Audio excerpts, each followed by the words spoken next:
Hey guys, what's happening? So we are back for yet another Ultimate Universe full story, where in this one we're covering the entirety of the main Ultimate series. So for those who don't know, these are like your Avengers of Earth 6160. And now going into this, you also have Ultimate Invasion as well as the Ultimate Universe one-shot, and have the link down in the description to both of those stories for anyone who needs more context. And with that said, go ahead and grab a snack, or a whole meal if you like, drop a like if you're enjoying these videos, subscribe if you're new to the channel, and don't forget to hit that bell to get all notifications. Alright, so for the Ultimates Issue 1, this places us in June, which is now 6 months after the Maker's Council placed their orbital strike on Stark Tower. And if by chance any of this sounds kind of foreign, I have a link in the description for our Hickman's Ultimate Universe playlist, and that'll get you caught up from the very beginning. Because now we're picking up from the conclusion of Ultimate Universe, when the Maker's Council attacked Stark Tower, while Tony and the others were there, where just before impact they were able to escape just in the nick of time, by jumping 6 months into the future, which is where we pick up now. It's like no time had passed at all, almost as if they're stepping right out of that Ultimates Universe one-shot that we saw back in November 2023.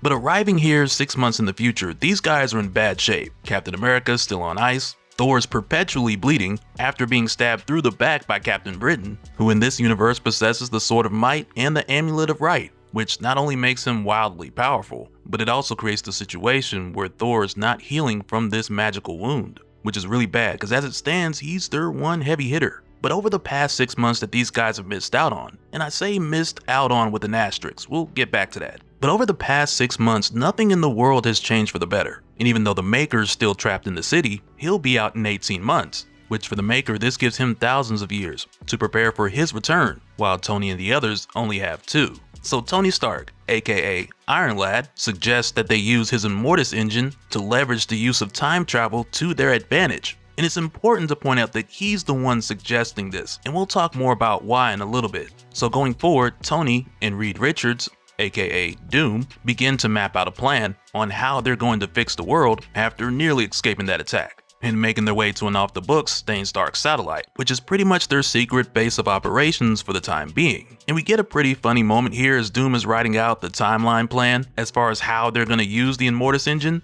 to their advantage, because at the top he writes down 2 years to fix the world. And when Tony sees this, he's like, well, actually, you mean 18 months. Because they had 2 years, or 24 months, but they traveled 6 months into the future, leaving them with 18. And Tony's like, it's June, it's not that complicated. But Doom ends up correcting Tony here because, like Tony said, they have a time machine. So not only can they go back and use the 6 months that they lost, but they can also travel forward within the upcoming 18 months to utilize the full past, present, and future within this 2-year window. So Tony's like, okay, yeah, you got a point. But since we have a time machine, why don't we go back even further and fix everything? So Doom lets Tony know the only reason they really have this window is because this 2-year stretch of time starts from when the Maker's temporal defenses were disabled, and it ends 2 years after when the Maker's released, where at that point it's pretty safe to assume that's when the temporal defenses will be back up. So if they try to operate outside of this 2-year window, they'll be working at a huge disadvantage against the Maker. So as it stands, 6 months into the past is the furthest they can go back. So next, Tony suggests that they really push that limitation by going back and stopping the destruction of Stark Tower. So Doom tells him they failed to do it then, how would they do it now? And with a smirk, Tony's like, I got a few ideas. Cause since he was 5, Tony had been imagining ways on how he would change the world. So it's here where he presents the idea of the Ultimates 1.0, which will be a superhero resistance network, created from the post-human catalyst and files they stole from the Maker, connected by Stark tech in a common cause, which will start out small at first and grow over time. So as they get started, we see both Reed and Tony looking at the Maker's files, starting with the data from Earth 616, which for a moment here, this has Tony like, this is supposed to be a world of heroes. We're gonna put right everything the Maker put wrong so that our world can be like this. But Reed tells Tony here that 616 isn't their world, because even in a scenario if the Maker didn't do anything, who's to say that this world would have turned out just like Earth 616? Because different realities diverge. And Reed even goes on to say, knowing the Maker, he's likely purged a lot of people from this reality who were supposed to be heroes. So Tony suggests, well, in that case, they'll find replacements. And using the population data and computing power at their disposal, they'll track down near perfect substitutes. And it's right here where Tony says, where history fails, we'll let science choose. Which I think right there in itself are some choice words that are kind of foreshadowing where we'll see things head for this Tony later on down the line. And there's quite a few moments where he says things that kind of have me like, okay, you sound like a Kang in the making. But at this point, I'm more excited about the journey since we already know the ending for the most part. But going forward, this plan to go back 6 months and give these different individuals their respective relics to turn them into superheroes. This brings in the concept of the origin machines, which as we're told is heavily influenced by Reed Richards, who in this case goes by Doom. Though I really like calling him Reed, so I may do that more times than he would like. But right here, he goes on to tell Tony that the Maker has thousands of years to prepare for the next time they meet, while they only have 2. So if they're gonna have any hope, they have to make the most of those 2 years. And at first, this concerns Tony, because all this time traveling and moving pieces throughout a 2-year window, this complicates the calculations even further. So Reed tells him, leave the calculations to me. We'll build your ultimate network 6 months in the past and have your army overnight. And there's even a moment here where Tony's kind of like, man, Doom is unsettlingly brilliant and intense. He's not quite the Maker, but there is a resemblance.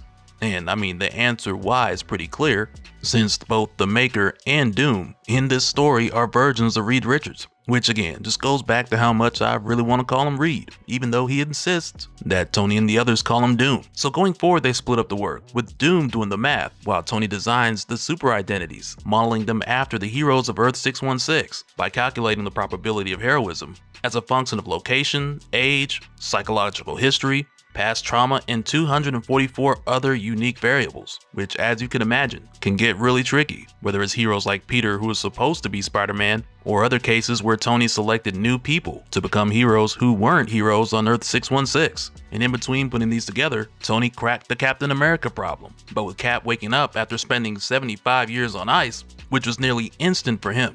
But he wasn't happy about hearing some of the changes that took place while he was a Capsicle, and he particularly lost it when Tony told him that the United States broke up in 1969. And in addition to handling all this, there's even a moment where Tony goes to check on Thor, who is still bleeding by the way. So Tony asks Sif if there's anything he can do, and she just dismisses him by telling Tony it's gods who grant gifts to mortals, not the other way around.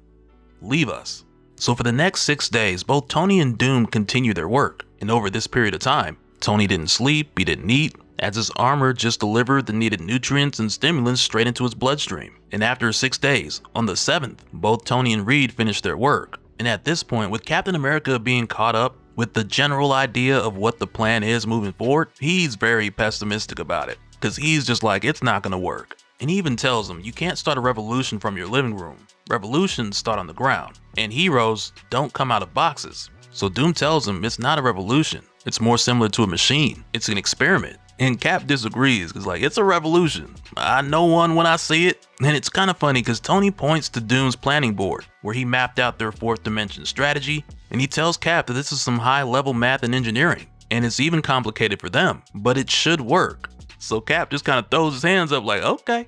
So following this, when it comes down to the magical moment, so to speak, when Tony sends out all the origin machines, each with their recorded messages, Cap's a bit disappointed in the presentation. And even Tony admits that it's a bit anticlimactic, because sending all of these relics through time, it's really just a blink. But now that the origin boxes are sent 6 months into the past, their present in the here and now should be full of heroes. But when they check to see how things are going on down on Earth, at a first glance it pretty much looks the same. But Doom points out that it's actually worse. Which in a way, for a moment here, this just has Tony like, man, Steve was right. And he didn't even say I told you so. Because down on Earth, when it comes to the recipients of these origin boxes, only 1 or 2 took. The rest were either rejected or intercepted, or there turned out to be an accidental suicide by superpower, which is wild. But there's a moment here where after seeing this, Tony tells Cap, okay, I admit it, I have not yet conquered time.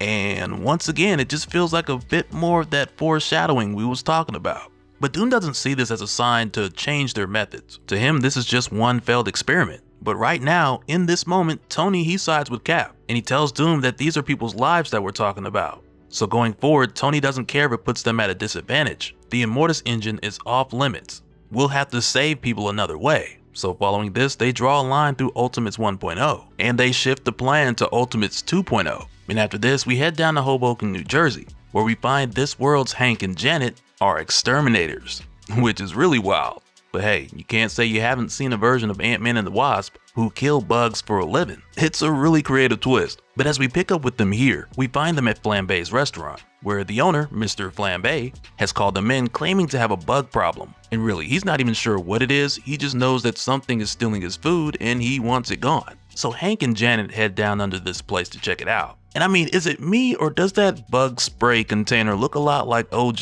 Ultron? Let me know what you guys think. But when they come down here, Janet asks Hank if he's okay, cause he's been a bit quiet lately and kind of distant, even for months actually. So she asks him if he's still having those dreams. And right away he's embarrassed, even though it's just the two of them here, but he's been having these reoccurring nightmares about ants begging for their lives, which is pretty wild given the fact that these guys are professional pest control. And in a really strange way, this reminds me of an old show called Tales from the Dark Side, where there was this one episode where this lady starved to death because her food came to life and begged her not to eat them.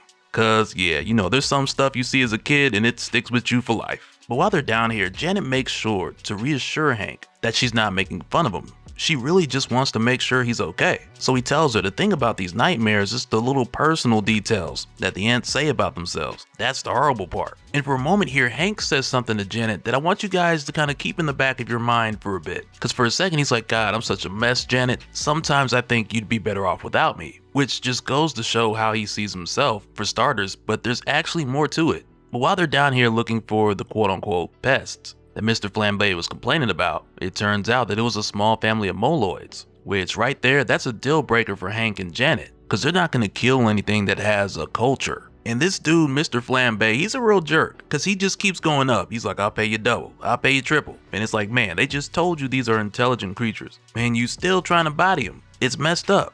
Oh, and by the way, there goes Ultron again. Man, I'm telling you right now, that thing's gonna evolve and it's gonna be a problem. Cause I bet you it's gonna try and exterminate humans at some point. You never know. But following this, not too long after they leave Mr. Flambe's restaurant, Hank and Janet end up running into Iron Lad. And it's not even a smooth approach on Iron Lad's part, cause while they're driving, he just drops down in front of them, scares the mess out of them, so Hank panics and he tries to lose him. So he goes pedal to the metal in this Sprinter van. I'm talking about a good 60 miles per hour. And Hank tells Janet, you know I would never hurt you, no matter what. And it's confusing to Janet cause this Hank Pym, he wouldn't hurt a fly. But before she can even find out what Hank's talking about, Thor stops the van with Mjolnir, totally wrecking the vehicle and shuffling all their equipment in the back, which causes their origin box to open up and play the pre-recorded message from Tony Stark, which prior to this, Hank already received the box and he had been hiding it from Janet this whole time. And it lends for this moment where with Tony hearing his own voice, he's just like, ah man, hate the sound of hearing myself. Which right there lets Janet know that Tony Stark is in the suit and not Howard Stark, since Howard's the original Iron Man. But as this message continues to play, Janet, she's learning everything, with it mentioning that there's Pym particles included for them to undergo their post-human transformation, as well as the truth about them being robbed of their destinies, which in the case of Hank, this lets him and Janet know that the accident he had some time back, which left him with irreversible brain damage, wasn't actually an accident, which right there explains why Hank has had this scar on his head the whole time. And as you can imagine, this is a lot for Janet to be finding out all at once, but Tony tells her they really don't have the time right now to sort through all of this, because the people who did this to them are coming for them now. And even with everything moving so fast, right here Janet's like, hold up, Tony Stark, you're a terrorist. You killed thousands of people. Which again, that's what the Makers Council wanted the world to believe. And the Ultimates know that they know, Hank and Janet know, that there's truth in this message. And Cap tells them the reason why the whole team showed up is because Hank and Janet have had their origin box for 6 months. So they thought they'd come down and make the offer in person. Which again, Hank knew about the offer, Janet had no clue. But before they can share any further details, Captain Britain shows up with his personal guard, the Black Crusade, and he's yelling all kind of stuff in French. So Tony tells Sif to stay close to Thor because she wants to get payback, but she needs to keep an eye on Thor to make sure that he's well enough to get everyone out of there when they're ready. Because just like in the Ultimates Universe one-shot, Thor's Bifrost is the team's means of transportation. And as soon as this fight pops off, Tony tells them to leave Captain Britain to him, because Tony knows without a doubt, Captain Britain wants to get his lick back, because the last time they fought, Tony puts this shit back, because he took that man's perception of depth, and the Captain's been wanting a piece of Tony ever since. And right when the fight starts, we go over to Janet and Hank for a moment, where we see Janet telling Hank that she's made her decision and she's activating her origin because she knows there's more to life than squashing bugs. But she also tells him that she loves him regardless of his decision. But her mind's already made up, which now adds the Wasp to the crew. And I'm digging the look, but as soon as she suits up and heads into the fight, she's shot down. And I mean, to her credit, she just found out this suit could fly, because she didn't look too deep into it, she just threw it on and got out there. So she shakes off that hit and she's right back in it. And during all of this, there's this conversation we get between Hank and Captain America, because Hank is afraid to activate his origin, because unlike Janet, he's known for the past 6 months all of the information provided about who Hank Pym is on Earth 616. So this Hank is terrified of becoming that guy, which is what I was referring to earlier, because when Janet told Hank that he had been quiet and distant for months, aside from his nightmares, a lot of it had to do with what he learned about 616 Hank Pym, because dude's a mess. He made Ultron, beat his wife, and those aren't really things that you just want to activate all of a sudden, because he doesn't want to hurt his wife Janet like the other Hank, but he also realizes now in a way he kind of already has. Meanwhile, Janet's out there being a badass, shooting through heads and pushing out eyeballs. But again, back over with Hank, him and Cap are having this talk where Captain America tells him that he doesn't have a particular answer and there's no guarantees, but what he can say is that the other Hank's failures aren't his, and there's times where we're called to be bigger than ourselves for the greater good, because the world needs giants right now. And speaking of giants, for a moment here we see Thor hit these two with lightning, but even still he's not able to fight like he really could at 100%. So Cap tells Hank, no one can make this choice for you, but if I can make an observation, you could have gotten rid of that thing at any time, buried it, thrown it in a river, given it away, smashed it to pieces, but you've been driving around with it in arm's reach for 6 months. I'm no genius, but seems to me like that means something. And those words, they give Hank a lot to think about. But back over to Tony, who this whole time has been getting worked by Captain Britain. It gets to a point here where Tony can't really put up much more of a fight. So Captain Britain gives this whole speech about how terrible he is and how many people he's placed under his boot. So he places his foot on Tony's neck and he's crushing this guy. But Tony's able to inch his way out while telling the captain, hey, we got boots too. And ours are a lot bigger, as this huge shadow covers Captain Britain and the Black Crusade as they look up and see the bottom of Giant Man's foot. So a bunch of them open fire, but this one dude in the back, he's like, hell nah, they got a giant. As Hank puts his foot down, officially joining Janet and the Ultimates, as he squashes Captain Britain's men like a bunch of bugs. And you can tell by the footprint, like when Tony made this suit, I could just imagine him cooking and talking to himself like, oh yeah, this Giant Man suit finna have this big U on the bottom, right? So when he get the big step and people gonna know that U stand for Ultimates. Cause there's no way there wasn't moments when he was just feeling himself during that 6-day hero origin crafting session.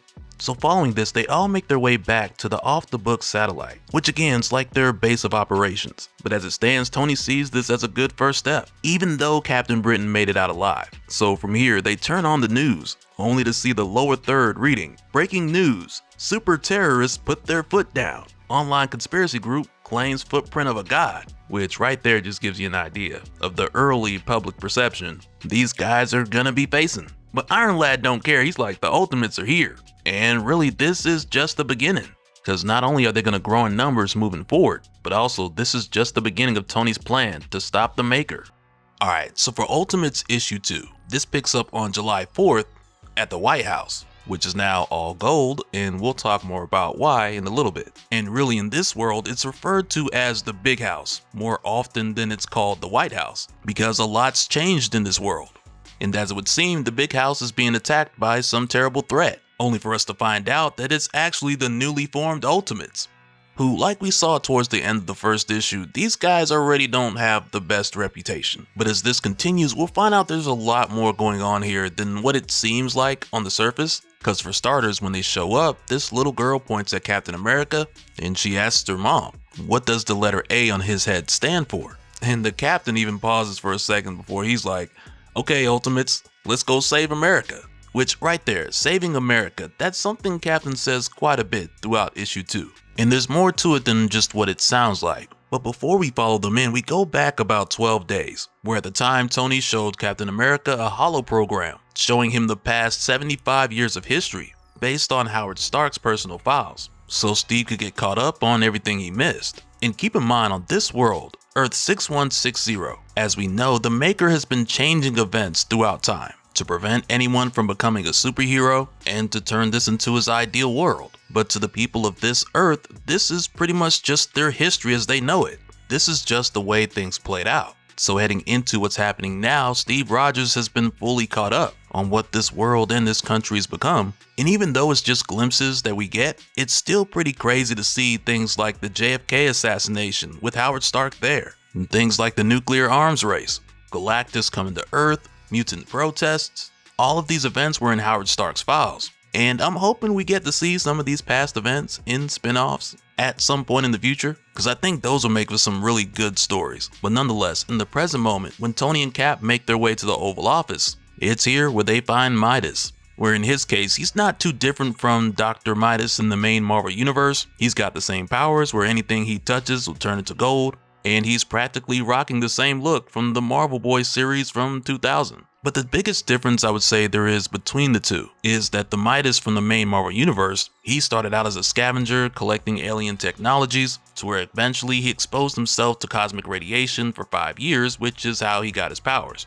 And continuing on that path, he started the Midas Foundation, which was only really used for the same thing because he really just became a scavenger on a much larger scale, collecting and trading anything of value that he could find throughout the universe and other dimensions, just for his personal gain.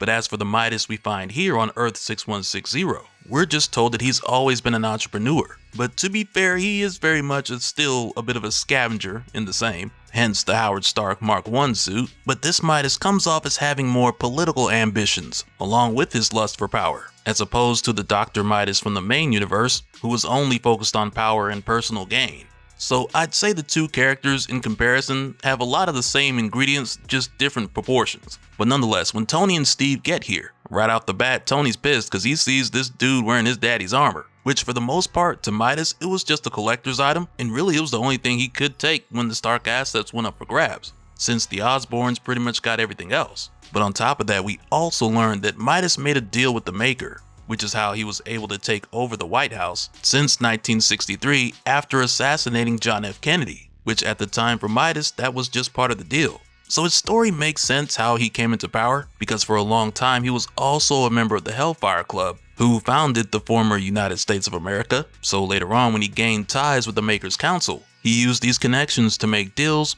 and change what once was the United States of America to the North American Union and regional subsidiaries, which just rolls right off the tongue.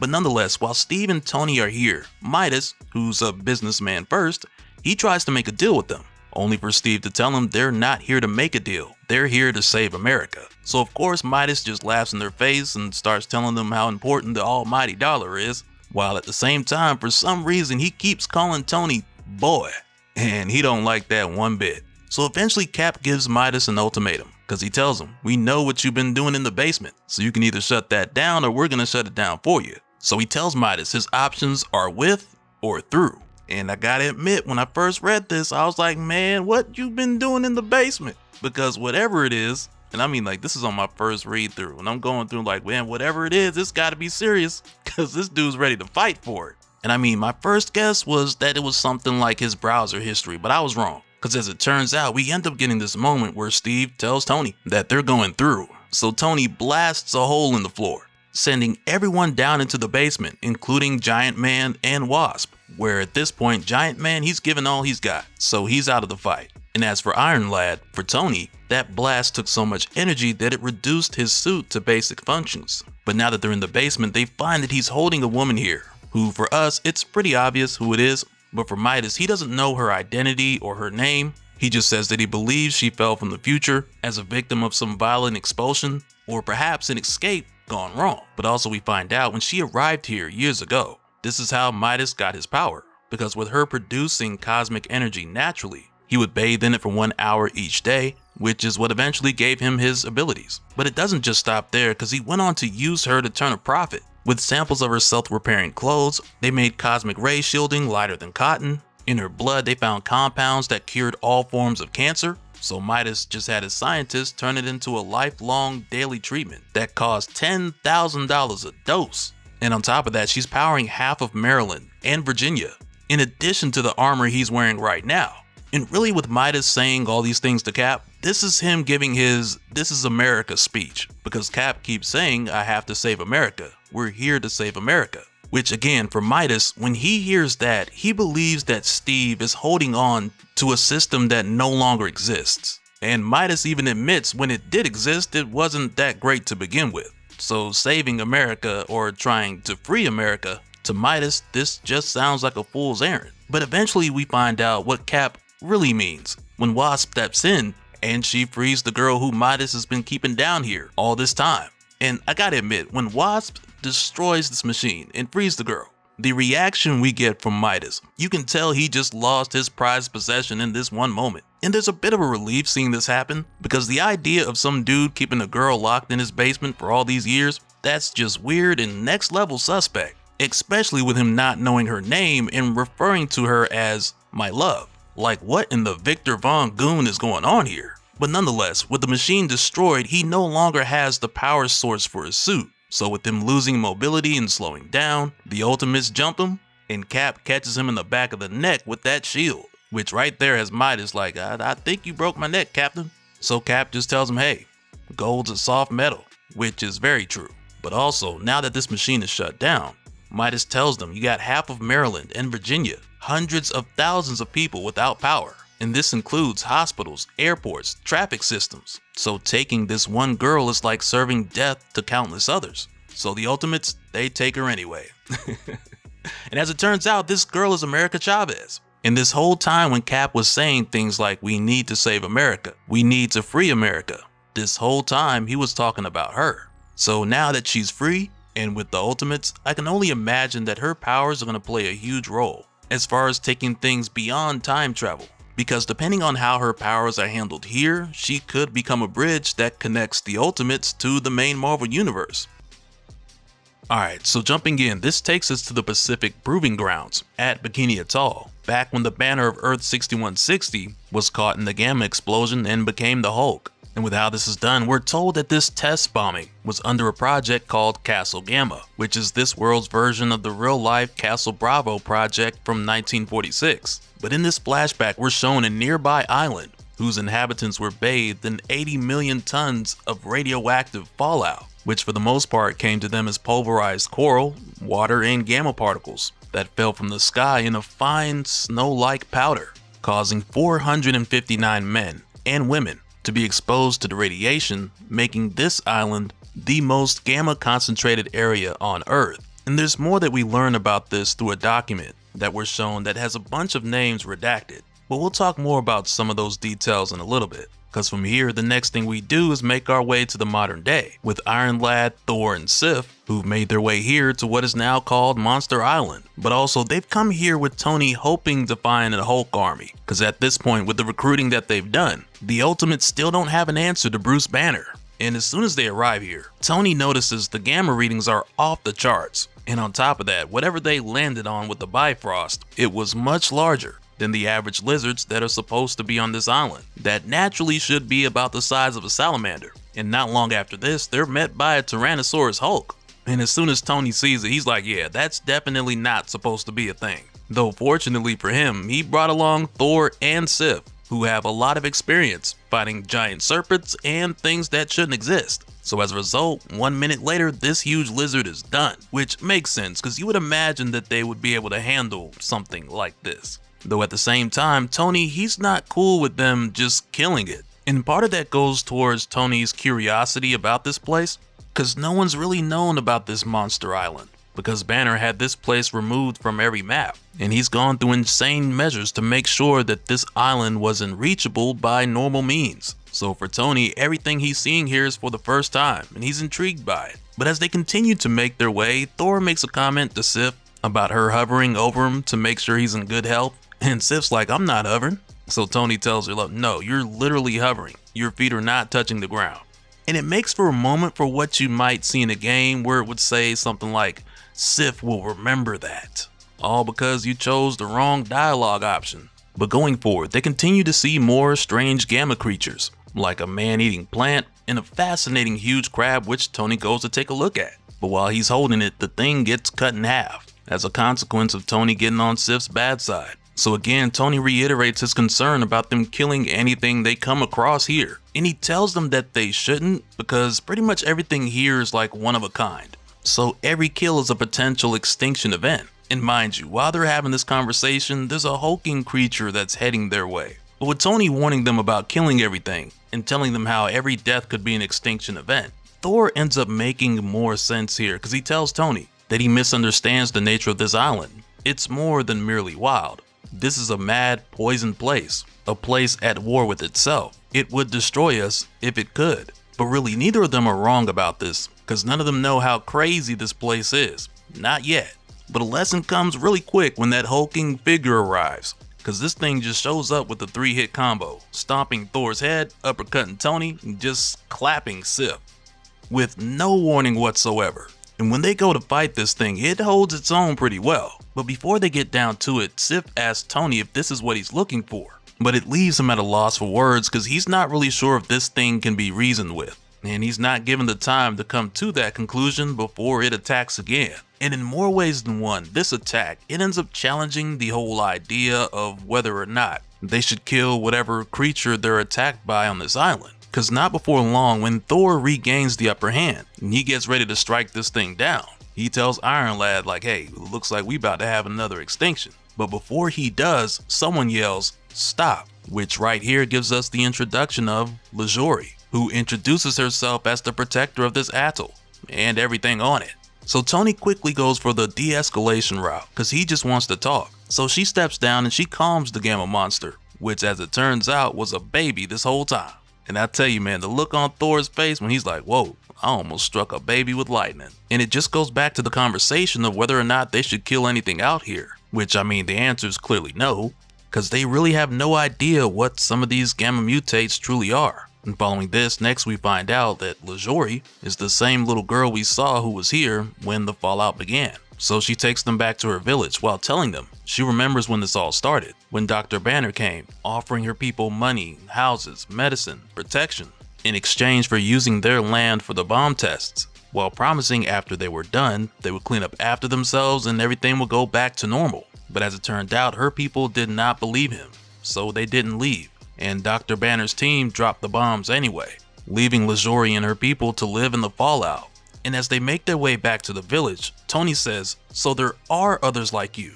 I knew it, don't you see? This could change the balance of world power. An Incredible Hulk army. So she tells him yes, there are more of us. Come and see. Here, your Hulk army. And as soon as they see the people of this village, the look on Tony's face is just like, man, this is not what I expected. Because for the most part, the gamma mutations that took place, they're tragic. Because for example, you have one of the locals here named Tara, who feels everything. The most gentle breeze is agony for her. So with a bit of sarcasm, LaJory tells Tony like, yeah, hand Tara a gun. Holding it will be torture to her.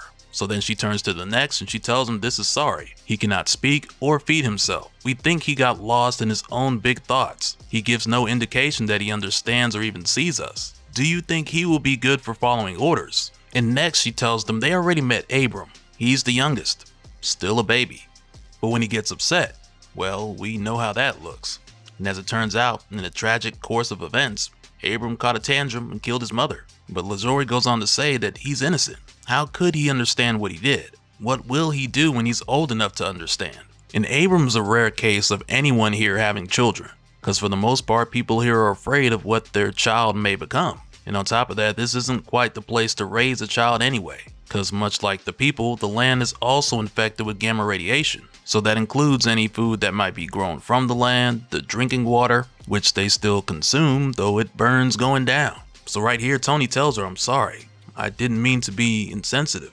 But you show a level of self-control that Banner only achieved with years of guidance from the greatest psychologists, spiritualists, and mystics in the world. You're smart and strong like he is. So LaJory tells him there's no guarantee what the radiation will do to an individual, because most people it'll kill or weaken, and there's very few that it makes strong. There's no sense or reason to any of it, no justice. So Tony's like, yes, that's what we're fighting for. But before he can tell her who they are, she stops him mid-sentence like, I know who you are. The Ultimates. Terrorists. Which she knows because the TVs still work, and that's how they learned English. So Tony just gets to the point and he tells her, we need you in this war.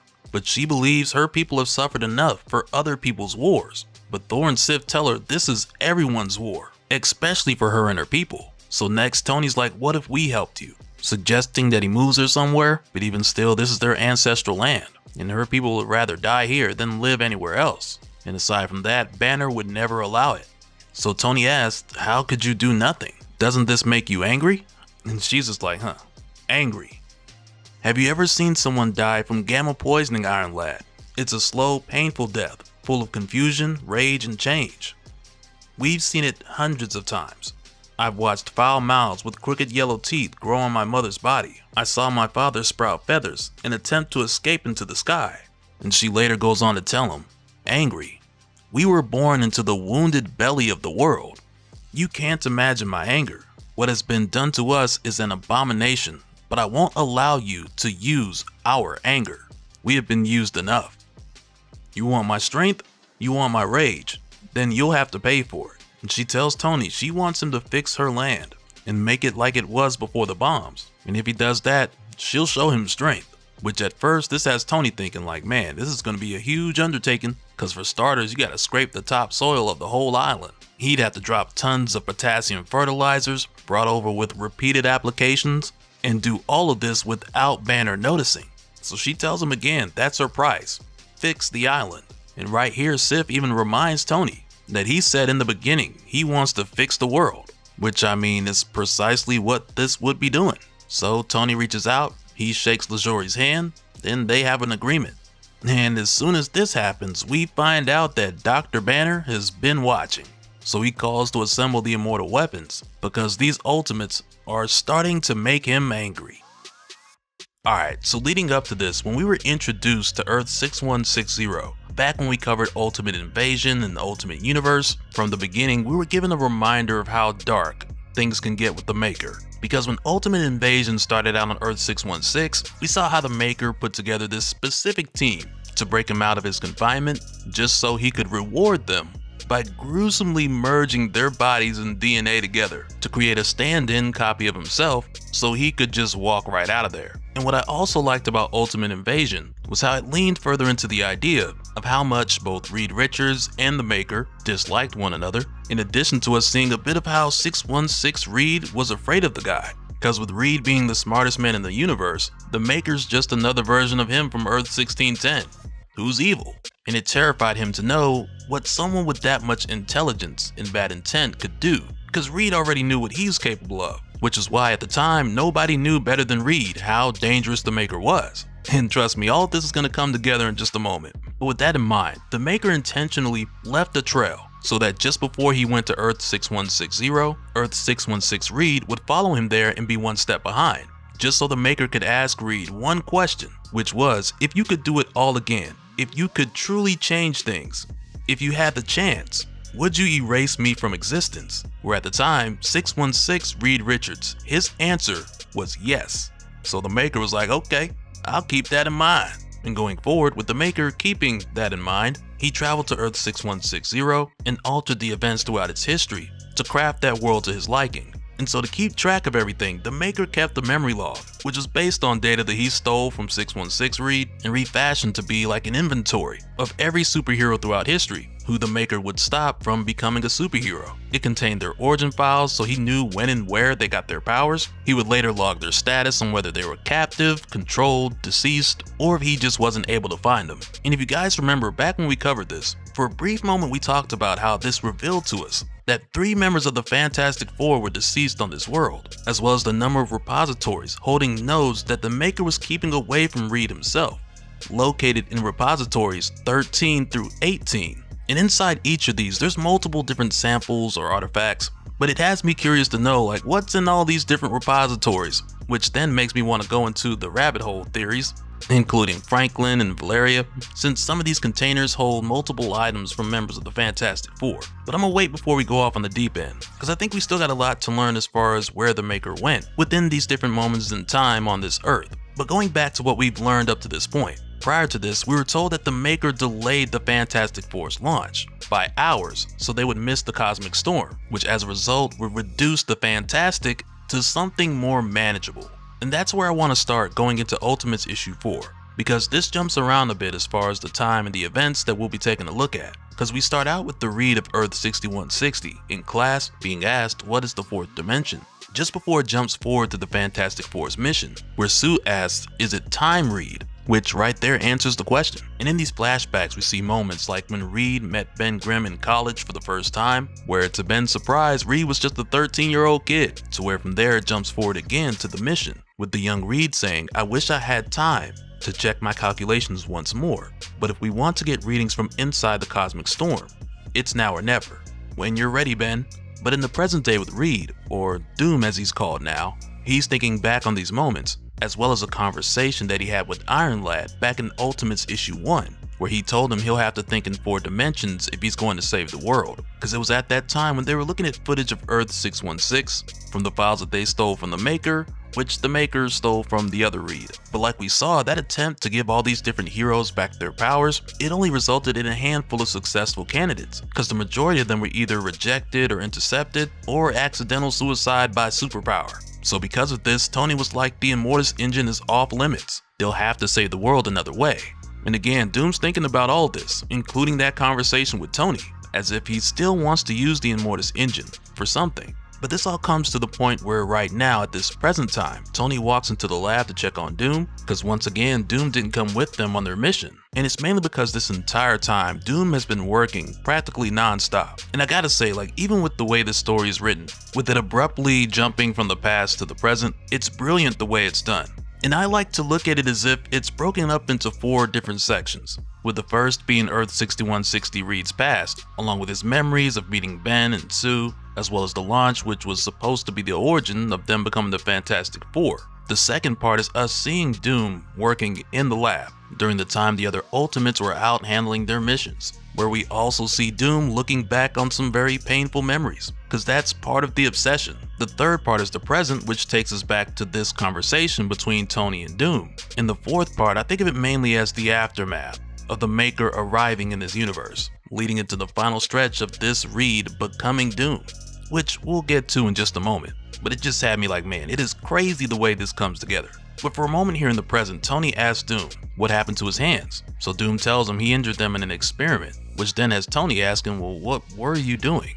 So following this, Doom tells Tony, I suffer from periods of extreme despair. During these periods, it's as if I am oppositely charged, lost in an all-consuming universe where nothing is possible. I call it my negative zone, which is really intriguing. And I'm pretty sure we're going to see that play a huge role as far as the decisions we see Doom make over the next upcoming 14 months, leading up to the Maker's return. So in response to this, Tony tells Doom that he's sorry, but even still that's not an excuse. So Doom just tells him right there that he understands that he'll try to communicate better in the future. But right after this, we go back with Doom looking at the footage of the incident when he told the others they missed the storm and his calculations must have been off, and things only went downhill from there, with Johnny becoming the Human Torch, but not the kind with powers, with him literally being burned alive. And when they got back, the residual effects were just getting started, because after seeing this, we go back to a moment where the younger Reed was being screened for security clearance, which is standard procedure, where at the time he was asked if he had done anything in the past 6 months that would jeopardize the secrecy or success of this project, which at the time for the younger Reed, nothing seemed to have been out of place. But jumping forward to after the incident, when him, Ben, and Sue returned, they were being faced with charges and the possibility of going to jail for the rest of their lives.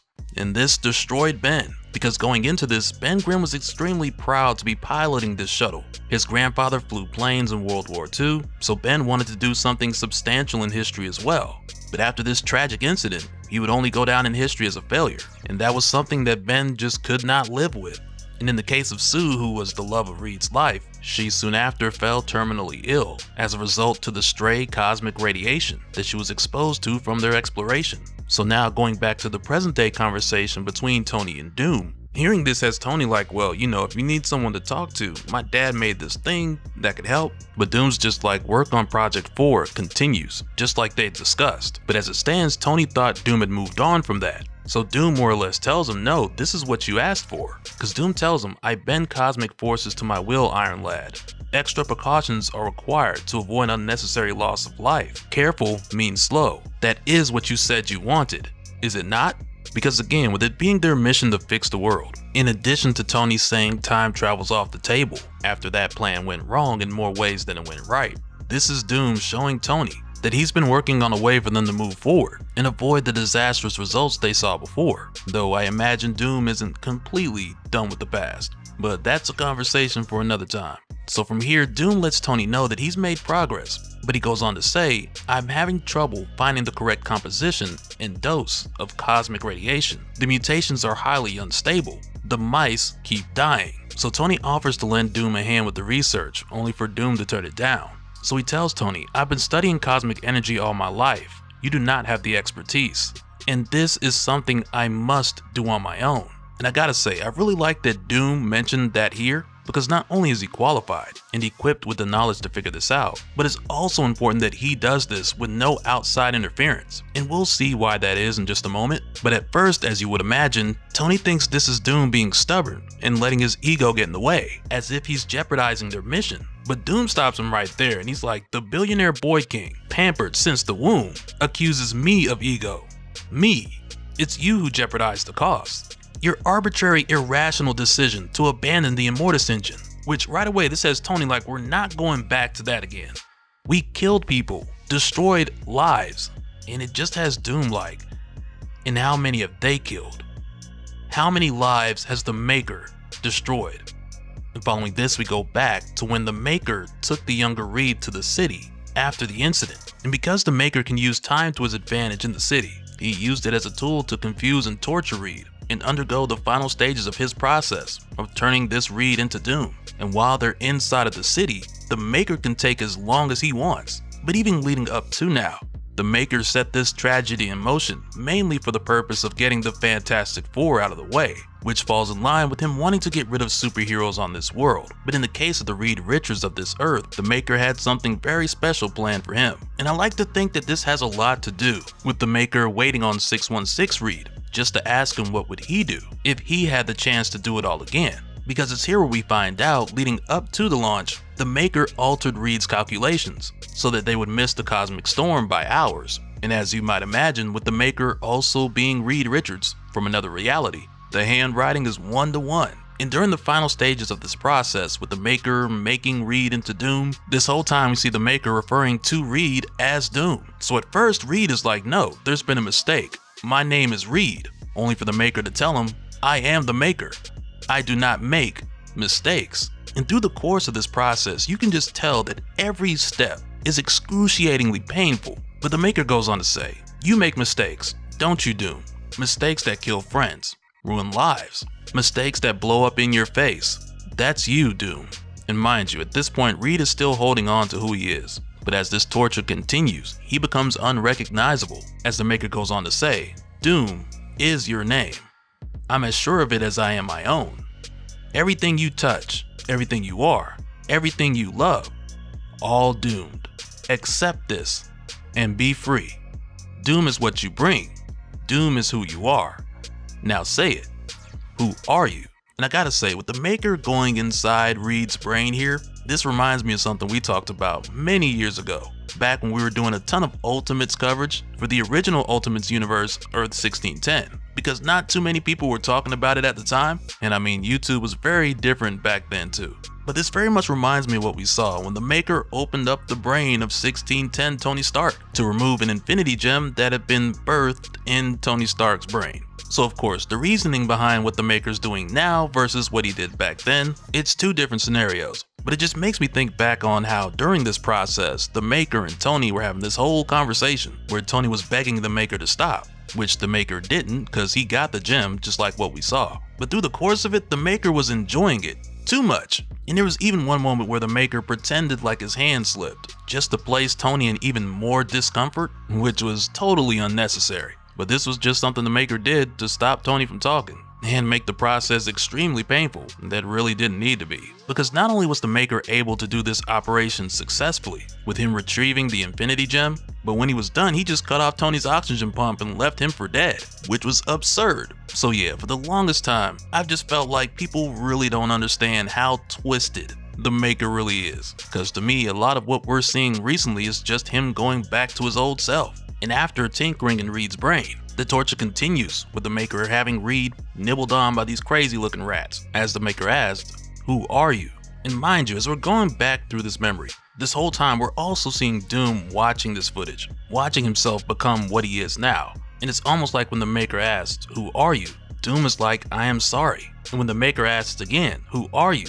on the recording, the second time the Doom who's watching, he's like, "I am trying," as he watches the moment when the searing mask was first placed on his face, just before he said to the Maker, "I am Doom," for the first time. But going back to the present day conversation between Tony and Doom, Tony tells Doom not to lecture him, and it almost looks like Tony's about to say how he's lost his father, but Doom cuts him off mid-sentence like, "You've lost nothing. You don't know the meaning of the word. Perhaps one day you will, but Anthony, I really hope not." But this dispute de-escalates rather quickly when Doom goes to grab one of the lab mice and show it to Tony like, "Look," because everything Doom's been through, it's brought him to a place where he'll do anything to make things right, and it's almost like it's to a level of obsession. But as it stands, the solution keeps slipping through Doom's fingers, and the reason why is not necessarily his fault, because next he tells Tony, "Yes, I would tear this world down stone by stone to make it right again, but it slips through my fingers, so I am trying things your way, for now." And really it's that "for now" part that has me thinking that we're gonna get to a point where Doom, he's just gonna do it his way. But after saying this, he just tells Tony, "Never mind. When the mice stop dying, the Fantastic Four will return." To where from there, Tony just leaves Doom to get back to it.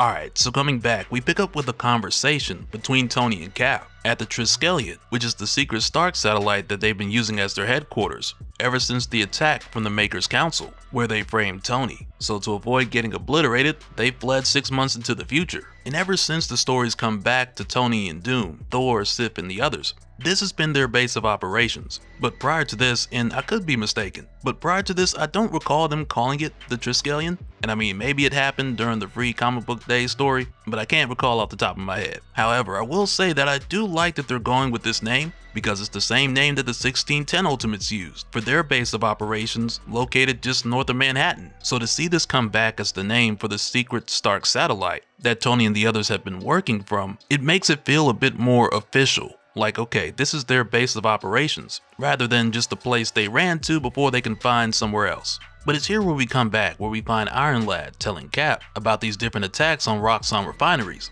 where within just months apart, these locations were laid to waste by arrows, which has Cap looking at Tony like, "That's Cap." But Tony goes on to explain that these weren't just any arrows, and he doesn't even want to call them arrows, because it's a cutting-edge, self-printing smart projectile weapon system that he designed, which of course has Cap like, "Yeah, them some arrows." But this brings concern for Tony, because this is the same kit that was supposed to go to the original Hawkeye, who, like we saw in Ultimates issue 1, didn't care to be a superhero. And the way Tony phrases it, he's like, "That Hawkeye rejected our offer." But Cap's just like, "Threw it in the trash can, you mean?" But for Tony, this causes concern, because as far as he knows, some random person just picked it up, and they're causing all sorts of trouble with it. And like we've seen, Tony's been busy. He's had a lot going on, but recently, he's had the chance to run this person's numbers to see where their hero's score would land, so he could have a better idea if this person could be trusted. But after Tony ran the numbers, they landed on the bottom 10th percentile, and they were on the Villain Potential Index, which is a really interesting way of determining whether someone's going to be good or evil, and we'll talk more about that in a little bit. But right here, Cap just tells Iron Lad, "Some things aren't captured in numbers, Tony. I thought you'd learned that after what happened last time." And Tony tells him that's exactly why we have to get these weapons back. "I can't be responsible for any more unnecessary death. I can't, Steve, because the amount of lives lost from Tony's last attempt to create superheroes, it's still weighing heavy on him." So Steve is just like, gotta love this guy. So Steve is just like, "We're talking about arrows, Tony," almost as if he's saying, "These are arrows, how serious could it be?" So Tony tells him, "Yes, Steve, arrows that can follow a target 40 miles, cutting right angles at 3 times the speed of sound. Arrows that can blow holes in battleships and fry every electronic device for 200 yards. A properly trained man could take out an army with those arrows." So yeah, once again, like we've seen, Tony's dealing with a lot. So he tells Cap that he needs his help. And this weighs heavy on Tony, because he feels like he took his shot and he missed. So Cap just tells him that he'll take care of it. Which from here takes us over to Roxxon Refinery 15, where we find Cap taking care of it by going to have a conversation with the new Hawkeye. who at this point has a repulsor arrow pointed right at Cap. So it's safe to say this isn't going well so far. And it really doesn't get that much better from here. Cause right away this dude's telling Cap like, oh, they sent a cowboy. So Cap calls him by his government name. He's like, Charlie Ramsey. You know why I'm here? So right away Charlie just tells him that he assumes it's for something violent. Cause at this point that's the public MO for the Ultimates. Cause for anyone who only knows them from the news, all they know is they're led by a guy who blew up a building only to later assemble a team who stormed the White House. So Charlie just assumes that he's here to blow something else up. So Cap just points behind him to this blown up Roxxon refinery like, I know you ain't talking. And before you know it, Charlie says, draw a cowboy, and he lets off the first arrow. So Cap quickly dodges it, and he tells him, I'm a captain actually, Captain America. But Charlie cuts him off, he's like, nah, you a cowboy. Oh, Gary Cooper looking mother. As he goes on to say, and I am the Indian. But right away, even with Cap dodging this arrow, it just circles right back around like Tony described. But Steve's able to block it at the last second. And as far as all this talk about cowboys and Indians, there's a point that Charlie's making that we'll get to in a moment. But in the here and now, Cap's like, sure, I get the reference. And it's like with Cap saying that, we also understand that reference. So next, Charlie follows the repulsor arrow with the sonic screamer arrow, which is really just the start of many painful attacks that Cap is going to endure throughout this. But here's the thing, with Charlie bringing up the whole cowboy and Indian metaphor, this is something he was into as a kid, mainly because he watched a lot of quote-unquote cowboy and Indian films with his dad, and one of the things he picked up from a young age was the fact that in most of these movies, the cowboys would just kill the Indians. So with Charlie being Native American, this was one of his early introductions to how the world works, and as he got older, he saw it play out in a similar way. Cause in the here and now, with Cap telling him to hand over the suit and the weapons, cause those weapons are extremely dangerous, and they're currently in the hands of a kid who's like 16. So now this has Charlie telling Cap like, hey, how old were you when you put on that suit and took a stand? So Cap asks him, what do you know about this suit, or what it stands for? Which right there has Charlie like different things, I guess, for you and me. You can tell that this is Charlie calling out Cap on the whole idea of privilege. Because next he tells Cap, so what? You get to be a hero? Tony Stark gets to be a hero?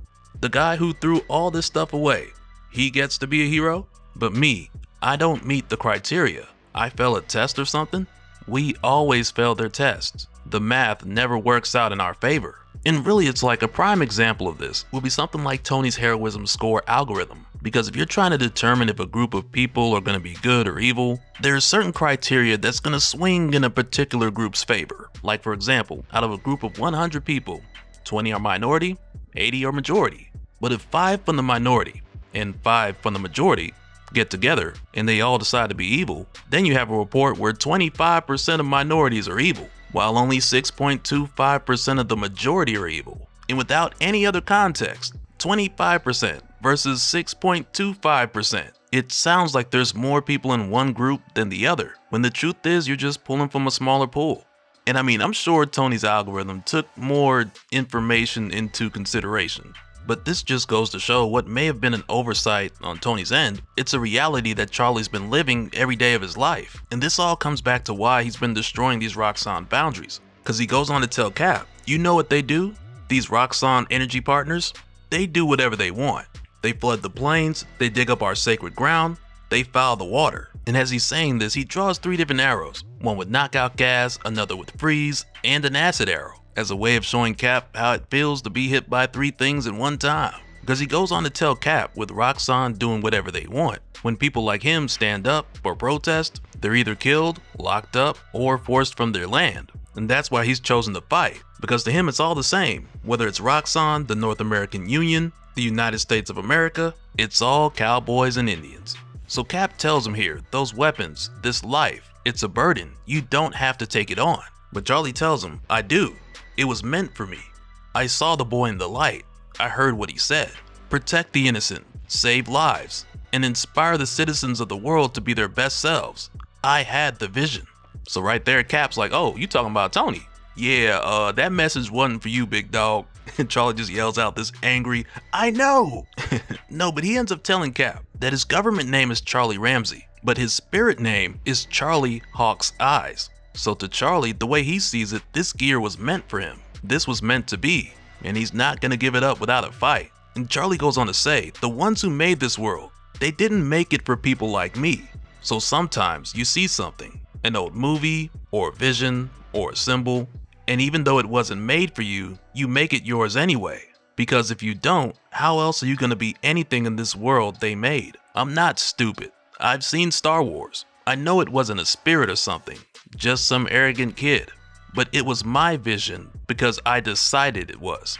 Visions aren't about the messenger, or even the message. They're about the receiver. And it's right there where Cap's just like, enough. And he just bank shots the shield off the wall and straight to this man's head. Almost as if Cap could have ended this at any point in time that he wanted to. And right there it just has Charlie like, up, the cowboy wins and the Indian dies. Everybody cheers. But to Charlie's surprise, Cap helps him up. And he lets him know that he's gonna need him to use those eyes. Cause Roxxon's got a clean up crew of mercenaries incoming. So now they gotta focus the fight on them. And as these guys pull up, Charlie's looking and he's like, man, there's 1,000 of them. So Cap just says, someone once told me that with the proper training, an operator could stop a small army with those weapons you're holding. So I hope you've been practicing. To where from there, the two of these guys take on this entire crew. And Charlie holds his own. And I mean, I'm not sure if it was exactly 1,000 mercs, but it was definitely a lot. And it just goes to prove what Tony was talking about, as far as the capabilities of this Hawkeye kit, and what it could potentially do in the hands of someone who's proficient with arrows. Or excuse me, not arrows, but cutting edge self-printing smart projectiles. Because again, Tony doesn't like to just call them arrows. But after they're done, Cap tells Charlie that they've got to go before more mercenaries show up. So for a moment, Charlie's like, hey, well, what about our fight? Weren't you trying to take the arrows back? So Cap just lets him know that was never the plan. He just wanted to be sure before he told Iron Lad that he didn't miss. And as they leave, there's a moment here where Cap asks Charlie if his spirit name is really Charlie Hawk's Eyes. So Charlie tells him, you white people believe anything. So yeah, Charlie don't mind speaking his mind. But following this, next we head over to Emmanuel DaCosta and the Hulk, where in DaCosta's case, Roxxon's a huge part of his financial portfolio, so he's feeling the loss of all of these refineries in his pockets. But Bruce assures him that he has this under control. And for a moment here, it's almost like Bruce takes it as a sign of disrespect with him seeing that Emmanuel's worried about this, because Bruce has been watching and studying the Ultimates, and the way he sees it, they're guerrillas. They operate as an insurgency. So if he kills one or two, they're just gonna go into the shadows and gather strength. So in response, DaCosta asks Bruce, what does he propose to do about this? And Bruce tells him, very simple, I'm going to kill them all at once. Which right there just got me like, oh, okay. Alright, so coming back, we pick up with Tony Stark, Iron Lad, who 2 weeks prior to this cracked the Council's quantum encrypted internal communication system, that's otherwise known as Overnet. And amongst the information he found in there, it led him to this place, a damage control black site holding over a dozen superpowered prisoners. So to break them out, he's now assembled the entire Ultimates network for the first time. And among all the Ultimates members who are here, we talked about how they all joined the team. Everyone except one person. And mainly because they joined in a story that happened outside of the main Ultimate series, back in Free Comic Book Day Ultimate Universe Spider-Man issue 1, where at the time we saw Iron Lad, Captain America, and Doom break into a damage control facility and free Jim Hammond, the original Human Torch, who I mean is the only Human Torch in this universe for the time being. And now for the first time in this series, we see him here with the whole squad, which includes Hawkeye, Sif, Thor, Captain America, Wasp, She-Hulk, Giant Man, and America Chavez, which I mean is almost the entire Ultimates network, because the only person who's not here with them is Doom, who we'll just say has a secret, but we'll talk more about what's going on with him in a little bit. But nonetheless, with everyone else here, Tony and Steve let them know. As soon as they go in, this place will likely be swarming with hand agents in just 5 minutes, and there may be a superpowered asset or two nearby. But nonetheless, the plan is to go in, save these heroes, and get out, and make it quick, because some of these prisoners may be near death. So Tony tells the team, no one dies today, not because of us. This is a rescue mission, as he blasts the door open and they go inside, with Tony saying, Ultimates, assemble, as he looks around like, wait a minute, this doesn't look like the inside of damage control. But as they make their way here, right in front of them, it's the Hulk, who says, at last, patience is a tree with bitter roots that bears sweet fruits. Will you join me for some tea? But as soon as the Ultimates get here and She-Hulk sees Banner, it's on sight. And for her, at a first glance, this might look like it's out of her character, just going by what we've seen from her so far in the series, because for the most part she's shown to have control. But because this banner has caused so much death and suffering to the people of her home for as long as she's known, she's been thinking about this opportunity for nearly her entire life. So she goes for it. But as it turns out, not only is this Hulk skilled in martial arts, but he's also the Iron Fist. And when he counters her attack with his atomic Iron Fist, it's rated at a level of 15 Hiroshimas. And when he does this, she goes flying. And right after that, the Hulk just goes and calmly sits back down while offering them tea once again. And every one of the Ultimates is just looking at him like, if he did that to her, what's he gonna do to me? And it's right here where we go back to Doom, where we find out that every last one of the Ultimates' signals have gone dark, as he gets an alert saying the Ultimates network is disconnected. And at this point, Captain America, he's telling everyone, we need to get out of here now, because he is not trying to do this all day. But when America Chavez tries to go for the door, it's gone, with nothing but a solid wall in its place, as a result of a bit of magic. So they're trapped. And when Tony asks the Hulk, where are we? He tells them, I rule all 7 of heaven's capital cities. What does that make me, do you suppose? Which is practically Hulk calling himself a god. So Tony tries to instill some confidence in the Ultimates by telling them not to be afraid of him. There's 10 of us and he's still just one man. And Hawkeye points it out like, yeah, one giant radioactive man. And the 10 against 1 thing, that doesn't last much longer either. Because not only did the Hulk set this whole thing up for the Ultimates to walk into his trap, but also these other fighters who he's brought with him. He's given them all his blood. And it makes for a situation where it's like, many of these guys were already dangerous before. But now, in addition to that, they're all Hulks, who collectively are the immortal weapons of Hulk. And Giant Man says it best here, because he's like, these guys are nuclear powered martial arts monsters. So quickly, Cap tries to tell Thor to open the Bifrost and get them all out of there. But the immortal weapons, they attack before he even gets the chance, giving the Ultimates no other choice than to fight their way out. And I mean, the Ultimates, they've got a pretty decent roster, but against the Hulk and his immortal weapons, this matchup is more like grown people fighting children. And that's practically what the Hulk calls it too. And it's not just that, but it's like these guys have their own hulked out fighting style, with Banner dropping a thermonuclear Thunderfoot, and this other guy, Uranium Brother number 235, he's out here serving the fist of the Gamma Star, which sounds like a great name for an anime.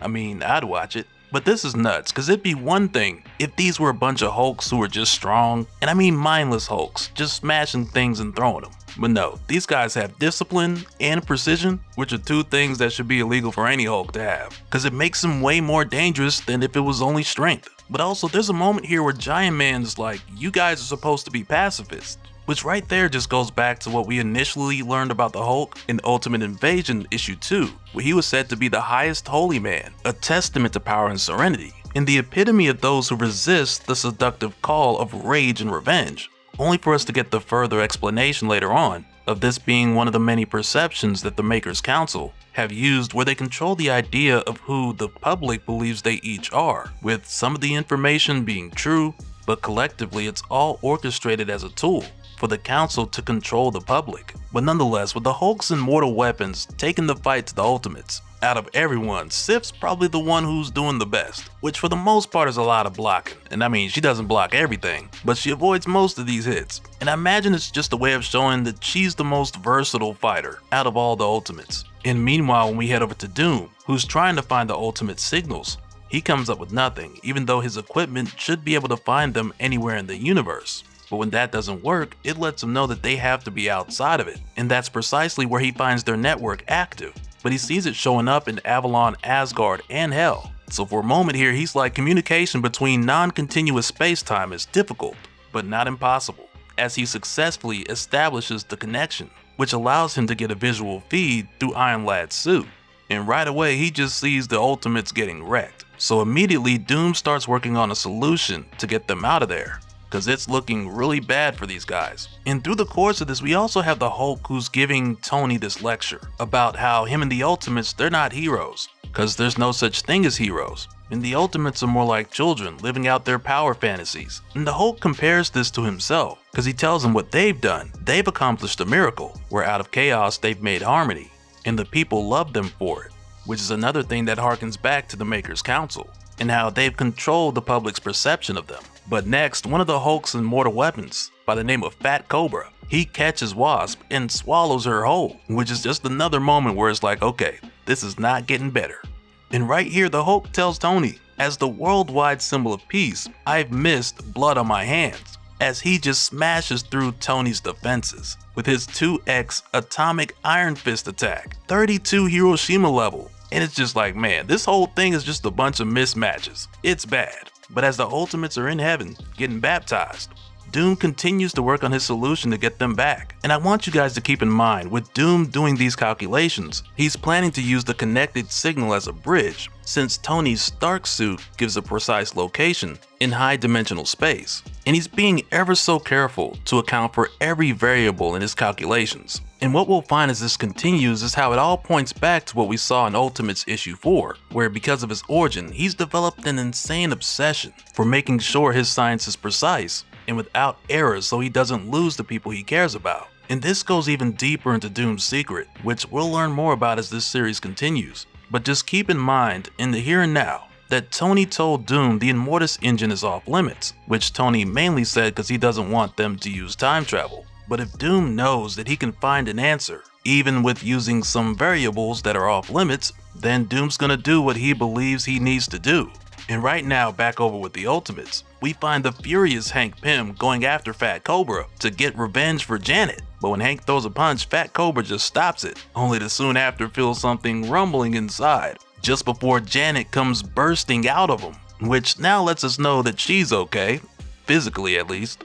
But back over with Doom, he's now come to the point where he's running out of time and he needs to get them out of there, because the signal strength is degrading and he only has 7 seconds before the signal's lost. At this point, he has no other choice but to use the Immortus engine to save them, even though this leaves him with 7,000 unknowns, where if he makes one mistake, everyone's dead. But at the same time, if he doesn't do something now, that just might be the case anyway, because when we go back to Hulk and Iron Lad, where at this point Iron Lad is just wrecked. But Hulk doesn't let up, because next he puts him in the Gigaton Vice Grip, and he squeezes Tony until it's lights out. So it seeing the She-Hulk, she just dives in on top of Bruce, and she starts punching him like crazy. But he then catches her fist, and he splurches it. And I mean, like, that hand is gone.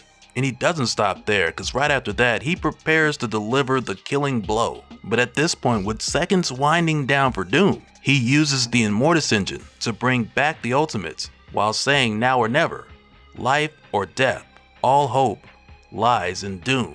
And he's able to successfully get them all out of there. But with doing so, we find out that he's too late, because Iron Lad is dead. Alright, so coming back, first we pick up with Steve Rogers, Captain America, and Jim Hammond, the original Human Torch. And right away, when we see Steve with this newspaper from the Daily Bugle that says, "Who are the Ultimates? 1 year after the Stark Tower attack, what do they want? And why do they hate us?" On one hand, it's a bit of a reminder of how the narrative's being pushed to place the public against them, which has been a big deal for the Ultimates lately. But in the here and now, Jim Hammond's more focused on how did Steve get a physical newspaper, since most people in today's age get their news off the internet. And I like how we get a moment here where Steve tells Jim, more or less like, come on man, don't do that, you're as old as I am. Because he's calling him out for carrying around an actual newspaper. So Jim goes on to tell Steve how he's been rebuilt, like he's with the modern times inside and out, which I imagine happened not long after they pulled Jim from that damage control facility. But this confirms that he's been updated and remade for a new age. And it's not like this is something that we spend a lot of time focusing on here, and I mean, it's really more or less brushed over. But I gotta say, I really like that that's a thing. And I mean, it also explains his more modern look as well. But right now, is Steve taking Jim to this place that him and Bucky used to go to back in high school by just walking around and looking for it? For a moment, this just kind of has Jim like, well, you know they got maps on phones now. Only for Steve to be like, I don't need a map or a phone. I just need to get my bearings. But you can tell it's more the case of Steve wanting to do things the older way that he's used to, as opposed to adapting to the new world. So Jim tells him that he better find those bearings fast, because everyone's looking to Steve for leadership, especially with Tony being gone. So Steve tells Jim that he knows, just before they find the place he was looking for, which was McCorley's old alehouse. Which, in a way, with Steve finding this place his way, the old-fashioned way, it almost feels like a bit of subtle foreshadowing. That's letting us know that Steve's gonna handle things the old-fashioned way, practically across the board. And while they're here, Steve's reminiscing about sneaking in here as a teenager with Bucky back in the day when they were in high school. And it's funny how he's like, oh yeah, I almost got beat to death in that corner, fighting some guys from the American Nazi Party. I was 16 and stone sober when I threw my first punch. And it's kind of like, oh man, that sounds like a Kodak moment. But even with Steve and Jim coming here for a drink, I can't go without saying that this reminds me of how, back when Steve, Tony, and Doom broke Jim out of that damage control facility, Steve had what appeared to be a bottle of gin tucked behind his shield. And at the time when Tony saw it, he's like, what you finna do with that? And Steve was like, I'm gonna drink it with an old friend. And he even told Tony that he was welcome to join. But of course, Tony was like, I don't drink. But like we saw when we talked about this before, once they got inside and they found Jim's body, this is when we discovered it was Steve's plan this whole time to bust out the Molotov cocktail and reignite Jim so he could join the fight. So yeah, it's just kind of funny to me that they're actually going to get drinks now. I think it's a nice touch. But while Steve's here talking about how things used to be, Jim tells him like, hey, you and I both know where things are going. Because he tells Steve here, a war is coming, a fire will grow. We've been through this before. But the others, you saw how shaken they were after Tony. They're not used to losing people. They aren't ready for it. So Steve tells Jim, then we'll have to get them ready. And I mean, it's one of those things where it's like neither one of them wanted to be this way. But again, this is taking us into how everyone's thinking now that Tony's gone. In the way that Steve sees it, Tony wasn't the first casualty and he's probably not going to be the last. Which is why for Steve, as a soldier, he's just like, well, these guys had better get used to it. But by no means does this come up like it's coming from a cold or heartless place, but instead it's more like Steve just wants those who are willing to fight to be ready for the cost that comes with war. And while they're here, they also see the live broadcast of the 1-year anniversary memorial service remembering the people who were lost in the Stark Tower attack. So when the drinks come, at first Steve's like gonna cheers to new beginnings, but when they hear Father Murdoch talking about the thousands who were lost and the hundreds of thousands who are mourning, Jim's like, how about to all the ones who don't get saved? And Steve goes on to add Tony to that, since he brought the Ultimates together. And for a moment here, Jim's like, well, you know, a part of me thought we should be there. But Steve is like, no, the kind of security they've got, you'd have to be some kind of fool to go in person. Which from here takes us right over to the memorial service where we find Hank and Janet, who have actually decided to show up in person. And if anyone's the fool here, I guess it's Hank, since it was his idea for the two of them to go. And I mean, in a way, you could kind of say it's the both of them, since they showed up here without their suits. And I mean, I get it, because you don't want to just pop up here as Giant Man and Wasp. But with how crazy things have been lately, I wouldn't leave home without my suit. I'm just saying. But while they're here, Hank quickly starts to have second thoughts when he sees the reaction to the crowd after Father Murdoch tells them to commit themselves to love and forgiveness, which right away has Hank like, man, they really hate us. But Janet reminds him that what happened here, it wasn't about them, or it wasn't their fault. But Hank's just like, it was a little about us. And for Hank, there's more to it than just the Stark Tower attack, because to him, he thought it would be good for them to come after what happened to Tony and after Janet almost died as well. And Hank knows, even though Janet's acting like she's fine and everything's okay, she's really not. Because everything they've seen and they've been through this past year, and even the things they've done, it's cost people their lives either directly or indirectly. So he tells her, don't pretend it doesn't bother you. I know you're not sleeping. I know you're not sleeping because I'm not sleeping. How long do you think we can keep going like this? And I want to reiterate here what I mentioned earlier, that to some extent, with each of the Ultimates, they're affected by the death of Tony Stark in some way. To where in this case, for Hank, with Tony dying, he's looking at Janet like, hey, that could have been her. In fact, it was almost her.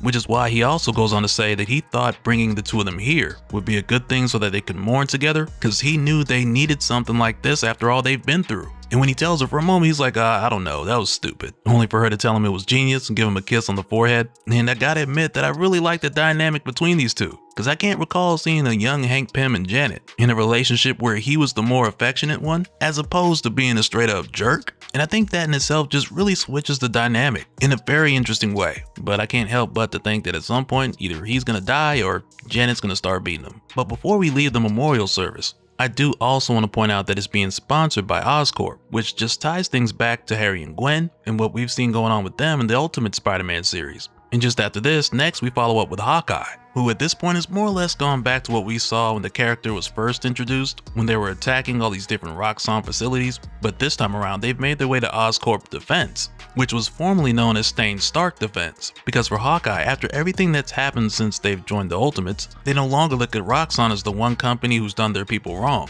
but instead on a much larger scale. Hawkeye's no longer looking at whose fight this actually is, because now they just see it all as one great big fight. So in the here and now, when we find them destroying a bunch of different weapons that are supposed to be for the upper and lower kingdoms as a part of the secret war that's going on, Hawkeye is just like whatever, and destroys all of it. And just after this, next we head over to a protest in Guatemala, where we quickly find these protesters getting battered and tased with all sorts of excessive force being applied, until suddenly America Chavez shows up to save these people by making the officers' armor melt and then freeze, trapping them inside. And she makes sure to let these guys know that she didn't kill these officers, and in fact they'll be fine because someone will show up soon to cut them out. And after saving these people, they ask her name, so she tells them America, but then after that someone asks where she came from, only for her to tell them, I don't know. Every time I try to think about the past, I end up thinking about the future, which for us just brings back the whole idea of we still have yet to see the whole backstory of how America got here and how she was captured. But after saving these people, she went on to tell them about a better world that could exist and how it's everyone's responsibility to make it happen. And she even goes on to say that there's a name for people who believe like her, and they're called the Ultimates. And so in a way, it's almost like she's helping the team to be seen in a more positive light. But while she's here, she hears sirens coming, so she makes sure to send everyone back home safely so that they're not all right back in danger when authorities arrive. And just after America, next we head over to Thor and Sif, where we find them now making their way to Yggdrasil with the intention of taking the fight to Allfather Loki. And prior to this, Sif had told Doom that this was something that her and Thor just needed to do because her and Thor had spent too much time just focusing on Earth when all the 9 realms need them. So going forward for Sif and Thor, this is the start of the Asgard Rebellion. So it's like they'll be back, but they've got their work cut out for them going against Allfather Loki. And after this, the next thing we do is head over to the Triskelion satellite, where She-Hulk is demanding that Doom sends her back to her island, only for him to tell her time and time again that he can't. And it makes a lot of sense why he's telling her no here, because if he sends her back to her island, not only is Bruce gonna kill her, but many others are gonna die as well. And Doom tells her they will take you immediately. Banner and his men, they will torture you until you break. They have instruments and techniques at their disposal that will allow them to play through your memories like videotape, cameras sensitive enough to take pictures of your thoughts, which as we know from Ultimates issue 4, Doom has experienced this firsthand. So it's not even a matter of him saying what might happen, but in the case of She-Hulk, if she were to go back and get taken by Bruce, he would go on to learn everything that she knows about the Ultimates as well as the location of their base, allowing them to just show up at any time and kill everyone, wiping out the Ultimates and their goal of fixing the world. And Doom goes on to tell her, you being here is the only thing that keeps your people safe. It is the power Banner has over you, his only leverage, which then has LaJory opening up and telling Doom how she needs her people, because really her whole life is on that island. But then Doom goes on to say, I'm out of practice with people. I think, actually, I was never very good with them. The Ultimates was his idea, which Doom says as She-Hulk is looking inside of this huge tank. And mind you, while they're having this talk, it's happening at the same time as the Stark Tower Memorial, so there's a bit of overlap with Father Murdoch's sermon as well. But right here, to kind of help LaJory out, Doom tells her that he can tap into the Hulk's surveillance system, so she can at least see her people back home and know that they're safe, since she can't actually be there. And she's grateful for that, but he goes on to tell her, we must keep going. We owe it to him, we owe it to them all. As LaJory heads back over to the tank and we see that it's Tony inside. And also at this time on the TV, we got Father Murdoch's sermon, kind of overlap with what we saw earlier, right back into this moment, with him saying, now we know this. Destruction comes with an ideology, a movement of hate, but in the face of hate, what else can we do but fully commit ourselves to the cause of love and forgiveness and pray for them, as we get a better look at Tony's body. And it looks like Doom's got something cooking here, and who knows what that might be. Tony 2.0, Kang the Conqueror, it's anybody's guess.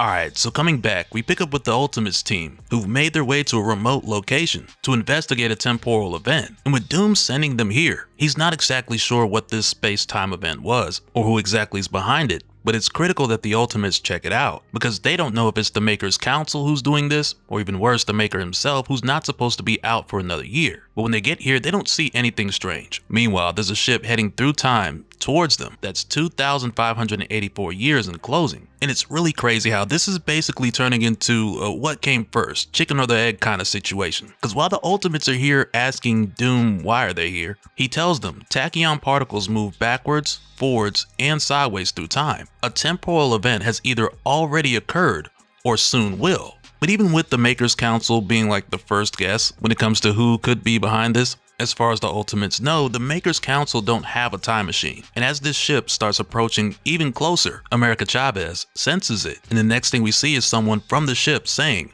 "Hold on, America," just before it comes crashing into real time and knocking the Ultimates out of the way. And right here, the knee-jerk reaction from Janet's like, no, it's only January. We aren't ready. Because again, they're thinking it's the Maker. But when the ship opens up, a woman steps out. She immediately heads towards America, saying, "We've crossed uncountable eons, pursued by 4D hyper-conquerors, through the rise and fall of empires, waded through drowned armies of twisted pseudo-legends, face down in the superflow, traded information with the vast, cool intelligences outside of time, all to find you, America, our America."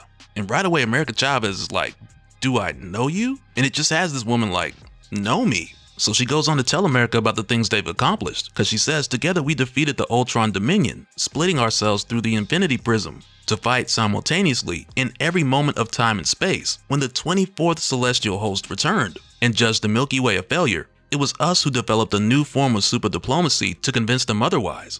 And it was your idea to work together to generate enough cosmic energy to convert contraction into expansion, turning the negative zone into the positive zone, ushering in a new age of abundance, peace, and growth for that backward universe." And this just leads to us finding out that this woman is Captain Marvel, alongside of the Guardians of the Galaxy, and they're from the 61st century, where in the future, America Chavez was part of their team. So Captain America steps in here, because Captain Marvel is just over here grabbing America, so this causes Captain Marvel to more or less tell Captain America to back off. And as soon as that happens, everybody's fighting. And I just love how Doom is watching this and saying, "Another pointless fight.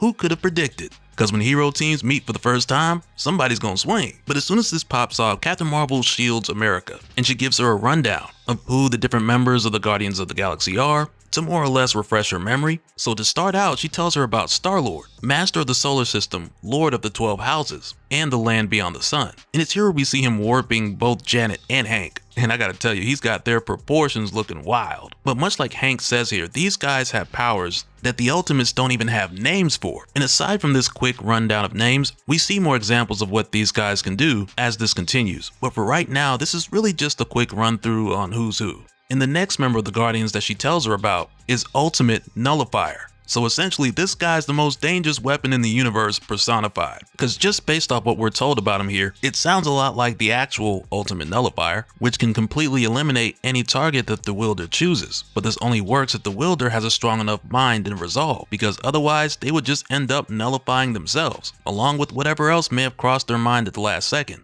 Like for example, in Quasar issues 39 and 40, in your original Infinity War crossover, when Thanos handed Quasar the Ultimate Nullifier to use on Magus, Captain America was like, "You don't have to use the thing, son. No one here will think lesser of you for it." And really, I just want you guys to keep in mind, when it comes to the Ultimate Nullifier, it's more of a one-shot weapon. You don't just let this thing off for New Year's, which is why when Quasar was getting ready to use it, this guy was sweating bullets in his attempt to clear his mind and focus on his target. Because when it comes to the scale of what this weapon can nullify, the potential is practically limitless, or I should say it's limited by the user. But in the case of this guy, it's given to us like he's more of a precision shot, with him wielding dual end guns, which he uses here to zero She-Hulk's kinetic energy to stop her from charging at him. We're even told at one point he shot through Mephisto's heart with a null bullet. We're shown here that he's highly intelligent, which helps so he's confident enough to know what he's aiming for, which, going back to my last example, we couldn't quite say the same for Quasar. And it was messed up, because at the time, 616 Captain America was like, "Well, Thanos, what happened? How did Quasar fare? Has the Magus been neutralized?" Since at the time, Thanos gave Quasar the Ultimate Nullifier to use, and Thanos was just like, "No, Captain America, Quasar has failed. He's apparently been nullified. While using the nullifier, his target remains intact." Which is basically what Thanos had in mind when he handed it to him. But in the case of this guy, he's just letting off shots like crazy. So I'm just hoping that he's not letting off nullifying strays in every direction. But again, in the here and now, it's just a really quick introduction that's set up to let us know that these guys are insanely powerful. To where from here, the next Guardian she introduces is Cosmo's Starstalker, who she describes as the ultimate good boy. And after that, she introduces herself as Captain Marvel, protector of the universe, wielder of the Omnibands. But America's not necessarily trying to hear this, because as it stands, the Guardians are attacking her friends. But to Captain Marvel, she's trying to tell America that the Guardians are her real friends. They're the people she's known a lot longer. But because America has lost her memories, for the most part, all she has to go by is what she remembers from the time she was saved by the Ultimates. So Captain Marvel tells Cosmo to go into America's mind and restore her memories, only for Cosmo to discover that the people who went in her mind were butchers using primitive instruments, as if they were performing surgery with a rusty saw. So he's not able to restore her memories, and he just says here that they've amputated her past. But America does not appreciate having her mind intruded, so she lets off a blast while telling Cosmo to get out of her head. But Cosmo just ends up telling them here, "I apologize. We have more liberal ideas about psychic consent where we come from, especially between Guardians. It goes against my every principle to pry into minds uninvited, but you are practically screaming it. Tell me, are you aware that you share the same bad dream?" Which from here leads to Cosmo showing them what's essentially the entire team being destroyed by Ultimate Hulk. And you know, with us just knowing that the Ultimates are all sharing this same bad dream, which almost became their reality back in Ultimates issue 6, it almost seems like someone is projecting this dream to them. In a way that's similar to what we learned from Nick Fury in the Ultimate Universe 1 year in, when he gave his report to the Makers Council and he talked about their successful methods of influence, because it's not too far-fetched that they would be traumatized after the experience, but for all of them to have this exact same dream, it almost sounds like someone's attacking them with this method of intimidation. And based on what we know, the Makers Council have a number of systems already in place that are capable of projecting this type of nightmare. But right after this, things get really trippy when Star-Lord steps away and he confronts Doom's drone, because he looks right into the camera and he's like, "You're not the Doom we know, but there's something familiar about you, something dangerous." And this just has Doom like, "Wait a minute, you can see me?" Only for Star-Lord to then lean through the screen and tell Doom, "We can do things with your technology that you cannot dream of." And I mean, when Star-Lord does this, he's got Doom leaning back like, "Okay, thank you for another nightmare." But Star-Lord goes on to say, "Always observing from behind your mask. You're looking for something, you will never find it. I have temporarily disabled your space station's communication surveillance, transportation, and weapon systems. Also, your primitive time machine. America belongs with us. Do not attempt to interfere. The man in the iron mask. The man in the iron lung. Now I remember. One of you will be responsible for untold suffering and the deaths of trillions, and the other could save everything. Now, which was which?" And right there, we know he's referring to Doom as the man in the iron mask and to Tony Stark as the man in the iron lung. But now with this new bit of information, it's like we got a new mystery to figure out. Because between Tony and Doom, if one's going to be responsible for the deaths of trillions and the other one's going to be the person who's able to stop it, on one hand it's like, okay, which one is which? But at the same time, I'm pretty sure this falls in line with the reveal we have yet to see, which is the mystery of who's behind the mask of Kang the Conqueror. And I'll even say now, a year later, I'm still leaning towards it being Tony, because this Doom seems more like the type who would try to save everyone without the loss of lives. And I don't see that changing, while on the other hand with Tony, we've seen his methods of fixing the world switch up before, so I could see that happening again. But who knows, it's one of those things that could go either way. And that's just one of the things I like about this Ultimate Universe, because there's so many moving pieces to look forward to. It's like there's always something exciting right around the corner. But yeah, let me know what you guys think down in the comments. Who do you think's gonna kill trillions, and who do you think can save everything? Because I'm curious to see what you guys think. But following this, when we head back over to Captain Marvel and America Chavez, it's here where Captain Marvel tells her, "If they took your past, then I'll give you mine." So she shows America her memories. And the first thing we see is that these two were in a relationship. And this montage got a few things going through my mind. Because for one, I don't want any of my exes getting inside my head, trying to give me their memories as a replacement, because that's just gonna have me thinking that I've been wrong in every argument, or that I was the problem. But also with how this starts, with Captain Marvel showing America the love they shared, I can only imagine she's putting out some R&B music on top of it, like some Justin Bieber from way back. You know, the one where he be like, "That hold on tight, that hold on tight." You know, the type of music you make memories with. Oh, and by the way, my album coming out soon. Click the link in the description, get your copy today. But after the music video intro, Captain Marvel goes on to tell America about the 61st century, as she goes on to say, "Try to remember a post-scarcity, post-imperialist paradise in progress. This is what we lost. 250,000 super guardians protecting over 400 million inhabited worlds. The apogee of an unbroken age of heroes going back 4,000 years. The Guardians of the Galaxy saved the universe on a monthly basis for millennia. Perhaps that's why we were so confident we could do so again. Captain Universe was the first to notice. It presented as sharp chest pain and crushing grief, radiating from the 21st century and down the right arm. Soon, temporal seismographs were giving off impossible readings,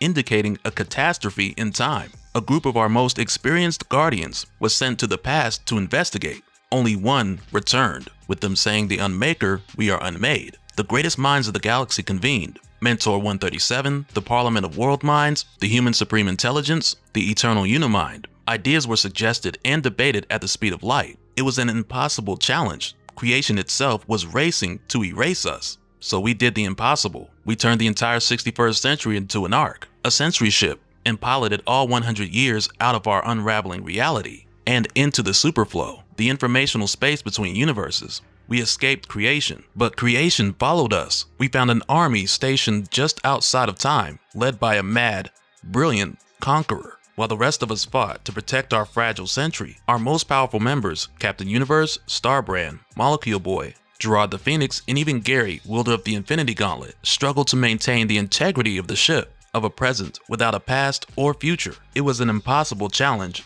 even for them. How to describe the death of a universe? The head holds only fragments, moments. Xander the Bright Mind, hero star of Tranta, so overcome with grief, it went nova, then collapsed into a black hole. The 10 billion descendants of Banner, the so-called Planet Hulk, trying to hold back reality with their bare hands. The terrible bloated corpse of Galactus, the Lifebringer, Seeder of Worlds, floating through space like a rotting rogue world, and the terrible things that had begun to grow inside it. As the 61st century fell apart around us, we pointed our ship back the way we came, into whatever reality had replaced ours, hoping for a soft landing. Countless centillions died on impact, 100 years splintered like cheap gopher wood, tragedy on a biblical scale. A few Guardians survived, thrown faster than light throughout time in every direction. I landed in the distant past. With only Stone Age tools, I built our ship, the Apocatastasis, out of the broken fragments of the 61st century, and began the search for other survivors. And that's the story of how the Guardians regrouped and made their way here. And so now, with everyone being caught up, because I assume Captain Marvel's memories were on speakerphone, the question is asked, like, why are they just now looking for America? So Star-Lord answers this question by telling them there's a 62-year span of hard time from 1963 to 2024, impenetrable even to us, the origin of the temporal anomaly that unmade our universe. And the crazy thing is, America Chavez, she was able to enter into that hard time because of her unique cosmic energy. So Captain Marvel tells her once they rescue everyone, they'll find a way to break the barrier and undo the Maker's work, so that way they can save their future. But again, to do this, they need America's help, because she's the only one who can break through. And at the same time, with this idea being proposed, it has Hank asking the question, like, if they fix the past from 1963, won't that erase our world the way it erased yours? So Star-Lord tells him there are ways around that. We have methods of time pruning and replanting. Given time, we can save everyone. But it's like, with hearing that, I'm like, I don't know, man. This is the same dude who don't remember if Tony or Doom is the hero or villain. Like, you gonna trust him with pruning a timeline? Nah, I don't know about that, Chief. So from here, Captain Marvel asks America, so what do you say? And America tells her no, because for America as it stands, she's not connected to that past. And now she believes in the Ultimates, in their plan to face the Maker in 10 months. And it just has Captain Marvel like, haven't you been listening? We know this world's future. We've been there, seen it with our own eyes. You lose, America. The Unmaker wins.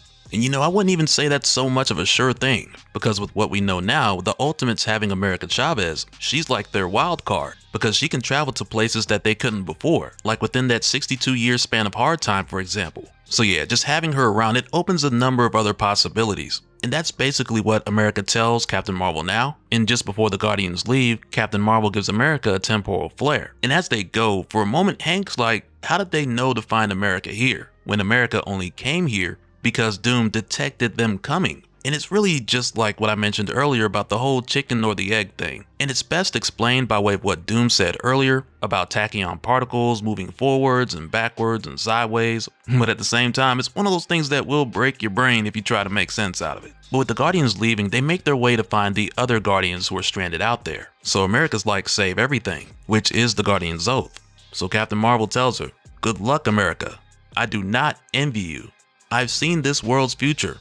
It's all impossible choices and tragic outcomes." So yeah, going forward, this dynamic between Tony Stark and Doom is going to be one to keep an eye on.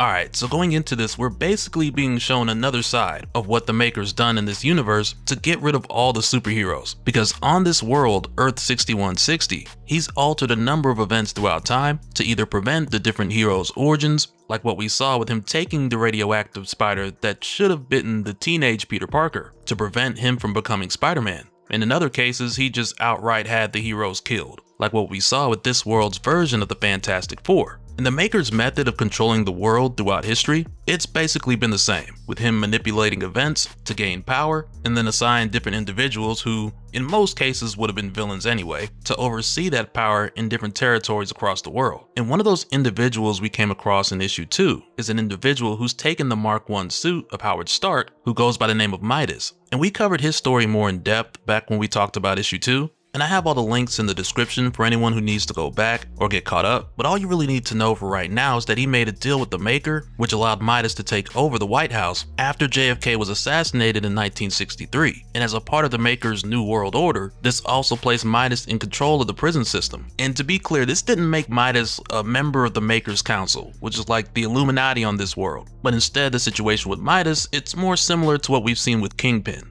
who's also not on the Maker's Council, but he answers to them and the Maker, or at least he's supposed to. But basically, all of this has been set in place on Earth 6160 up until recently, when Tony Stark assembled the Ultimates and made it his mission to fix the world and restore the different heroes who had their powers taken so they could help with the cause. And so this time around, we follow how that story crosses paths with Luke Cage, as well as another guy who was robbed of being the hero that he was supposed to be.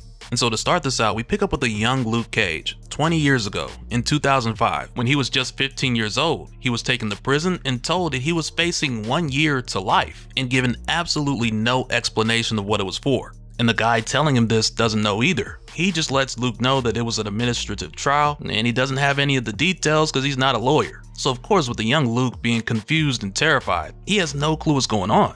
So this guy just tells him, "Look, I don't want to get into a whole discussion about it, okay? I'm just here to tell you what's happening. Carl Lucas, Luke Cage, you're going away for a while. Don't look so glum. It's just 1 year. You'll be out before you know it." And that's when the story jumps forward 20 years, bringing us to the present, where we see Luke being transferred to Gordium Correctional Facility. And at this point in the present, February of 2025, there's a few things I want to point out here, because we're going to revisit moments in Luke's life and see what's happened over the past 20 years leading up to now, and most of those moments land in February, so it's a bit of Luke Cage Black history. But nonetheless, there's a few things I want to point out here, because we're going to come back to this. But before we catch up on his past, I want you guys to notice how when Luke's transferred to this prison, in the background, there's this lady on the screen giving this whole welcome home message, and it's basically just saying once you're at this prison, you have no rights of any kind. She explains the rules, which are pretty much just obey the guards and stay out of trouble. And at one point, she even says that Midas is proud to keep costs down and our community safe, which again just goes back to how this whole system leads back to the Maker and the narrative that he wanted people to believe as far as what these correctional facilities stood for. But also with Luke coming here in February of 2025, there are whispers between the guards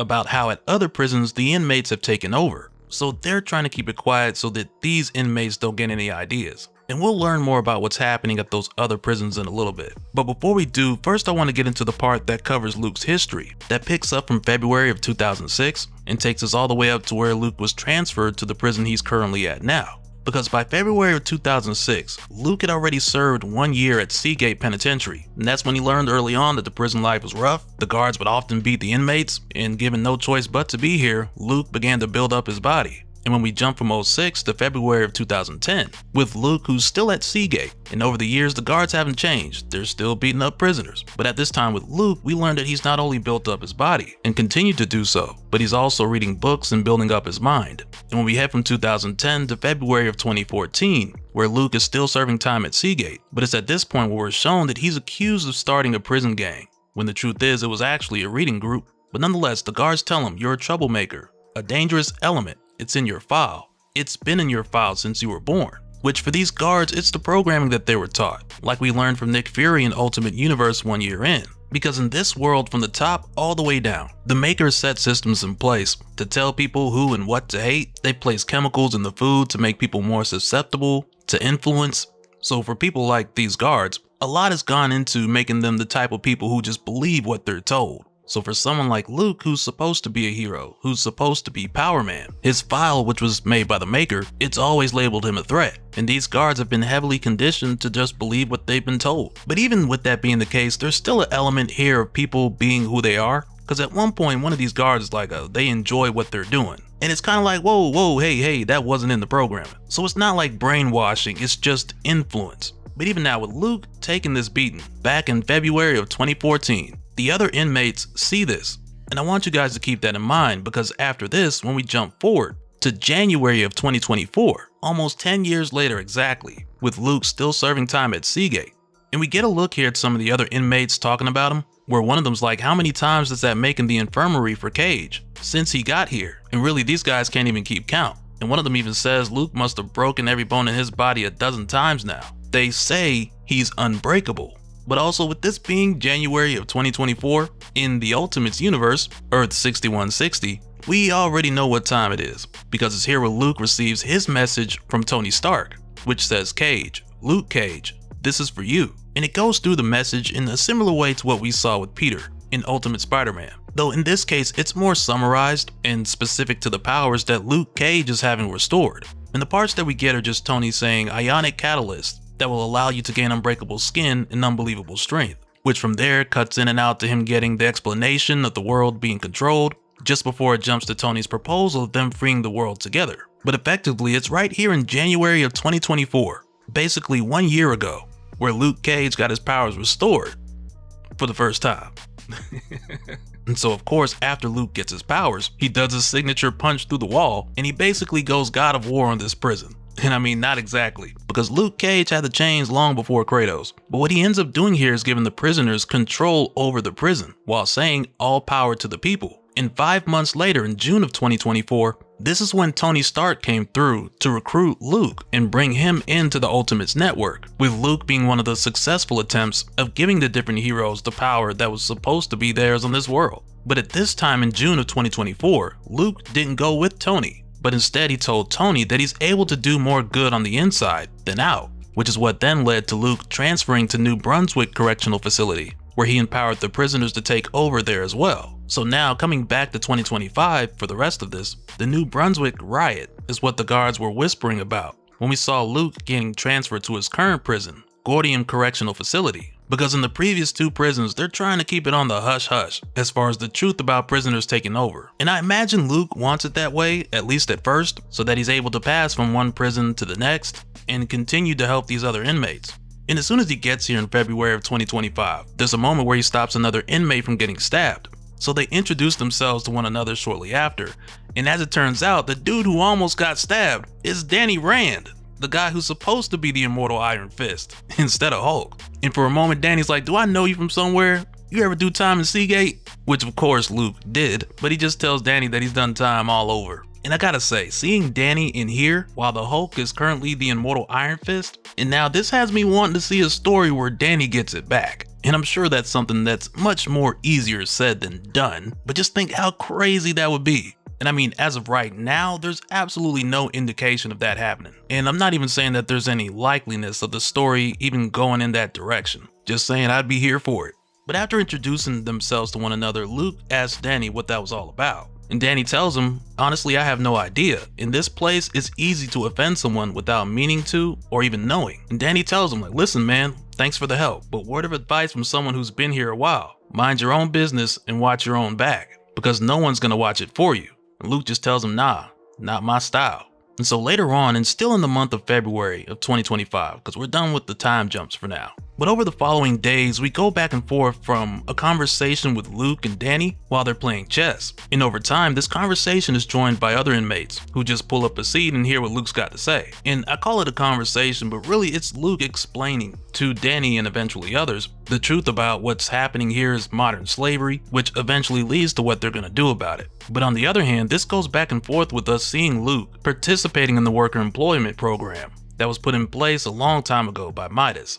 Because for the time being, Luke, he's just trying to blend in, but also there's a portion of this that's contributing to the takeover plan. But over the course of these days, he tells Danny and the others, what's happening here is modern day slavery, nothing less. Slavery is a social death. It is to be forever cut off from your context and community. It is to have never been born. They have made us into non-people explicitly. They say it's about justice. They say it's about the law. It's not about any of that. And that's when Danny asks him, so what's it all about? And Luke tells him it's about power, man. And he goes on to say there are no good pigs. It doesn't matter the color of your skin or what god you worship. The only distinction that matters in here is the distinction between the pigs and the prisoners, the guards and the inmates, us and them. These guards are our only enemies here. Our most immediate struggle is with them, and through them, the unjust system they uphold. We struggle for nothing more and nothing less than control over our own lives.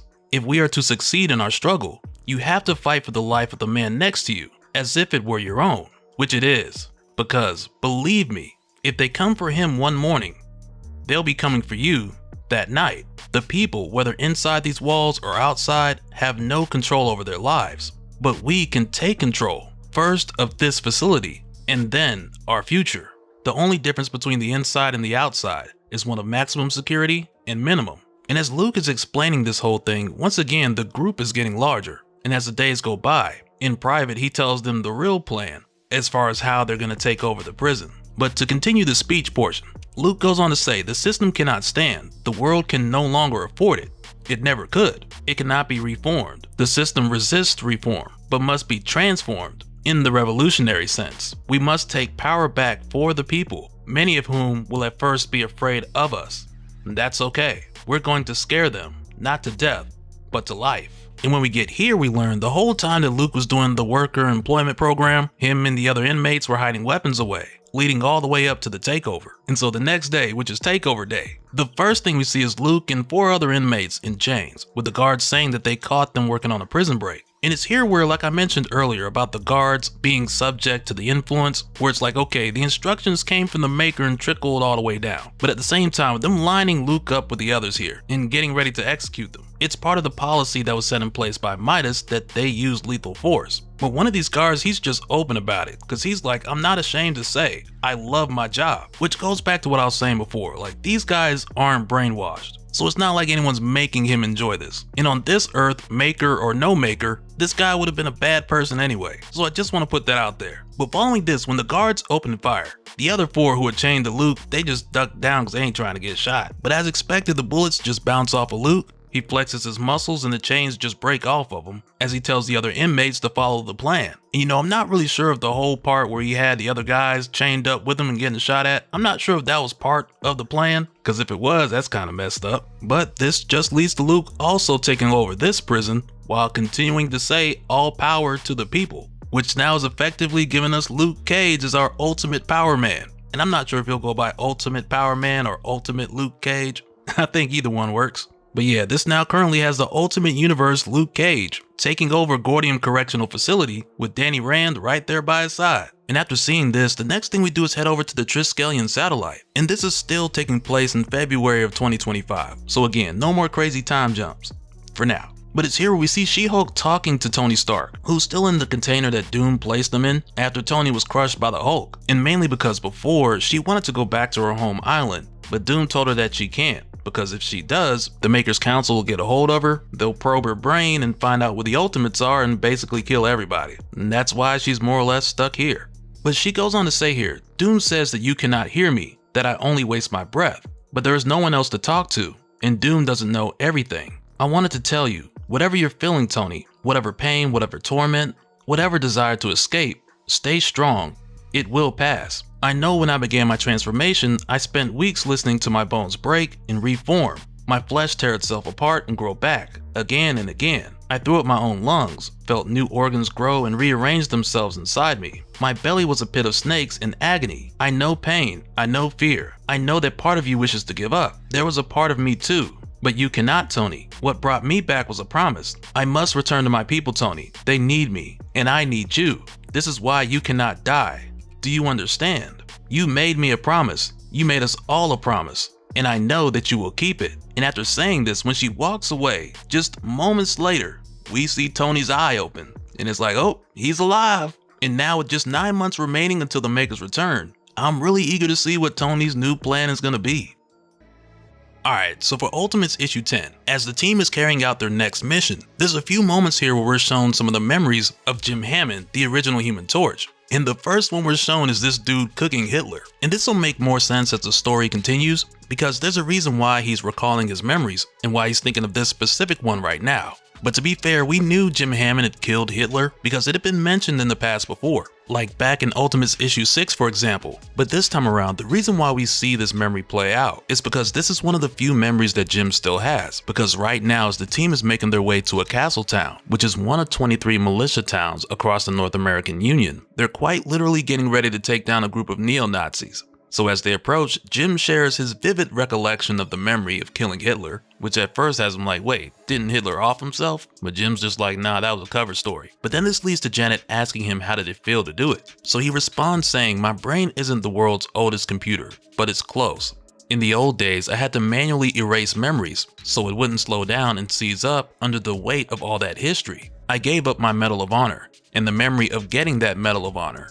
I gave up good friends, good years, and most memories of my brilliant father, Dr. Horton. For a while, I played the piano, but even that had to go. But that memory I keep in full color, high definition. I go back to it again and again. It keeps me warm. And just as a quick reminder, back in Ultimates issue 7, we were told by Jim himself after he was rescued by Tony, Steve, and Doom, he was given modern upgrades. And I don't recall off the top of my head if it was Tony or Doom, but Jim was basically rebuilt from the ground up. And like we've seen leading up to this, his cognitive upgrade has caused him to act more human than android. It's allowed him to communicate better with people, but also it's caused him to be very curious and introspective. And that's going to play a bigger role in a little bit. But in the here and now, Cap's like, that's enough of the reminiscing, because now they're here.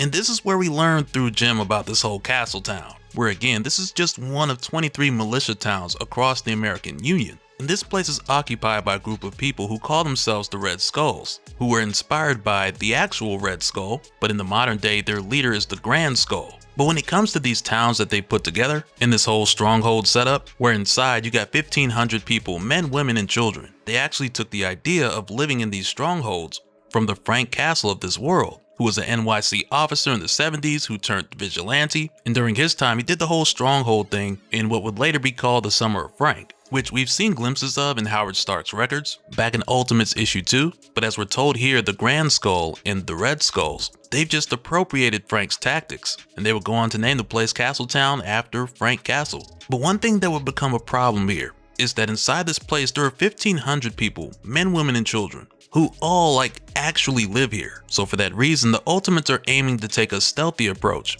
because they don't want the women or the children to be harmed. But as they're heading in, Cap gets a call from Tony, who mainly wants to know what's going on, but at this current time, Tony, he's in the middle of surgery. With Tony being restored by Doom after his run-in with the Hulk, that stopped his heart, which then led to Doom working a scientific miracle to bring Tony back, which has been an ongoing thing since issue 6. So right now with Cap hearing Tony reaching out and asking him the details on what's going on, Cap's like, man, aren't you in the middle of surgery? And Tony's like, I am. So Cap's like, without anesthesia? So Tony's like, oh yeah, the Immortus engine is keeping me stable. But even still, the way Tony's talking, you can tell he's feeling some level of pain. But because Steve and the others are going in right now, he just tells Tony that he doesn't have time to catch him up on the details. And instead, he can just follow the live feeds to see what's going on. So that's precisely what Tony does, while the rest of the Ultimates team continue with their stealth mission. And I'm gonna tell you right now, some of these stealth takedowns, they're lethal. Because on one hand, you got Janet, who's doing this like she's been doing it for years, because she just shrinks down and flies into this dude's ears very calmly and just wrecks him. While on the other hand, you got Hank, who's taking a very similar approach, but just not with as much confidence. But while this is happening, Jim Hammond, the Human Torch, he's narrating. And he says something very interesting here about Hank, because he says Hank is always second guessing himself, hesitating when he shouldn't. It'll get him killed one day, probably soon. Which right there just made me think of my Hank Pym predictions of either him dying or Janet putting her hands on him, because a lot of what we've seen, it just felt like foreshadowing for one or the other. And then you got Hawkeye, who's been doing very similar missions to this for quite some time, though with this case being a much more subtle approach. So for that reason, they're using noise canceling knockout arrows. But as they're heading in, Tony tells Steve, now that he's watching them from the feed, that the Red Skulls have nothing to do with the Council or the Maker, and that they're not a priority, only for Steve to tell him that he's received information that connects the Red Skulls to Hand, which right there, as we know, Hand is directly connected to the Maker, with Hand standing for Heroic Anomaly Neutralization Directorate, like we saw in Ultimate Universe 1 year in. And right now, as Tony's watching Steve and the others through the feed, he's also checking out other events that are taking place around the world. And it's funny here because Cap's like, we're taking down Nazis, they're always priority, which is followed by Hawkeye saying it's all one fight. But as Tony's watching the screens, he's like, no, it's thousands of them actually. And it's crazy because Tony's basically watching every one of our videos covering the Ultimates universe, whether it be Ultimate Spider-Man, Ultimate X-Men, Ultimate Black Panther. Like Tony's here watching all our videos at 2x speed. But as they make their way further in, the Human Torch creates this suppressive smoke to basically cover their trail. And for a moment here, this mission feels very similar to what we saw back when Tony, Steve, and Doom broke into the Hand facility to free Jim Hammond, because when they walk in here, they find Namor the Submariner. But the only thing is, Namor's dead. And it's pretty crazy how these guys just have Namor hanging up on the wall. And as soon as they see him, this is where they're confronted by the Grand Skull, who, like I mentioned before, this is the guy in charge. In the whole thing with the Red Skulls, they took inspiration from both Johann Smith, the Red Skull, as well as Frank Castle. And this is where we find out from Jim Hammond that this Grand Skull, he's not the first, because he goes on to say at least 5 other different men have held the position of the Grand Skull. 4 died violently. The civilian identity of the current Grand Skull is unknown to the public, and perhaps even to the larger organization itself. So yeah, a lot of these dudes are following this guy and they don't even know who he is. But as soon as they arrive, the Grand Skull tells them, the gang's all here. It's an invaders reunion, but we're well prepared for invaders. And as you would expect, Jim is shocked to see Namor here. So for a moment, he's like, it's him. It's really him. And as the Grand Skull goes on to tell them, like, yeah, that's him, didn't want y'all to see him yet, Jim is analyzing the Grand Skull, his voice, his height, biometric scans, to basically pinpoint who exactly is behind the mask. But his voice is being altered, so Jim keeps getting recognition errors. And he's also picking up a hint of mind control distortion, though at this point it's only implied that it's altering the Grand Skull's behavior. So I guess with time we'll learn more about what exactly is going on with that, or who may have planted it. So for a moment here where Jim asks him how did he do it, or if he killed Namor, which is also a clever way to keep the Grand Skull talking, so Jim can keep scanning them. This is where the Grand Skull tells them what happened. Because for starters, no, he didn't kill him. But he goes on to say the certificate of authenticity says his death was a political matter, an underwater coup of some kind. The Mad King was overthrown, according to Atlantean custom, and executed according to Atlantean law, as were his many wives, allies, and heirs. But the body became a holy site. Religions sprung up around it, like seaweed. Oppressed Atlanteans making pilgrimages and problems. The new regime down there didn't like it, so they exiled their former king after they killed him, which has to be some kind of first. It doesn't decay. See? They say, the worshippers say, it isn't just his super dense tissue. They claim the ocean's microorganisms refuse to eat the body. That even dead, every living thing down there recognizes its rightful king. But as the Grand Skull goes on, we find out that he basically just uses Namor's body as a recruitment tool. But he tells them here, it wasn't my idea to mount him, by the way. That was the last guy, a real collector, very into big game. But it turns out the corpse is a killer recruitment tool. The boys can't get enough of it. They practically piss themselves. You know, there's a lesson in there somewhere about symbols and their context. Down there, he's a miracle. Up here, he's a joke. The fish that never rots. And it's right here where Jim gives the signal, and Cap tells the team to clear the room. And right away, the Ultimates start dropping bodies. Like, these dudes ain't even have a chance. Because for the most part, these are regular dudes here equipped with laser guns. So they're basically neo-Nazi stormtroopers. So when you take that and you put it up against the Ultimates, it's not even close. So this fight ends just as fast as it started. So for a moment here, this has the Grand Skull like, oh, okay, well, wait a minute. And he tells Cap here, you know, you can learn a lot from us, how we operate. I mean, we both preach violent revolution against the world government, but we've been at it a lot longer than you have. And you know, with him saying this, he's not wrong. But of course, Cap's gonna see like, no, you're racist thugs and murderers as if they're nothing alike. When the truth is, they do have more in common than they don't. Because clearly they're both a group of murderers. Because I mean, if we just look at this issue alone, it's like the Ultimates are way worse. But with Cap saying, we're nothing like you, the Grand Skull comes back saying, well, you're right about that. We've got more money, better branding, and a much larger membership. We give them an enemy, a symbol. We give them something to believe in and something to die for. What do you give them? Here's one of our true believers now. His name is John Walker. John's been a devoted follower of Red Skull content for years, ever since he was a boy. 16 months ago, he came to me with a metal box, a message from Tony Stark, and a vial of super soldier serum, asking me what to do. You know what I said? I said kick their freaking heads in, John. So basically, US Agent received a hero starter package from Tony Stark, much like Peter and a number of others. But like we saw in Ultimates issue 1, for the most part this played out as a disaster, where only 1 or 2 took and all the rest were either rejected, intercepted, or deceased. And that's resulted in John Walker being a super soldier for the Grand Skull. So right away this guy leaps into action. But as soon as he does, Jim Hammond swoops in and he puts the flames on him. Just dropped it on this dude's head like, yeah, hold that for me. And I gotta tell you, man, Captain America's reaction here, he's just like, Jesus, Jim.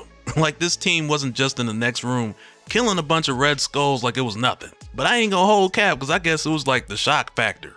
But nonetheless, that had me rolling because Captain America, he's seen some stuff, but he wasn't ready for this. And his reaction took me out. In the Grand Skull, he just over here like, grand opening, grand closing. But right here, when he shoots at Cap with his laser gun, Cap tells him, you're not the Red Skull. I killed Johann Smith 75 years ago. Take that thing off and give up this charade. You're done.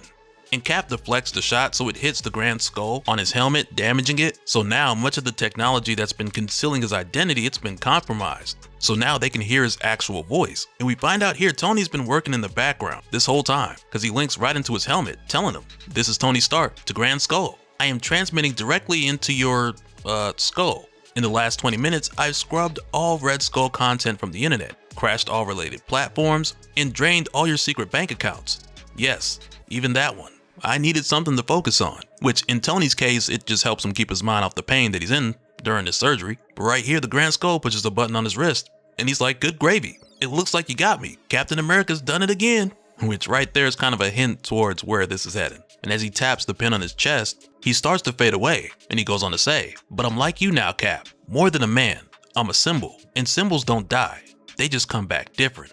It was good to see you, Steve. Which right there probably tell you everything you need to know about the twist that's right around the corner. And I mean, really, there was something the Grand Skull said earlier that I think was more of a giveaway, but we'll talk more about that in a little bit. Because next, after the Ultimates leave, they take Namor's body with them. And it's not a whole lot that's said here, but they basically just do a small funeral for Namor. And they give his body back to the sea, which I hope will turn into something much bigger down the line, but we'll just have to wait and see. And following this, when we head back to the Triskelion satellite, which is like the Ultimates base of operations, Jim notices that Steve hasn't slept or spoken since Namor's funeral. And instead, Steve's just been sitting in his room with the lights on. And just as a bit of extra context here, with Jim having his recent cognitive upgrade, this has caused him to do a lot of searching within, where he's asking questions about the memories that he's lost, and he's searching for answers to things about himself as well as humanity and the world. But also it's allowed him to become more intuitive to human emotion. So when he sees Cap here, he knows that it's not just about Namor's funeral, but instead it was about what the Grand Skull had said.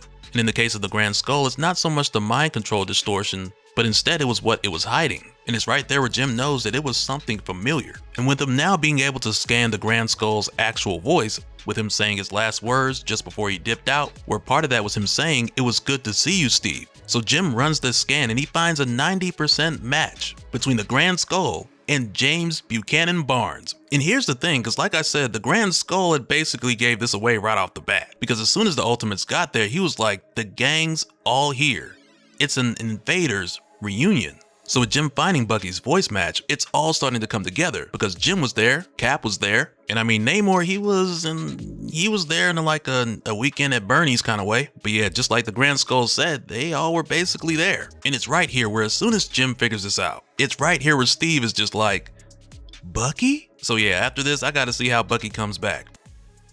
Alright, so going into Ultimates issue 11, for the most part, this really picks up from the events of Ultimates issues 6 and 7, when at the time, as a result of Iron Lad's death, if that's what you want to call it, we saw the different members of the Ultimates network just branch off and carry out the mission of fixing the world in their own way. And their methods were very different, like with America Chavez, who took the more positive and inspiring approach, as opposed to others like Hawkeye, who really just went back to blowing up stuff. And when it came to Thor and Sif, this is where they decided to take a step away from Midgard, because they felt like they had spent too much time in just one realm, which is why back then Sif had told Doom that her and Thor are gonna head to Yggdrasil, travel to the different realms, sow chaos, and build armies so they could give Allfather Loki a taste of his own medicine. And that's basically what we're getting back into here. but also going off of what we learned in Ultimate Invasion issue 2, which is where we got our first glimpse at what was going on in Asgard, because at the time when the Maker was talking about all the changes he had made to this universe, with him having the full knowledge of everyone he considered to be an enemy and the unlimited capacity to engage them. This granted the Maker the freedom to do whatever he wanted, but even still, his expertise of Earth 616, it wasn't a one-to-one blueprint for Earth 6160, because this other universe will have its differences,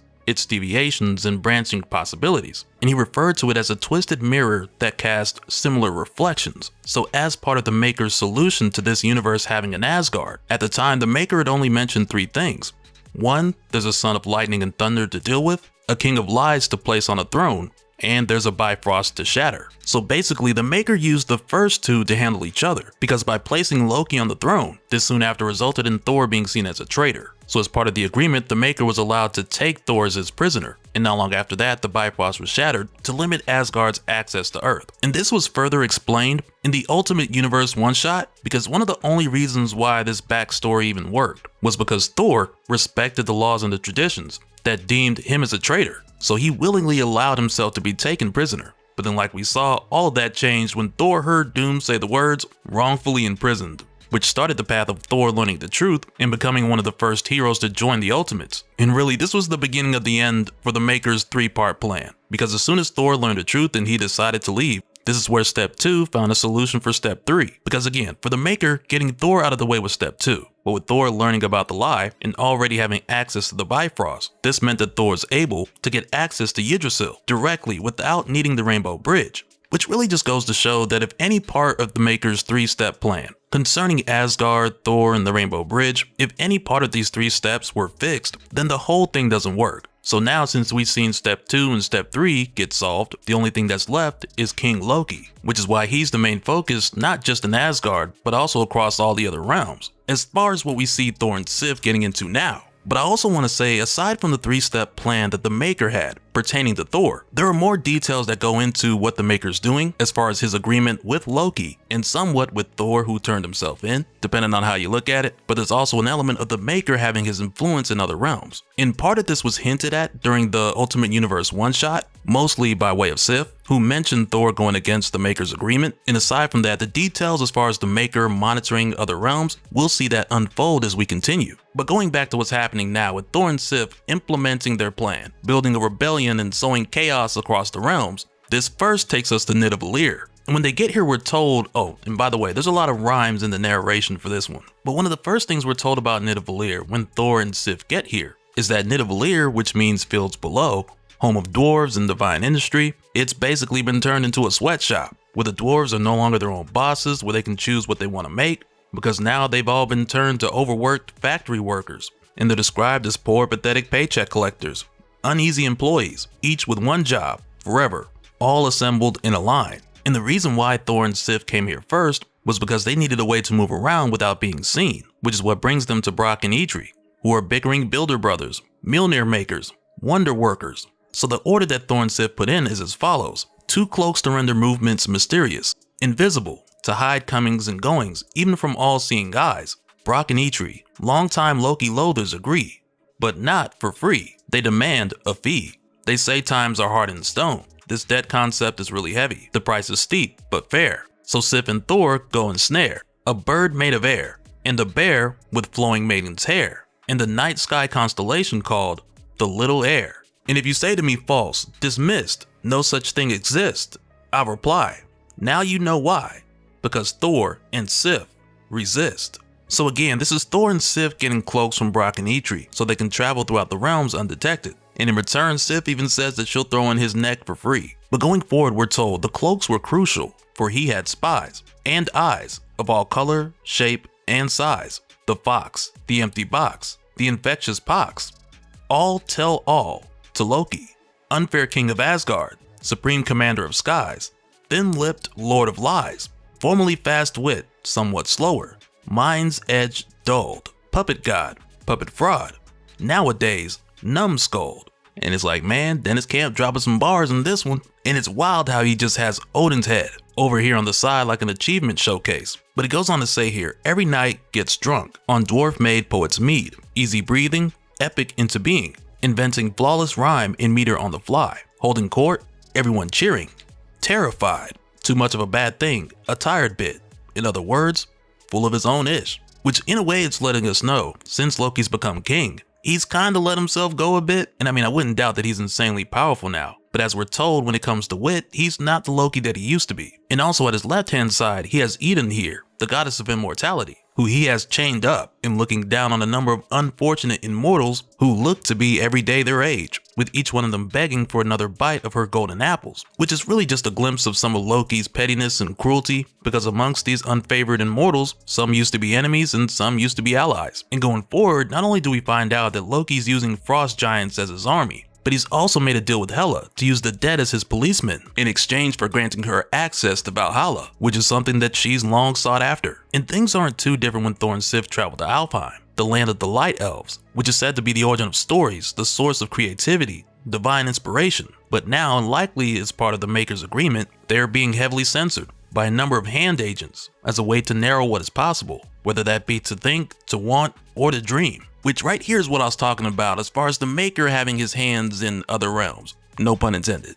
And just after this, next we see Thor and Sif travel to Vanaheim, but when they get here to recruit these guys into the resistance, they don't want any part in it. And it's not because they support Loki or they think he's right, but it's mainly because King Loki's left them alone, and since he's taken the throne, not much has changed here. And also because many of them are able to see the future like a story passed down, though coming from the other direction. This also has them believing that it's better if they stay neutral. So for this reason, they declined joining the righteous cause because it was just safer to follow the laws. But after making their rounds and trying to recruit others towards their cause, Thor and Sif then take a break to fornicate.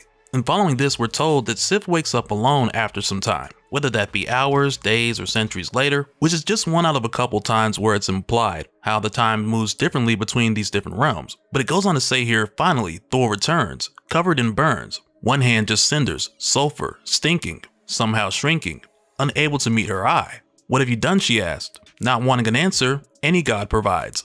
Then they're back to the old ways, like always, leaving important things unsaid, all business instead. They still had to make dread, war on the dead. And as far as what's going on with Thor's burnt hand, which will be just fine within time, but as far as what happened to it, I'll let you guys know my guess in just a little bit. But after this, we head over to Jotunheim, where we're told sometime after, for Loki, disaster. It moves differently in myth, month, minute, millennium. They're all mixed up with each other. Blurred, world, wordsmith, in name of pith. As we're shown Thor catching the frost giants with a surprise attack. And with doing so, we're told that he's trying to be anything but subtle. Unlike before, where now it's said that his rage could be seen from Asgard, which then gets Loki's attention, so he heads over there. And this is where we're told, but all this action was a mere distraction, for while Loki returned back to the fatherland, Slaughterland, he left Asgard unguarded, which is basically a plan that Thor and Sif put together to get Loki out of the way so Sif could go to Asgard and get Eden out of there, so they could hide her in Niflheim. And not just her, but also others from Asgard who are willing to join the resistance. And this includes people like Heimdall, Hogun, Volstagg, Fandral, and Balder, I believe, because we're not given names just yet, but as we're told, their numbers will grow. And thanks to the golden apples, they've all had their vigor restored. And we'll see more of those who have joined the cause in just a moment. But also as a result of the golden apples being here and not in Asgard, we're also told here Loki is raging, rapidly aging, unused to time and losses. The problem with most bosses, he gathers his banners, his swords, his hammers, summons a rousing speech, but without his mead, only stammers. So basically without the golden apples or his mead, Loki's starting to look his age, and he's stumbling over his words. But even still, Loki's able to make his point here, to both his frost giant army, as well as to the dead, his dread policemen. And part of this message that we're shown right away is that Loki believes that he's been too lenient. So as a result, he's increasing his oppression. And one of the first examples that we're shown is the people of Vanaheim being placed in chains. And it's crazy because the Vanir, they could have been like what we're seeing now in Niflheim, where Thor and Sif have increased their numbers, everyone here is on that golden apple diet, and they're ready to go to war. But at the same time, I can also imagine with everyone in Vanaheim turning down the opportunity for this rebellion, because of the stories passed down from the future, it's possible that they didn't see exactly what was coming. Or those who are going to lose their lives in the fight to come, they could have just told everyone else, oh, it's better if we all do nothing. So yeah, we have yet to see how things are going to play out for them. But after seeing Thor's army grow in numbers, the next thing we see is Thor making his way to Muspelheim. And it goes on to say here, who can say what drove him? Desperation, inspiration, frustration, perhaps a vision. Either way, he had made a decision. Better flames than chains. He had fought fire demons in caustic legions. The sons of Muspel fell before the storm. Further and further, he'd come to make a deal with Flame Lord Surtur, Muspel's fiery crown, who approved his appeal. Burn it all down. So yeah, as it would seem, with the Maker getting involved, putting Loki on the throne, and imprisoning Thor, this has shuffled the cards to where now Thor is basically bringing Ragnarok to Asgard. And I can only imagine this is why his right hand was scorched earlier. But yeah, once again, much like we've seen in so many other cases on Earth 6160, when the villains are at the top and in control of everything, whatever the heroes do to go against them, it makes the heroes look like the bad guy, which is kind of what's happening on Earth 616 as well. But yeah, I'm excited to see this version of Ragnarok. Let me know what you guys think in the comments. But just after this, we head back to Midgard, where we're told that time is more linear, and I mean it is, but at this point we're given an update on Tony's recovery, as we're told that his body was broken beyond conventional fixing, implying that his repairs are going to be very unconventional. The makes of his heart, a terrible engine, revamped veins contain flow of blood in time, lab-grown lungs breathe in air, exhale era, brain burns with revelation, sudden sense of elevation, infinity bears her breast, shows him everything, means to make lad into a man. Which really is us now being told that Tony's evolving beyond who he was as Iron Lad in this unconventional repair, whether that be the Immortus engine replacing his heart like an arc reactor, opening his mind and showing him different possible timelines. That all has yet to be explained directly, but what we do get in the here and now is Tony calling Doom and asking him to explain what's on the screen that shows all the Ultimates dead at the hand of the immortal Iron Fist Hulk. Because Tony's not exactly sure what this is, whether it was an alternate timeline, what was supposed to happen, or what. But we'll just have to stay tuned to get those details later on. Alright, so coming back, this starts off on the Beast, which is like the Hand's flagship cumulo carrier. And it almost feels like every time we see this place, the Hand has taken someone new into custody, because now we see they got Dupe, who's equal parts powerful, weird, and mysterious. But right away, this just adds on to what we've seen with them bringing in Howard the Duck, as well as Omega the Unknown. And it's pretty crazy, because now we're adding one more hero outside of the ones we've been introduced to the long list of heroes who have been handled by the Maker. And it kind of makes you think like, man, if only someone could turn back the hands of time, because I still need some answers about some of the deceased individuals we saw in that damage control facility a while back. And those answers might be in this issue, but I'm gonna step around that rabbit hole for right now. But going into this, we start out with a conversation with Director Fury and another individual who will be revealed in the moment. But do keep in mind that this Nick Fury is just one of many who the Maker's Council has just destroyed and replaced through a series of multiple life model decoys, with all of them basically repeating the same behavior traits, though in different ways, with each and every one of them betraying the Council in a different way,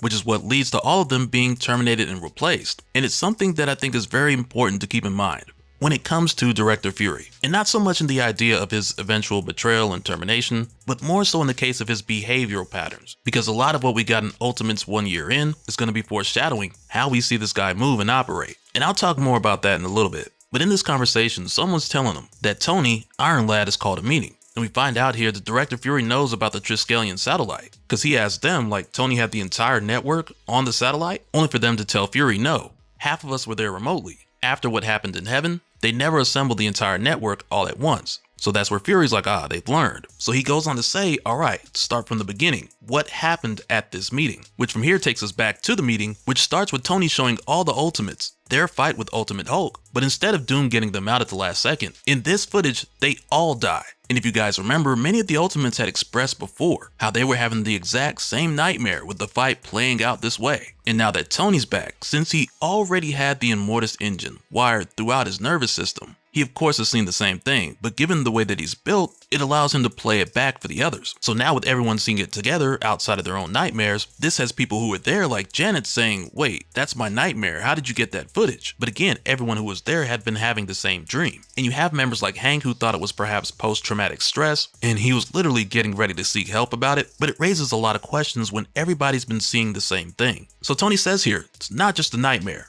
And he looks to the side like, tell them Doom or I will. But Doom doesn't say anything, so Tony's like, fine. And there's this pause before Janet's like, Tony, what's going on? So Tony goes on to say, since I fused the Immortus engine with my nervous system, freezing myself forever in the decasecond before death, I've been catching up on what I missed. The engine allows me to see through time. Well, sometimes, I'm still figuring things out. Because when Tony looked back on the day that he died, for him it was like seeing two versions of the events superimposed, like two competing signals, with one going stronger and one fading out. One where Doom got them out just in time, and the other one where he didn't. Which right here is just a straightforward way of Tony telling them that they all died that day, horrible deaths, and that their nightmares actually happened. Which is something that I think was pretty obvious once we knew that everyone was having the same nightmare, that I assumed at the time would be the thing that changed Tony's mind about the no time travel rule. And aside from this, Doom even said in issue 6, one mistake and everyone is dead, again. And that part I did not catch, even after going back to read issue 6 when issue 11 came out. Because it just sounded like Doom was talking about the botched attempt at bringing back all the superheroes. And it almost feels like Dennis Camp knew that, and he just waved the answer in our face the whole time. And it's like now that we've reached the point where the truth is being revealed, it still hits because there's a lot of twists and turns here. And you can't always say that when a writer uses foreshadowing because there's a thin line between it feeling too obvious and it feeling like a lazy cop-out. But I love how this is done because next, Doom speaks up, and with a sigh he tells him it was very messy. By the time I found you, what I found was unacceptable. So I intervened. That was what happened. But it didn't have to be, and it isn't what happened anymore. I saved your lives. You are welcome. And the different responses we see to this are pretty hilarious. I can almost hear Luke Cage's response through the page. But following this, Tony leans into the whole thing. Because he says here, you've been lying to us, Doom. You've been lying to all of us. And you broke your agreement. And Doom's like, I saved your lives. I saved the Ultimates. Our agreement? You should be kissing my feet. Everything I have done, I've done for the cause. So right there, Tony says, and what about Project 4? But Doom gets quiet again. As Tony goes on to say, all that time, supposedly working out the correct dose of cosmic energy. All a lie. Those poor dead mice. All that time, you've been trying to break through the Maker's barrier to radically change the past, all behind our backs. So Doom tells him, if you want an explanation, I'll give it happily. But if you seek contrition, I'm afraid the capacity was long ago cut out of me. I am Doom. You must accept this, and all it means, as I have. So America tells him, you're irresponsible. You could have destroyed everything. You know what happened to the Guardians. You could erase this world. And Doom just throws up his hands like, what in this world is so worth saving? Tell me. Then he looks over at Tony saying, fix the world. Those were your words. That is the supposed purpose of the Ultimates. Well, I am trying. Can you say the same?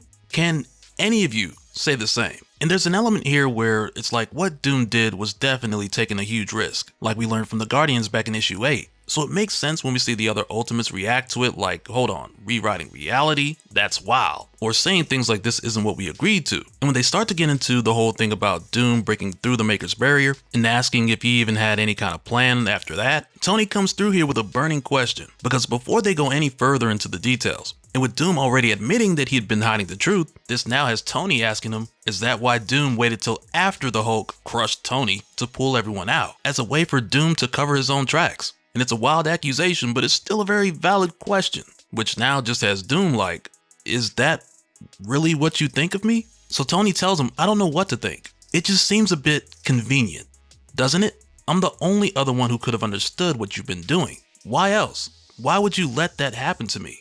And I'm telling you, you can almost feel the pain in Doom's response. Because he says here, I tried, Tony. It wasn't just separate space-times. I had to save you without uncreating myself, or this version of myself. The further away your deaths were from me, the more difficult that became. The more enmeshed your deaths became with my life. With every passing second, the calculations became 10 to the 23rd power times more complex. I tried. I tried to get you out before. From the beginning, I tried to save you. But even with the time machine, I ran out of time. Everything I touch, all doomed. I miscalculated again. Which right there just goes back to what we saw in Ultimates issue 4. When the Maker tampered with Reed's calculations and turned him into Doom. Ever since then, Doom has been obsessed with making sure things are right and not failing the people who are depending on him. And I'll admit, when Doom was working on Project 4, I bought into all of that. And I mean, he was still trying to save his family, but he wasn't honest about how he was doing it or how dangerous that could be for everyone. But Doom's intentions at the time, as well as his obsession for perfection, all of that still plays its role here. Because Doom believes it was his error that failed Johnny, Ben, and Sue. So ever since, he's wanted to make sure that he will never make an error again by being certain that his calculations are correct. And that's why it was such a big deal at the time when Doom saved them, when he said 7 seconds and 7,000 unknowns. Because at the time for Doom, taking action without having the certainty of how it would play out, this went totally against who he'd become. And it's not easy for him. It was what he needed to do, and it basically sets the stage for who the Ultimates need to become. But as he goes on to say here, it won't work without you. None of it works without all of us. So Tony tells him okay. But Doom goes on to tell him, I had to save you, even if it meant risking. And again, Tony's like, Doom, it's okay. But Doom keeps going and he's like, it's not okay, Anthony. Nothing's okay. Don't you see? It's not working. We haven't made enough progress. Not close. We're running out of time. And America agrees because they saw a version of what lies ahead by way of Captain Marvel from the Super Guardians or the Guardians of the Galaxy from the future. Because before America lost her memories, she saw all of this for herself. So Doom asks Tony, since the Immortus engine can look into the past, if he can use it to confirm the future. And Tony tells him that he's tried, but every time he tries to see past the Maker's return, everything Tony sees after the city opens is just white. So Doom says here, you're right. If I can break the Maker's barrier, I will save my family, fix at least one piece of this world. Isn't that what we all came here to do? I will make a better world in this one's place, even if there is no place for me in it. A world without Doom. So Tony's like, you haven't thought this through. God, this is basically complexity science. Your actions will have unpredictable, unintended consequences. They could lead to something worse. So Doom tells him that's true of any action we might take. And yet still, we must act, even with incomplete knowledge and knowledge of our incompleteness. Much like how Doom saved them without absolute certainty of how it would play out. So Doom tells Tony here, you talk of revolution, but when the decisive moment comes, even knowing we will fail, knowing for an absolute certainty, you refuse to take the necessary steps. What are you waiting for? This world is a prison. What do you have to lose but your chains? That is why I lied and obfuscated. I knew you would not approve, but I knew also that I was right. Radical action and imagination are what are called for now. I assure you, I have thought this through. So again, Tony just says, okay. And Doom just like, what do you mean okay? And I said the same thing first time I read it, because this is the twists and turns that I'm talking about. Because Tony tells Doom here that he didn't bring everyone together to put him on trial. He just wanted to get everything out in the open, so they all could decide on the future of the Ultimates together. Which really, I think it's a creative way to confront a friend who you've caught in a lie. Because Tony's basically like, yeah, you lied to all of us, here are the receipts. And he could have pulled Doom to the side and talked to him about it that way. But this involves everyone. And now that they all know what really happened, they can all come together and decide on what's the next move. And this is where Janet asks Cap what does he think about all this. And Cap's just like, Doom's right. Which catches everyone off guard, including his longtime friend Jim Hammond, the Human Torch, and even Doom. But also the way Cap sees it, he doesn't think trying to break through the barrier is a good idea either. Because if Doom hasn't done it by now, there's no guarantee that it's just going to happen in the next 6 months. And Cap also makes it clear that he doesn't want to go back to the origin box method, because Steve still stands on the idea of that being a failed concept. And on top of that, he tells him what they're doing now is not working either, because never mind what's in the future or the past, if they're no match for what's in front of them right now, let alone whatever the Maker's bringing once the city opens. So Steve tells them here, the Ultimates have been scattered, fractured, and disoriented, and I blame myself. I've been thinking small like a soldier, instead of what we need. And I feel like he was about to say Captain right there, but he goes on to say, truth is America Chavez and Mr. Cage have been much more effective than I have. We can learn a lot from them. So right there, Luke Cage is like, I could recommend some reading materials because he's been doing a lot of reading over the past 20 years. So next, Steve suggests that they need more outreach to expand the network rapidly. And for those who come, they need to give them something to fight for. And as soon as he says that, Steve thinks of what the Grand Skull told him, who we now know to be Bucky Barnes. But back in issue 10, the Grand Skull had this whole speech where he asked Steve, what do you give them? And it's right there where Steve is like, we need to give them something to die for, if need be. And right there, Hank Pym's like, nah, I'm good on that, big dog. Why am I want something to die for? And right here, Doom addresses the elephant in the room, because he's like, we're going to have to use the Immortus engine to its full potential, because it's their greatest weapon. And Tony agrees, but this time he quotes Doom instead of the other way around, because like Doom said before, we'll have to think in 4 dimensions if we want to save the world. But it's like now Doom's like at least 4, because they may have to pull from some other dimensions aside from time. And Tony says that he's already been thinking about the possibilities.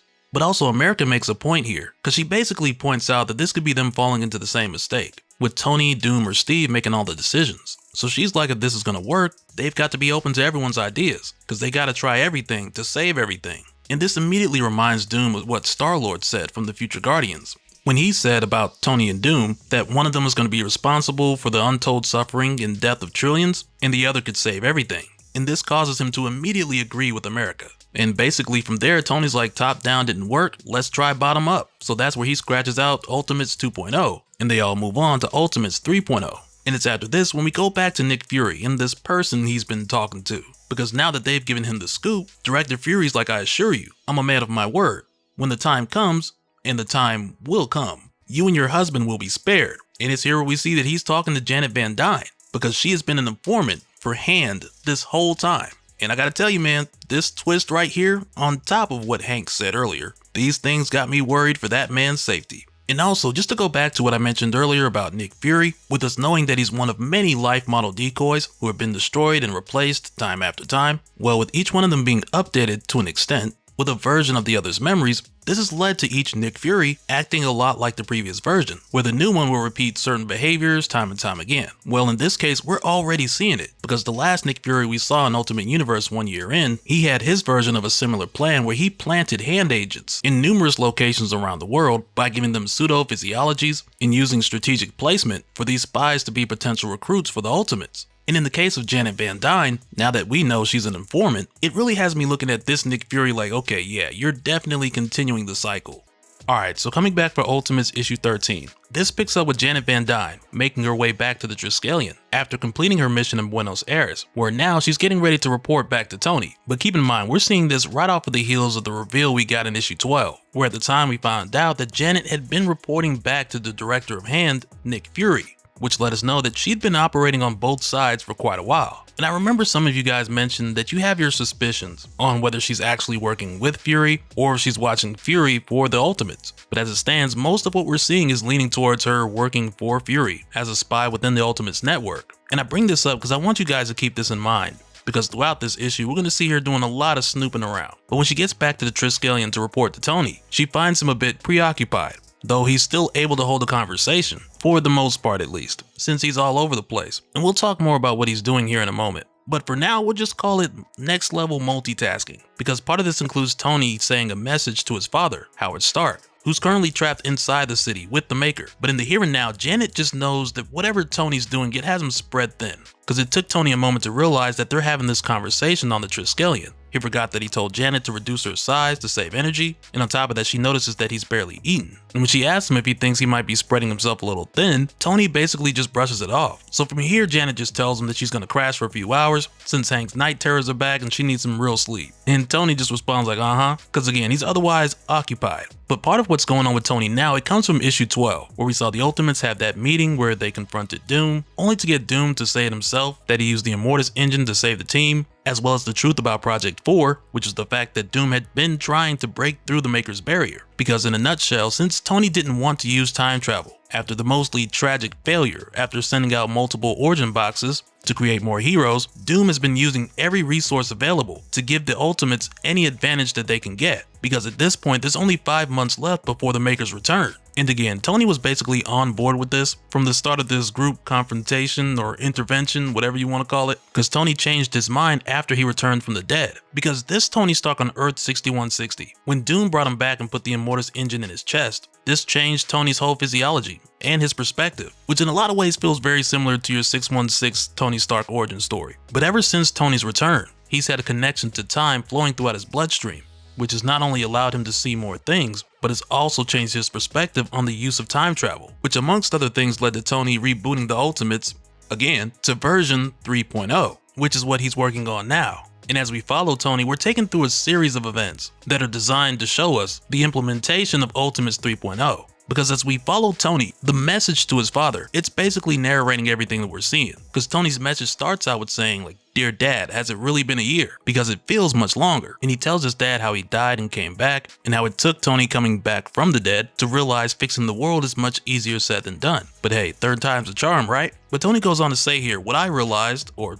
what we realized, was we were still looking to the past for all of our inspiration, our symbols, our methods, even our names. We're done with that now. We can no longer be slaves to a stolen past. What was lost forever. And from now on, we look to the future for inspiration. And at this time, we see Tony meeting up with America Chavez, so they can speak to a group of young people who look to be a mixture of like teenagers and young adults, who they've brought here for the purpose of informing them on who the Ultimates actually are. Because for the most part, the public's perception of the Ultimates, it's been curated by Hand, either through the media or substances put in the public's food to make them more susceptible to influence. So for the most part, it has the public thinking of the Ultimates in a negative way. And that's why when America Chavez asked them here, who are the Ultimates, they all have wildly different answers. But one of the biggest changes as far as the Ultimates 3.0 is the fact that now anyone can be a part of the Ultimates. Because in Tony's message to his father, he goes on to say, the Ultimates is not a team or a league or a corporation. The Ultimates is not just a network or an army. The Ultimates is a movement.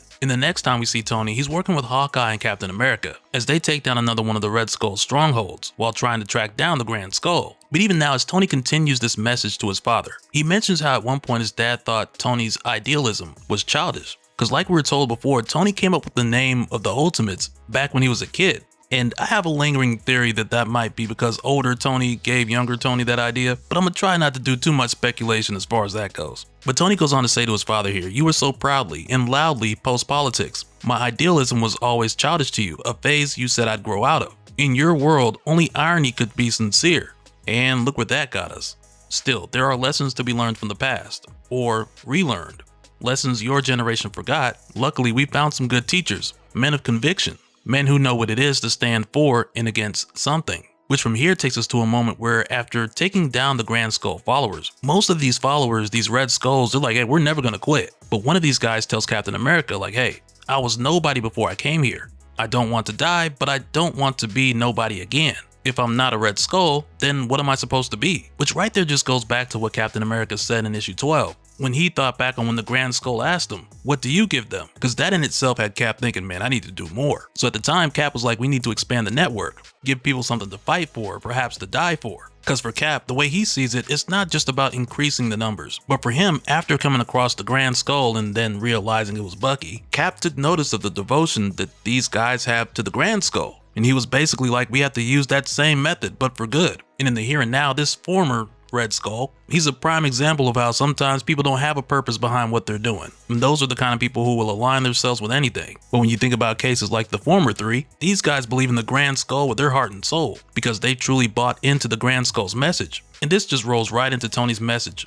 to his father, with him saying we can't just burn their flags, raid their fortresses, confiscate their resources. We have to give them something new to believe in. And as part of Tony's way of getting this done, which again goes back to his method of next level multitasking, because in order to reach out to everyone, to have these large groups meet up in secret and get the truth out to the public, since the news is all lies and corruption, Tony Stark literally built his own internet for the Ultimates network. So for anyone who wanted to join the movement, or at the least be informed about the truth, they are able to do so without flagging Director Fury or the Maker's Council. And I mean, these guys live in a satellite, so I'm sure that helped. But with how this is done, we're shown the contrast between your standard news outlet and the information being shared by the Ultimates, with the regular news talking about the Ultimates attacking the energy infrastructure and how that damage is costing consumers billions, while the Ultimates network is sharing a ton of secrets straight from the Council's secret files, like the destruction of the Garden of Eden, experimentation being done on a whole island of people, which is likely referring to She-Hulk's origin. We see people finding out about their money funding a war in Africa, which is what we've seen previously in the Ultimate Black Panther series, with the North American Union funding Nigeria, in addition to the news of chemicals being placed in people's foods.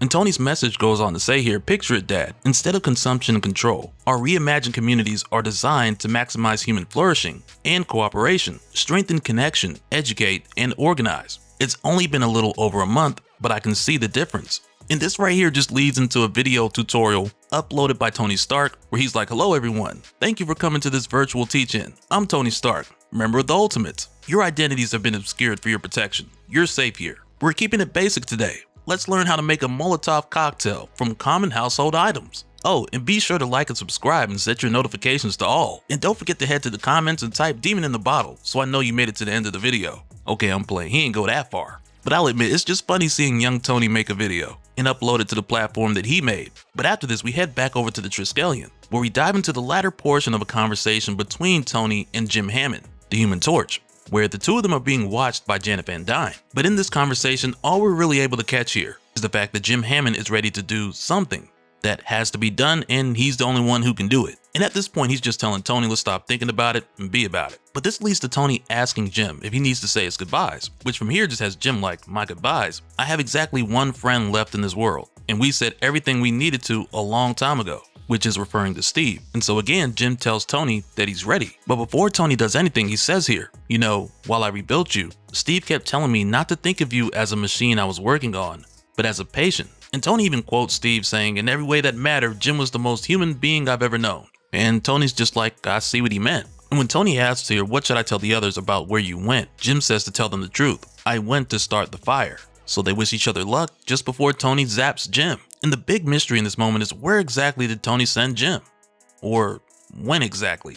And following this, we jump right over to She-Hulk's home island, where we find the immortal weapons dealing with the local megafauna, in addition to an army that's packing some seriously advanced gamma-powered weaponry that Tony would describe as some of the most dangerous and destructive on the planet. And as it turns out, Tony is also here with She-Hulk, which again goes back to the whole next level multitasking thing. But as they're observing what's going on, Tony apologizes again, and he tells her that they will fix this. But at the same time, what they both understand is that they're not just gonna rush in like last time, but instead right now they're just observing so they can make a plan and then prepare. Because for She-Hulk, she doesn't just want to take her island back, but she also wants to kill Banner with her bare hands, which right there is kind of like, yeah, I mean, we'll see, because last time, woo, that didn't quite work out. And after this, Tony mentions in his message to his dad, I asked God for help, and God answered, in a voice like thunder. And Thor responds to Tony here saying, the gods make war on a scale you cannot imagine. 9 realms hang in the balance. The fight for Midgard is but a minor skirmish. Kneel and beg all you like, Iron Lad. The gods no longer answer mortal prayers. Now you must answer your own. And I mean, with that kind of response, you can kind of see where Thor's coming from, given the fact that he's currently orchestrating a version of Ragnarok and taking the fight to Loki with Surtur at his side. Because like Thor's mentioned multiple times, what he's working on right now stretches across the 9 realms. So from his perspective, it's like Midgard can sort out their own problems. And after this, Tony's message goes on to say, but the most important piece, the thing that could turn the tide is this. A man named Luke Cage has helped inspire prison uprisings across North America. Many have declared themselves sovereign states and have been defending themselves as such, as the facilities were already heavily militarized and North American forces are confused and fragmented since your removal from the council. They're actually holding their own. In each of these fragile new territories, Cage has instituted educational and rehabilitation programs. It's still early, but they seem to be working. Hardened killers, violent racists, compulsive thieves, no one is beyond redemption if given the right environment and the right tools. As we see Danny Rand leading the meditation session. But this message continues with Tony saying, locking away the problem your society creates isn't the same as solving them. This is what a revolution looks like, and this is how we build on it. After Cage, Charlie, and Joanna, I realized we'd been going about it the wrong way. Heroes aren't born or made. They rise up from the people, from the struggle. Our prisons are overflowing with political prisoners, community leaders, dangerous to the status quo. People who stood up. Heroes, in other words. It's not the maker's list that makes them heroes. It's their actions. But this time, rather than throwing them into the deep water and hoping they figure out how to swim before they drown, we're actually preparing them. Captain America on combat strategy and tactics, Doom on science and theory, Luke Cage teaches civics and politics. When I have time, I come and answer questions. And of course, we don't have a lot of time. But prisons have a strange relationship to time. Inside these walls, time passes faster than it does in the outside world, at a ratio of about 6:1. I got the idea from the Maker's City. We have a time machine. It's time to really use it. Which right there just goes to show, alongside of the Ultimates 3.0, with Tony being okay with using time travel again. Now that he's able to access it in a much crazier way than before, he's pulling out all the stops, because he's willing to use every advantage that he can, even with him taking this method, which like we talked about, the Maker has used a number of times for insane efficiency, but it doesn't stop there. Because this is where we get into what I was talking about earlier as far as the next level multitasking. Because the next thing we see is Tony leaving from all the different locations that we saw him at before, with him returning to the Triskelion. As his message to his father goes on to say, we're going to change everything, Dad. We're turning prisons into schools. We're turning your convicts into superheroes. We're pushing things to the very limit of what's possible.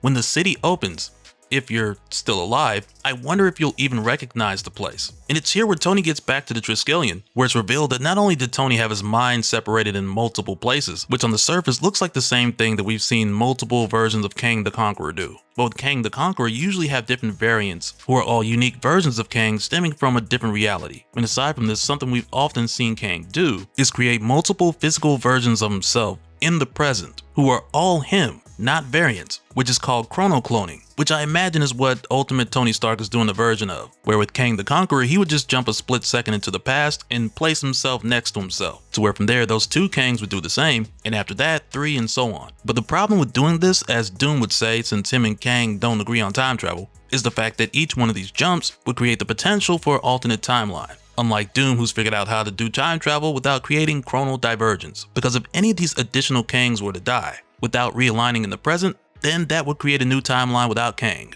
And that's just one of the reasons why 616 Doom uses Doombots. But the reason why I'm bringing up the whole chrono cloning thing here is because with Kang the Conqueror, when he does this, his chrono clones are very close in thought because they're literally split seconds apart. But in Tony's case, with what he's doing here, which again, I imagine physically, it's basically the same thing, but mentally, like we saw at the beginning of the issue, Tony is operating in multiple points in time at the same time with his single consciousness. And it seems like he's getting better at it because when this started, he could barely hold a conversation. After that, we saw him take each of his chrono clones, who were all Tony, each become fully aware and fully present so they can handle all the different tasks and, you know, give actual sincere apologies just to bring it all back together. And as far as how Tony's able to do this, that goes back to what we saw in issue 10, when we learned how the Immortus engine physically changed Tony. And it even came to the point to where Tony saw infinity, only to be like, you know what, I'm not ready for all that. But soon that could change because the Ultimates are running out of time, with just 5 months remaining before the city opens and the Maker returns. And the thing is, because the Ultimates only have a limited window of time that they're able to work with, since they can only go so far to the past and they can't go too far into the future past the Maker's return.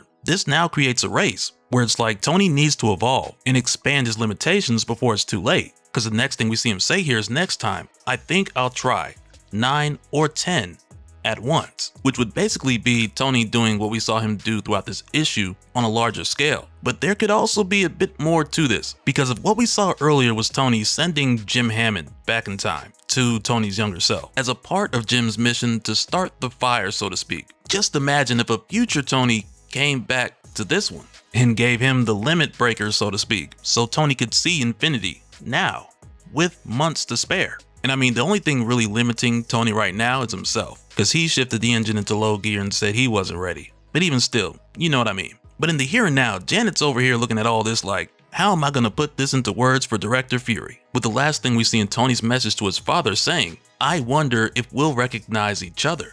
Which I gotta admit reminds me of the look on Howard Stark's face when he saw who was behind Kang's mask at the end of issue 4 of Ultimate Invasion. Cause yeah, I'm still holding on to my theory of it being Tony, especially after everything we've seen and Tony talking like this. Like, I would be utterly shocked if it's anyone else. Alright, so coming back for Ultimates issue 14. At this point, we're just a couple of issues in, or really a couple months in, to Tony updating the Ultimates initiative to version 3.0, which as we saw was more about getting the general public involved, with Tony putting out an app that everyone could get access to and allow the general public to be a part of the Ultimates network. And not so much for the reason where it's like everybody's gonna suit up and save the day, but more so to allow your average everyday person to be able to learn the truth instead of just being fed what the Maker's Council and the corporate giants want them to know. Because when it comes to the Maker, who's still locked away for another 4 months at this point, when he reshaped this world to get rid of the heroes, he formed his council to manage the different territories so that they could focus on keeping the general public in line by way of using a number of methods like fake wars, media manipulation, mutant control, and the list goes on. But starting from the Maker all the way down the stack, there's this chain of control, or at least that's what it's supposed to be, where there are individuals in these different regions around the world who answer to the Maker's Council. Like for example, the Kingpin, who's supposed to answer to Henry Duggery, and even beyond Fisk, you have those who are supposed to listen to him, which has only seemed to be the case for quite some time.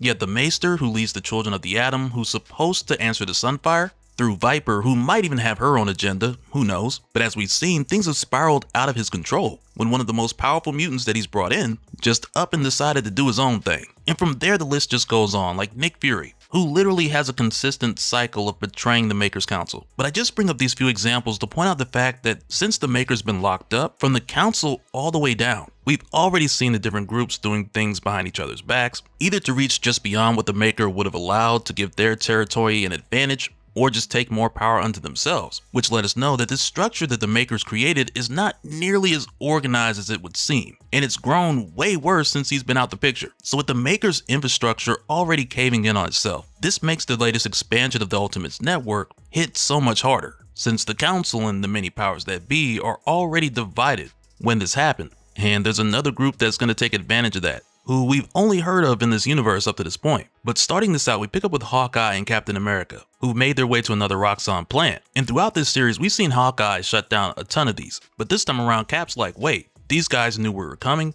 How could they know? And he's like, this is an obvious trap. But on the other hand, Hawkeye's a bit cocky, because they've taken down countless other Roxxon plants. So Hawkeye's just like, I bet you $20 it doesn't take us 20 minutes, just before firing an arrow and setting things off. And now while this is going on, we jump back and forth between the attack and this huge meeting at Roxxon that's focusing on the biggest risk to future earnings, which of course is the Ultimates network. And now this isn't just a threat to Roxxon, because among the different people who are here, you have the likes of Nicodemus West, CMO of Alchemax, Justine Hammer, CEO of Hammer Weapons, you got Ames, current scientist supreme, as well as Midas's daughter, Oubliette, the CCO of Midas Inc. And collectively, all these people control 28% of the world's wealth. And now prior to the beginning of what we know to be Ultimates 3.0, every company here has felt the impact of the Ultimates to some measure. But after Ultimates 3.0 went into effect, these companies who used to see each other as competitors to some extent, they've now all come together to protect their bottom line. Because for example, the Ultimates managed to leak confidential research and proprietary protocols from Alchemax that gave the general public access to homemade cures for cancer and AIDS that flood the market, causing Alchemax to lose trillions in one day. And in the case of Hammer Weapons, what started with the Ultimates just destroying weapons later turned into those weapons being stolen. And in the case of AIM, who makes a little bit of everything, it's kind of funny in their case, since they're responsible for the smartphones in the Ultimates universe, and despite their best efforts, the Ultimates quote-unquote Ghost app is the most downloaded app of the week for the 7th week straight. So basically from the time it launched. And the main reason why AIM is having such a hard time stopping the Ultimates app is because Howard Stark invented the language that they use to program their software. And the Scientist Supreme even says here, I'm concerned Iron Lad understands our technology better than we do. And in the case of Miss Midas, we saw what happened to her father back in Ultimates issue 2, when the heroes ran up in the White House and saved America Chavez, leaving her father paralyzed. But on top of that, there's also the correctional facilities across the country that have been converted to schools of violent revolution, thanks to Luke Cage, and it's basically made Miss Midas's family name a laughingstock. And as Rex Bonhurst, the CEO of Roxxon Energy, goes on to show them footage of the Ultimates destroying a significant percentage of their energy infrastructure, he goes on to tell them like this combined with the leaked information and the stories about the Savage Land and Broxton. And he's not so much worried about the stories because he doesn't think the average Joe will be able to put it together. But as far as everything else, Rex believes this has come to a point beyond vandalism because he believes the Ultimates are systematically weakening the North American Union's readiness for war. And when he's asked what their silent partner had to say about it, who's a member of the Makers Council that we'll talk more about in a moment, but right here Rex is just like, he referred us to an associate. So Rex phones Tiffany to send the associate into this meeting, with the plan being for this associate to get things done. So right away, pretty much everyone here is like, okay, so you called us here to split the tab. So how much is it gonna be? And even Miss Midas is like, yo, I don't think we're very liquid right now. You know what I'm saying? Like, I ain't got the cash on me, big dog. And Rex's response is, it costs what it costs. Certainly less than we stand to lose if we don't take care of this problem quickly. But this vendor's reputation is diamond. What her people did in Fort McCurry was like bloody poetry. There's not been one word of protest since. I only wish we had them against those Savage Land insurgents in the 70s. But then it's here where we're given a bit of foreshadowing, because next Nicodemus West, the CMO of Alchemax, he's like, man, shouldn't DaCosta be picking up part of the bill? Only for Rex to tell him, be careful Nicodemus, the Black King is partner to all, a silent partner. He does not like his name spoken so loosely. And if you'd like to complain about the bill, you can speak to him yourself. Which right there not only tells us which member of the Quiet Council is their silent partner, but also with DaCosta being referred to as the Black King, this lets us know that we're definitely dealing with the Hellfire Club, as the referred associate walks in, and it's Ultimate Emma Frost. And as it stands, there's not a whole lot that we know about the Ultimate Hellfire Club, aside from what we learned from Midas, who at one point was a member, who eventually used his ties to take over the White House after the assassination of JFK. Back in '63, but from what we know, the Hellfire Club has been around for a while. Some of their members were the founding forefathers of the former United States before it became the North American Union, and from the time that the Makers arrived, he's more so allowed the Hellfire Club to continue to be a thing since Emmanuel DaCosta is a member of the council. And when Emma gets here at first, Justine Hammer, she tells Emma in this age of email and video conferencing, it's nice to know people still understand the importance of the personal touch. But the truth is, Emma came here in person for another reason, and we'll see what that is in a moment. But Emma tells her here, our reputation is very important to us. With Frost's School for Wayward Youngsters, 100% satisfaction is guaranteed. But over time, we'll learn more about Emma, her school, and the Hellfire Club, because outside of just the Ultimate series, things are going to ramp up pretty soon. But then it's here when she connects to everyone in the room telepathically, where she tells them, as you can see, we have eyes on your problem. And some of these guys start to trip out for a moment, but she tells them, please remain calm. This is all part of the service. We call it remote viewing. And during this time, when we jump back over to Hawkeye and Cap, with the clock counting down from their 20-minute bet, or better yet counting up to 20 minutes, depending on how you look at it, but they end up finishing with seconds to spare, which just feeds into Hawkeye's ego, which is funny because everything special about him came out of a trash can, which is where he found the suit. I'm not making that up. But even still, Cap's standing on what he said earlier about not attacking, and he's like, this was a mistake. In war, mistakes can be fatal. So Hawkeye's like, you worried too much. Look at him. We kicked their butts. And that's where Cap's like, we were lucky. And as soon as he gets ready to say this could have been an ambush, Cap disappears in the blink of an eye. And at this point, Emma Frost, she's giving the commentary as she's showing all of this to everyone at the meeting with what she calls remote viewing. And as she does, she plays back what had happened at around 1 million frames per second, which right there just had me like, man, MSI Afterburner could never. And when she does this, this is where we see Pietro run off with Cap, crashing into him, moving at a speed 4 times the speed of sound. And that's where Emma says here, your check is cleared, gentlemen. All your problems are about to disappear. Blink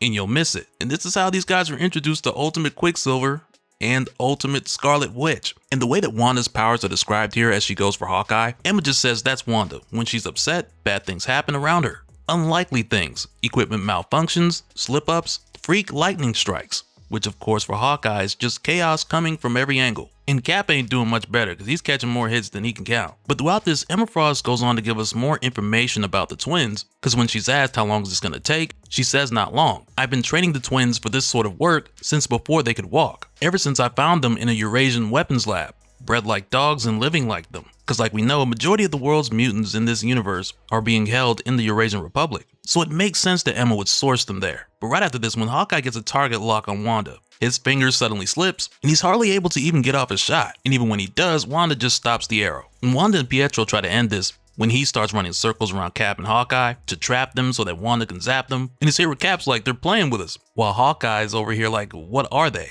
And that's what Cap says here, just kids. You're all just kids, but I don't see any other choice. Which right there just reminds me of that scene in Captain America Civil War when Tony and Steve were arguing and Steve was defending Wanda, saying she's just a kid, Tony. Well, yeah, this Captain America, he would have been on Tony's side. Because right here, when he tells Hawkeye to blow the pipeline, right after that, he steps off of Hawkeye's back and he smacks Wanda with that shield like she's a grown man. And it's like, man, Cap didn't have to think about that too long. It's kind of crazy. But this whole time, he's still telling Hawkeye to take the shot. But again, in Hawkeye's case, his skill is tied up in his tech. And with his targeting system down, he admits to Cap here like, man, I'm not a great shot without it. But at this point, Cap's like, look, we ain't got no time. I just need you to take the shot. And man, having no time is an understatement, because at this point, Quicksilver's back, and he's come to make Cap pay for hitting his sister. And all of this is happening at super speed, so I wouldn't be surprised if Emma Frost took the time to cue some Quicksilver music right here, you know, for dramatic effect.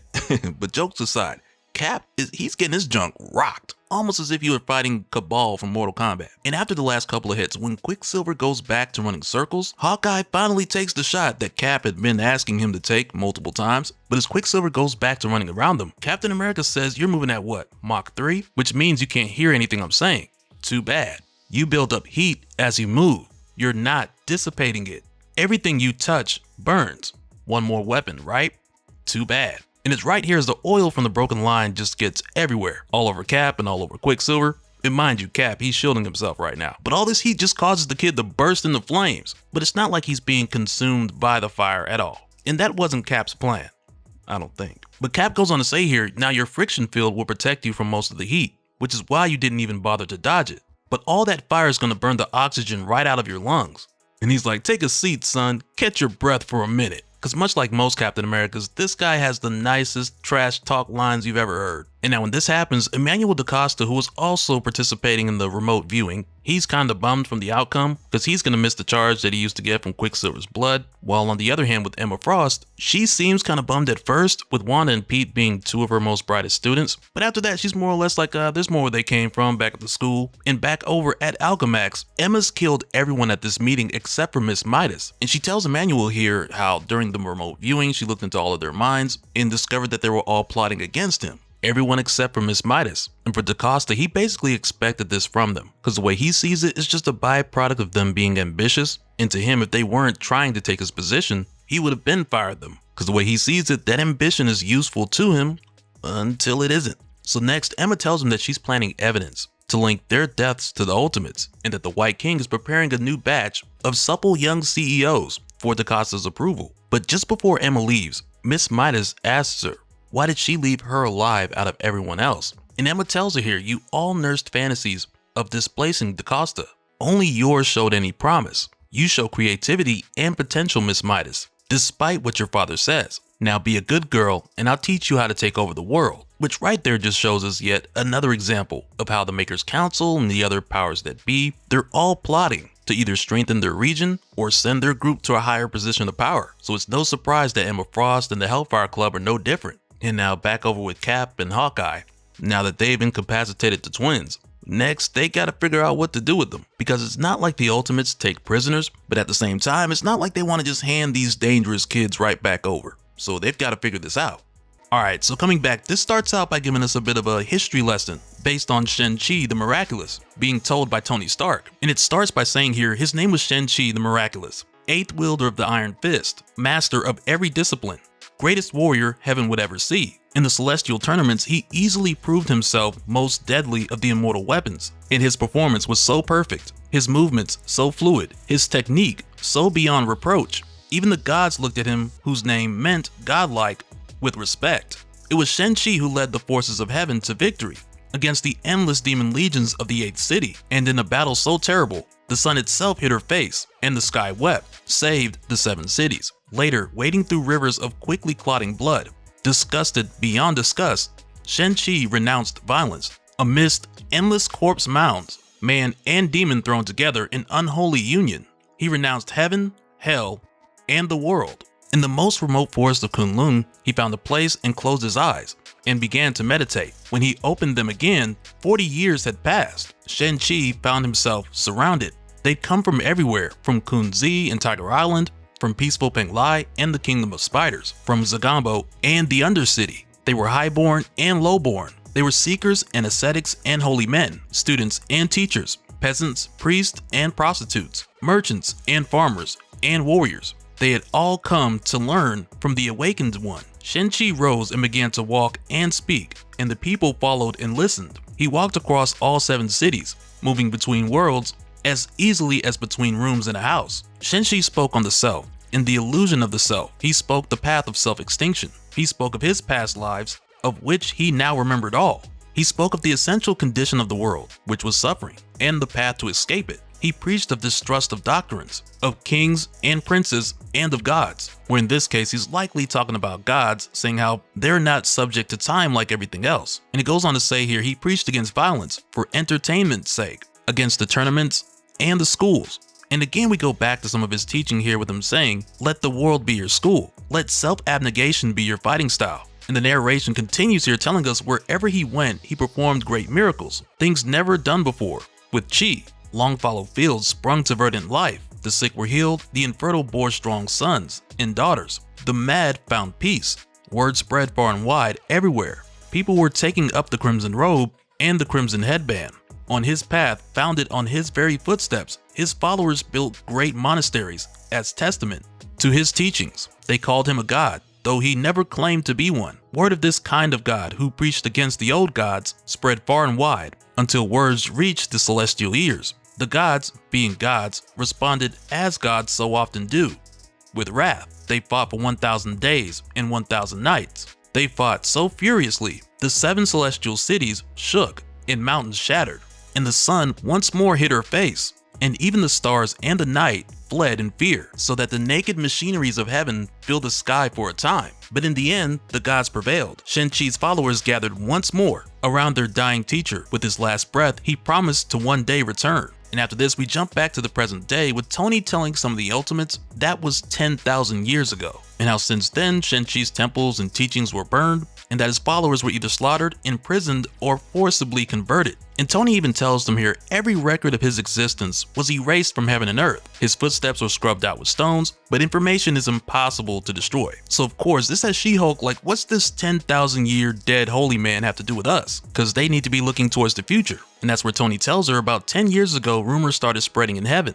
of a baby and a burning dragon in the sky, of spontaneous healing in the boy's presence, and man-eating tigers rolling over like newborn kittens at his feet. And that's in addition to long dead fields springing to life after the boy urinated on them. And right there, Hank's like, yeah, that's kind of gross. And Tony goes on to tell them here more recently, Banner's tried to find this kid. He searched all throughout heaven, but those of the Red Robe, or Shang-Chi's followers, they found the kid first and they hid him. And at this point, Hank asks the question that most people are probably thinking, because he's like, if it's such a secret, then how do you know all this, Tony? And that's where Tony tells him that a few weeks back, he received a message on the AltNet with all this information and the coordinates. And at this point, they're almost there. And really, this is a great example of one of the biggest benefits of Tony moving forward to Ultimates 3.0, when Tony built the AltNet and made it accessible to your general public back in Ultimates issue 13. Because on the surface, this was obviously done as a way to inform the general public of the truth when they were frequently being fed misinformation, but it also works the other way around, because in this case, where you have a secret that's been passed down for generations and actively wiped from public record, the Alt Network gives the people who know a way to share that information with the heroes who can actually do something about it, while also protecting them in the process. So next here, She-Hulk asks Tony, why would Banner be afraid of a child? So Tony tells her here, from what I understand, despite the gods' best efforts, everyone in heaven has heard the story. It's almost as old as the celestial cities themselves. Shang-Chi, the ultimate Iron Fist, reborn to lead his people out of spiritual poverty and violence into enlightenment. Never underestimate the power of a good story. And when it comes to the reason why Banner would be afraid of a child, Tony's just like, I think he's right to be afraid. I think he knows a threat when he sees one. So right here, one of these guys steps forward and he's like, can we take a second to appreciate how beautiful it is out here? And for a moment, Hank Pym, who's out of breath like crazy, he's basically like, whose man's is this? So the guy tells him, Danny Rand, I'm a friend of Luke Cage. And I'm sure you guys remember our introduction to Danny back in issue 9. Back when Luke got his origin box, he got his powers, and he turned the prisons into a place that would actually educate and reform people. Go figure. And that's really just the short version, because later Tony had stepped in and installed tech that would give them a version of what the Maker was doing with the city, so they could accomplish more in a shorter amount of time. But yeah, when Hank puts together what Danny's saying, it all comes to him real slow. He's like, oh, a friend of Luke Cage. Like, oh, he was locked up in the... So Danny's like, yeah, man, so excuse me for admiring the view a little. Before today, I mostly saw walls, bars, and beatings. But as it stands, Danny's here because Luke insisted that Danny comes on this mission. Like, he didn't even do the Avengers program. And aside from that, he just tells Tony and everyone else here that he's a normal guy. And he came because when he heard that story, he felt like he was called to come here. Like he might be useful, or it was where he was supposed to be. But at this point, Tony's like, I think we're all where we're supposed to be, since they've reached their destination. But they find out really quick that somebody else beat them to it. Because at a first look, there's no sign of life. The place has been just destroyed, and there are bodies everywhere, both of Shang-Chi's Red Robes and the Children of Eternal Light. So off the rip, it's pretty obvious that this is Banner's attempt to kill the boy.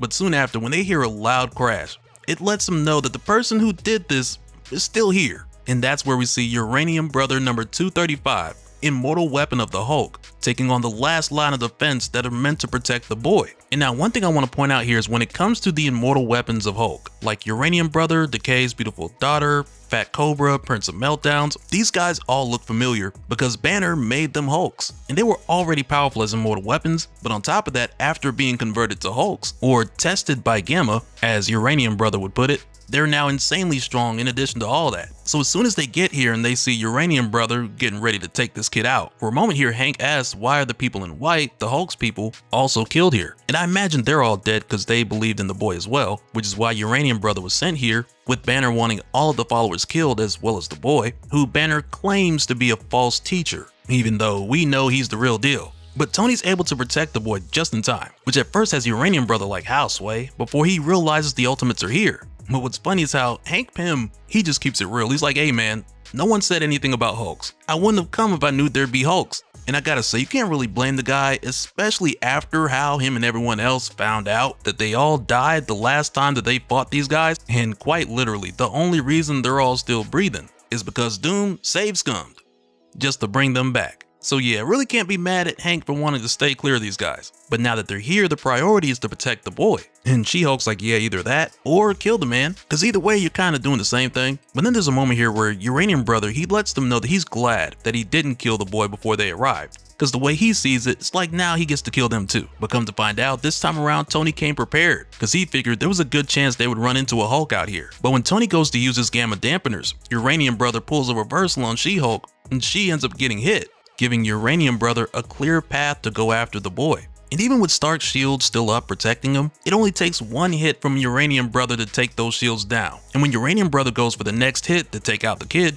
Danny Rand swoops in for the save just in the nick of time. And that's where Giant Man just stomps on Uranium Brother, only for Uranium Brother to Hulk smash his way through Hank's foot. And I'm gonna tell you right now, as far as this fight, Hank's done. He's like, no. Y'all ain't telling me it was Hulks out here, bro. And in no time, dude catches Tony with a crazy kick, while telling the Ultimates that they don't have one real warrior among them. And I mean, really, just based on the way things are looking right now, dude has a very valid argument. Just based on the way things are looking, just saying. But then She-Hulk approaches him, and for a moment it looks like, okay, she's about to go crazy. And then Uranium Brother rips her heart out. And he goes on to say here, to kill the boy would have been honor enough, but to kill you also, I am unworthy of the universe's gifts. I have spent time on your island with your disgusting broken people, those the Gamma judged weak and wanting. Your continued existence was all that kept them alive. When I bring my master your heart, it will be my pleasure to put your people out of their misery, one by one. And that's when LaJory just starts laughing at him, because she's not done yet. And as soon as she hits Uranium Brother, Tony lets off another payload of the Gamma dampeners. And as soon as he does, this fight becomes way more of a challenge for Uranium Brother. But also, off to the side for a really brief moment, we see Danny checking on the kid, and asking him if he's okay. And the kid tells him, I am just as I should be, Daniel Rand. And he just asks Danny like, wait, how'd you know my name? Which is like a first sign of confirmation as far as Danny feeling like he was called here. And I'm glad to see it, because from issue 9, I've been waiting to see Danny start his journey. But back over with She-Hulk and Uranium Brother, where for Uranium Brother, he's struggling more than he expected to. But when he says here, I'm the strongest, LaJory tells him, shut up. And she says here, so full of faith, but it's not faith that makes us strong. Rage makes us strong. Then she gives him a message to send to his master, because she's like, tell Banner Brother, tell your master I'm coming for my people, coming for him. Tell him I cannot be stopped or denied. Tell him there is nothing left of me but rage. Then it's right here where she's just like, you know what, never mind, I'll tell him myself, as she rips his head off. So yeah, given how much rage Ultimate She-Hulk has now, I'm curious to see how far this will take her as far as how powerful she'll get. Alright, so going into this, we're introduced to this girl by the name of Ren, whose parents are giving her a hard time since she's barely been going to school. And at first this comes off like she's your average rebellious kid who hates school, with her telling her parents to calm down because there are things more important than school, when really she's one of the few who's known for a while that something's not right. And there's a moment here where Ren is like, bump school or whatever, as she thinks back to her earliest memory of when she realized something was wrong. As she says here, the only teacher who ever taught me anything worth knowing was Miss Walters. She taught 6th grade civics and had a thing for free thought, because Ren remembers how the textbooks back then spoke of how this new system of their society had risen from the ruins of an unworkable democracy, which became this perfect, intricate machine that could only be run by super geniuses. But Miss Walters, she didn't follow the books. She taught them about elections, the Magna Carta, the universal rights of man, and how both the old system and the new system are flawed, which only led to a couple of hand agents running up in that classroom and snatching her out, which made for a memory that Ren and her best friend Mia would never forget. And she remembers when she told her parents what happened, and her dad said, don't breathe a word of this to anyone, not one word. So looking back, she says, and I didn't. I was afraid they'd come for me too, and I didn't breathe a word. But Mia had seen it herself, so I had someone to not talk about it with. Mia was my best friend since forever. We shared everything. Toys, clothes, nightmares. As babies, we took baths together. When we were 14, I got boobs, and Mia grew gills under her armpits. She was scared and confused. I didn't know what to say. I didn't breathe a word, but someone must have, because one morning when I went to her house on the way to school, her parents told me she died suddenly in her sleep, and they just told her Mia died of some sort of disease. But when Ren asked what kind of disease it was, Mia's dad was like, it was genetic. And Ren says, I knew they were lying. I didn't breathe a word. She was my best friend, but I didn't breathe a word. I held my breath waiting for them to come.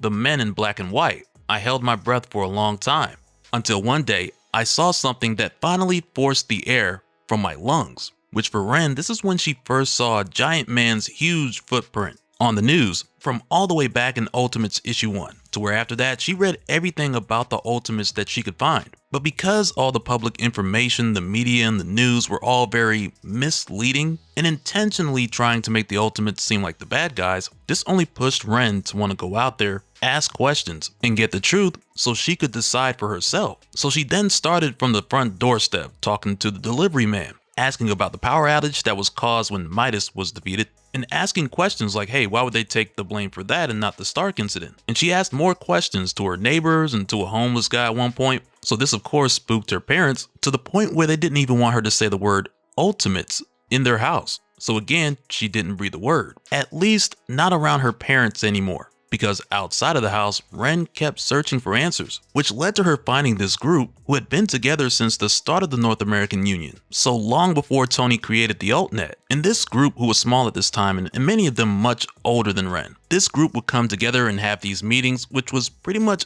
all that they did for the past 60 years. So when Ren found them, she would just keep showing up. And as the weeks would pass and the Ultimates became more active, the number of people who came grew, with these people being younger, angrier, and eager to actually do something about what's going on. And a lot of these younger people had stories just like Ren's, which then put a battery in the old people's back, which now caused everyone in this group to be inspired by the Ultimates. And not too long after this, they became Ultimates. But at this time, this was before Tony created the AltNet. But instead, this is about where we were back in issue 7, when at the time, just after Tony's death, we saw all the Ultimates basically go their own way and do their own thing. Where in the case of America Chavez, she's the one who really started inviting the general public to actually become members of the Ultimates. With her going around helping who she could find, she spoke to different people and listened to what they had to say, and she spread the message of how it's everyone's responsibility to make this world better. And basically that's where we've landed at here. But what's different in this case is the fact that we know now that there was a group of people already primed for this, who knew something wasn't right for a long time. They knew the Ultimates weren't their enemy, and they came together, but they just didn't know what to do next. And even now, they still really didn't know. But the one thing they did have was purpose. So to act on it, they started small, doing things like vandalism and simple sabotage, doing things like taking over the intercom at the mall and playing what used to be the United States national anthem, which I imagine plenty of people at the mall have never heard since the United States of America in this world has been gone for 60 years. And just after this, Ren says, but a few months ago, it was like everything sped up, because now we've crossed over to where Tony had returned from the dead. But she goes on to say here, the AltNet gave us access to information, resources, and each other.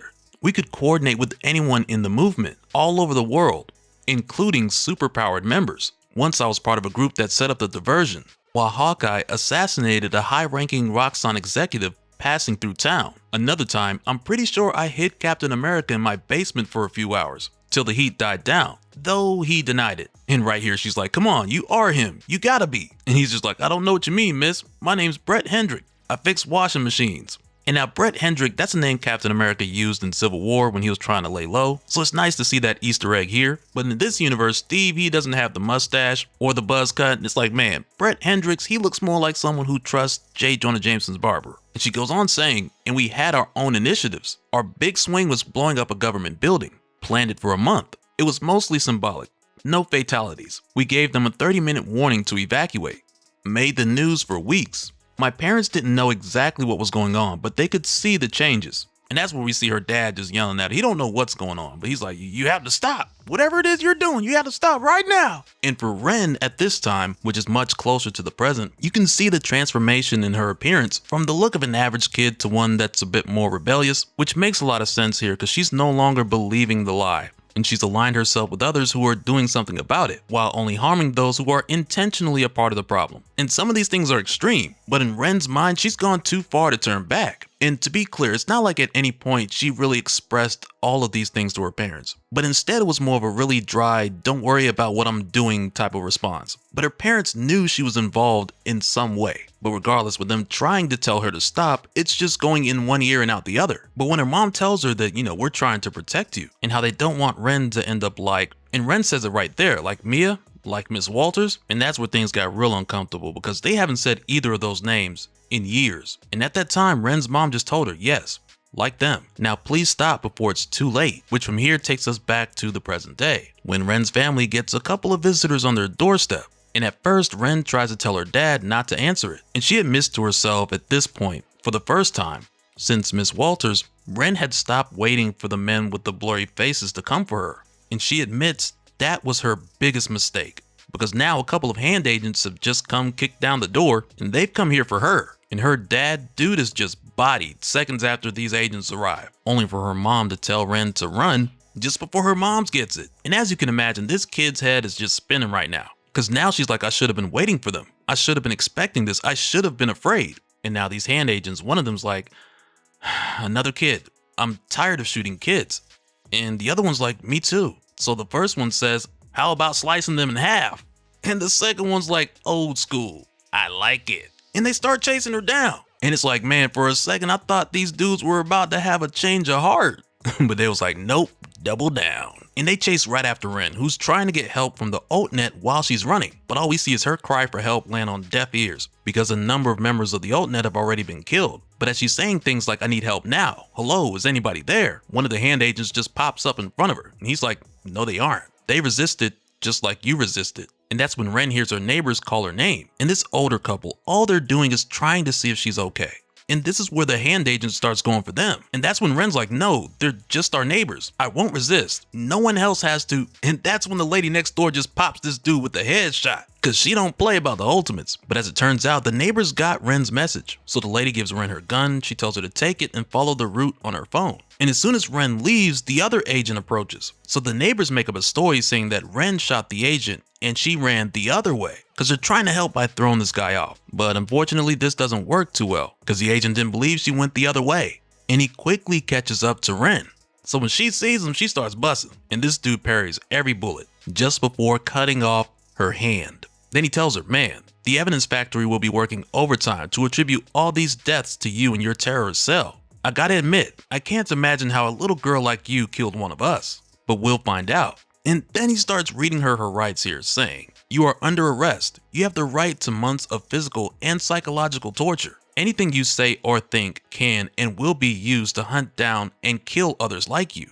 You have the right to weep and beg. And then this is where the homeless guy just behind him picks up the gun and he shoots the agent in the back just before telling Ren to keep going and get to the rendezvous point. And as she goes, it's here where we see that one shot to the back wasn't enough to kill this hand agent. But as the Altnet app leads Ren to the delivery guy who's been bringing packages to her home for years, it's around this time when we see all the people who Ren had asked those questions when she was younger about things that tied to previous Ultimate issues and Ultimate Spider-Man. It's here where we see that these are all the same people who are helping her now. And it's kind of easy to overlook with how the story just skips over time. But even still, I think it's important to point out how not only were there people trying to help each other before the Altnet, but also when Tony created the Altnet, it created a way for your everyday person to become a hero in some way, just by having so many civilians connected. And in some cases, it cost people their lives, getting out here and being active. But it's also saving lives too. And not only by connecting people to superheroes, which is really more of a benefit to the Ultimates, if you ask me. But aside from connecting the people to the superheroes, which is what we've seen in a lot of the other issues, the fact that the people who know what's going on can connect to each other, this allows them to also be heroes and save each other, or anyone else who can't help themselves. Like in this moment with the delivery guy, Jeremiah.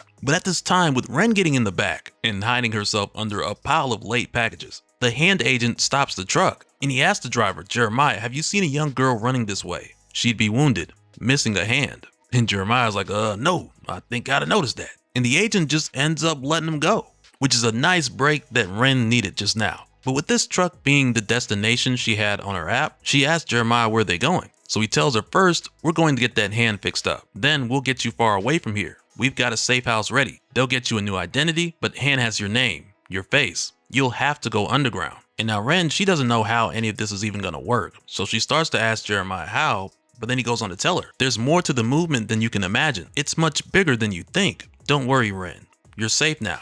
We're going to fix the world. You'll see. And fix the world are the famous words of Tony Stark. But yeah, seeing this now leads us into more of the solutions that the Ultimates have been working on, of which we'll be talking about soon.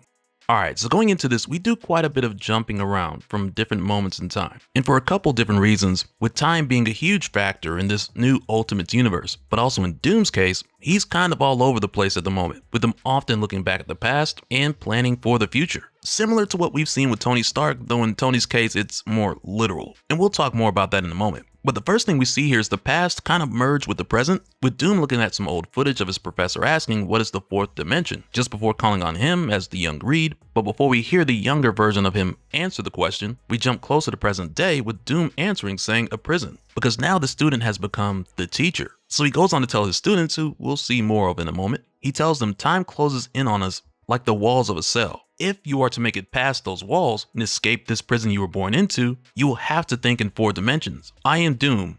I will be your teacher. And now with Doom saying this, I believe the whole idea of thinking in 4 dimensions is going to play a huge part down the line. Because when we get into what Doom's plans specifically are, I believe it's going to take both Doom and Tony to make it work. Because if either one of them try it without the other, it's going to be a very dangerous scenario. And you'll see what I mean in a minute. But in the 4th moment here, we see Doom approaching Tony to have a conversation with him about Doom's recent discovery of the Maker's identity. And even now Tony's like, sure, but he's split up in a number of different places. Because much like how Kang would time slide to create duplicates of himself, Tony's basically doing the same here to be in more places at once, which is how he's been able to be at both the Triskelion as well as out in the field handling multiple missions like he is now. And keep in mind, Tony's just getting started with these new abilities, and they're quickly evolving, because at first he started out with like 5 additional copies, so 6 Tonys total, and after that he's like, next time I'll do 9 or 10. And now at this point in issue 17, he's over 21, so you could say he's in the process of evolving, so to speak. Because like we saw before, when Doom saved Scum, then brought Tony back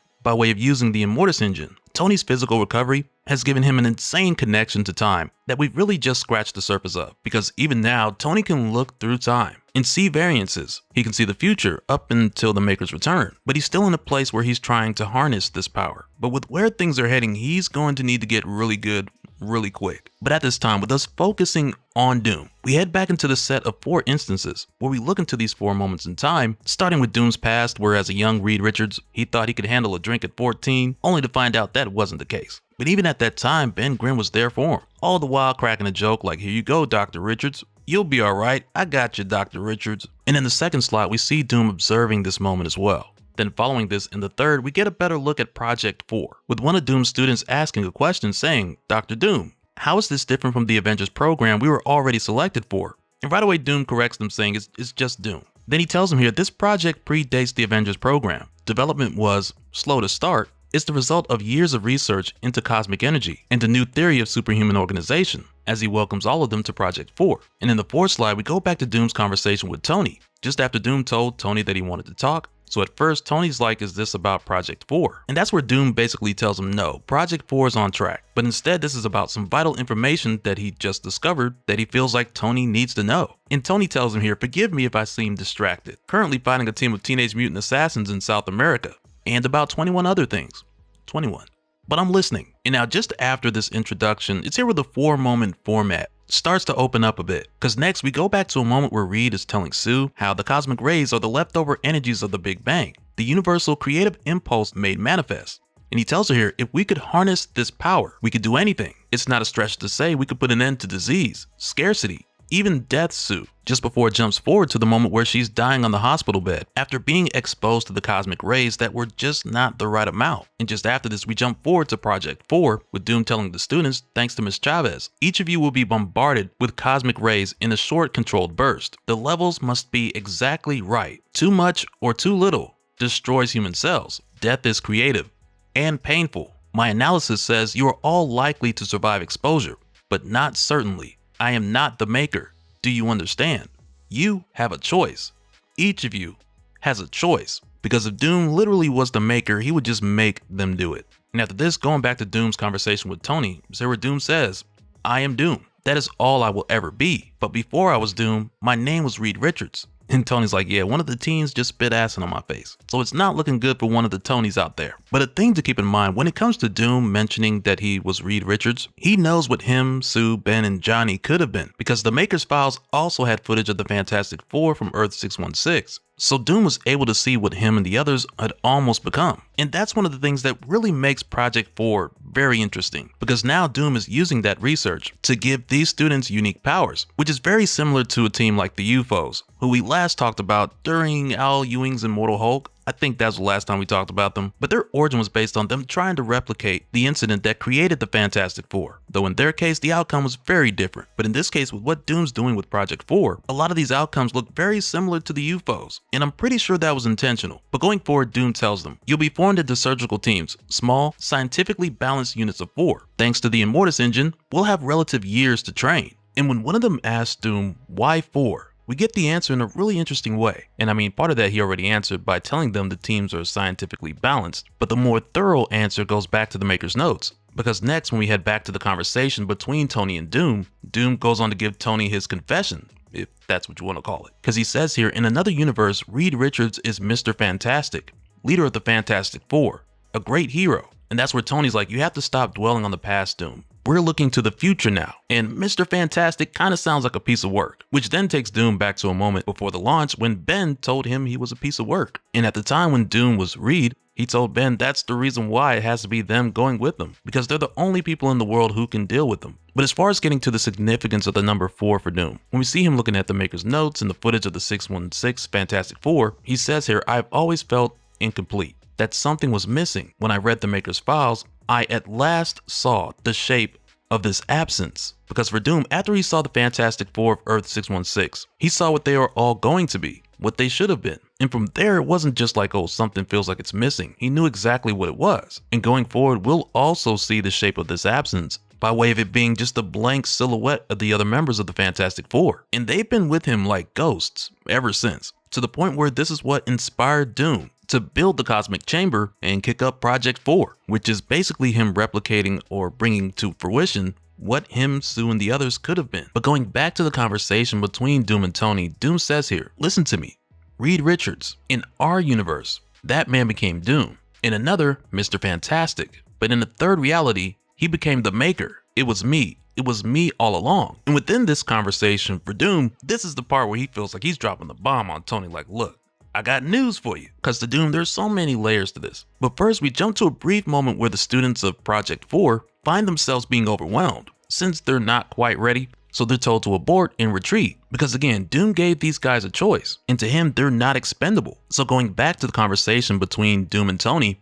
Doom says here, for an eternity, I wondered, why? Why the torture, the cruelty, the glee? Why me? And with Doom saying for an eternity, for him, it might as well have been. Because back in issue 4, when we saw the Maker torturing Reed and turning him into Doom, we knew that the city allowed the Maker to take as much time as he needed. But there's more to it that we'll see in a little bit. But going forward, as we jump back and forth between these moments, I want you to keep in mind what Doom said to the students of Project 4 when he told them, I am not the Maker. Because as we go back and forth between these different moments, there's this undertone of comparison here. Because with the Maker having nearly an infinite amount of time to torture him, the next thing we see is the moment where Doom had to save the Ultimates by way of using the Immortus engine, and back when he did, it was clutch because he only had seconds to make it work. And within that window, Doom had to guess at some of the numbers, which was super painful for him. Because there was a time when he believed that Ben, Sue, and Johnny died because of his inaccurate calculations. But he was able to make it work and bring the Ultimates back with the Immortus engine even though they actually died. So it would be nice if he could do that for Sue and the others, but that would likely undo both him and Tony, as well as everything they've built thus far, from Project 4 all the way back to the origin boxes that Tony sent out. But going forward, we see Doom working with more of the students from Project 4. And what's interesting here is that while he's coaching them on this mission, Doom mentions how AIM's chief engineer is close to cracking the code on the Ultnet, and he tells them to compensate for gravity too, you know. But as far as someone cracking the Ultnet, we knew that AIM had been trying to figure that out since the Roxxon meeting where the White Queen stepped in. But as of issue 16, when we saw how easily those hand agents were finding people, it almost makes it seem as if someone has figured it out, which I imagine would point back to Emma Frost, since she scanned the minds of everyone at that AIM meeting. And not to say that's the case from what we saw, but after seeing this, it crossed my mind, because as far as we know, the Ultnet may already be compromised. But going back to the conversation between Doom and Tony, Doom goes on to say, I have seen the enemy, and it is me. Under the circumstances, I am stepping back. So right there, Tony's like, stepping back? What are you talking about? And it's almost like those very words trigger another memory, back when Doom was still Reed Richards and being tortured by the Maker. Because the Maker tells him here, we took a step back in time. And back then, Reed was like, I died, it was over. And the Maker told him, it's never over, Doom. Not for you. You'll die 1,000,000 times. If it amuses me, you'll die until it doesn't. But don't worry, I'm working on something much worse than death. Which is crazy to see, and it just goes to show how much the Maker hates himself. But once again, with that undertone of comparison that I was talking about, with Doom saying, I am not the Maker, and us going on to see how the two are different, we see him looking at the restoration chamber with the round window on the side instead of a square, which is what Doom used to bring back Tony. And for this really brief moment, there's no words. It's just Doom here, along with the ghosts of Sue and the others, and who knows what's going through his mind at this moment. Perhaps while working on Project 4, he thought about pulling another save scum. Who knows? And after this, we watch Project 4 succeed at taking out that AIM hacker, just before we go back to Doom and Tony's conversation with Doom saying, "Don't you understand? Every plan, every insight, every breakthrough, he had them first. Any hope we had just went up in flames. All our preparation, all we've sacrificed, all compromised. I am compromised." And right there, Tony's just like, man, tell me something I don't know. And again, we go back to a bit of the comparison, though this time there's a similarity between them. Because when the Maker was performing an extraction procedure, back when Doom was still Reed, at the time the Maker was like, my God, the filth in here, Doom. How can you stand the inside of your own head? I can hardly see. Aha, there it is. I recognize it anywhere, though it is quite a bit smaller than mine. And the whole time he's begging the Maker to stop. And of course, the Maker didn't. And on the flip side with Doom, he's not stopping either. But in his case, it's different because when it comes to suing the others, he's determined for them to be together again. But when it comes to the students who were selected for Project 4, not only has he made the choice up to them to even do this procedure, but as he tells one of them just a moment longer, because again, too much or too little will kill this guy.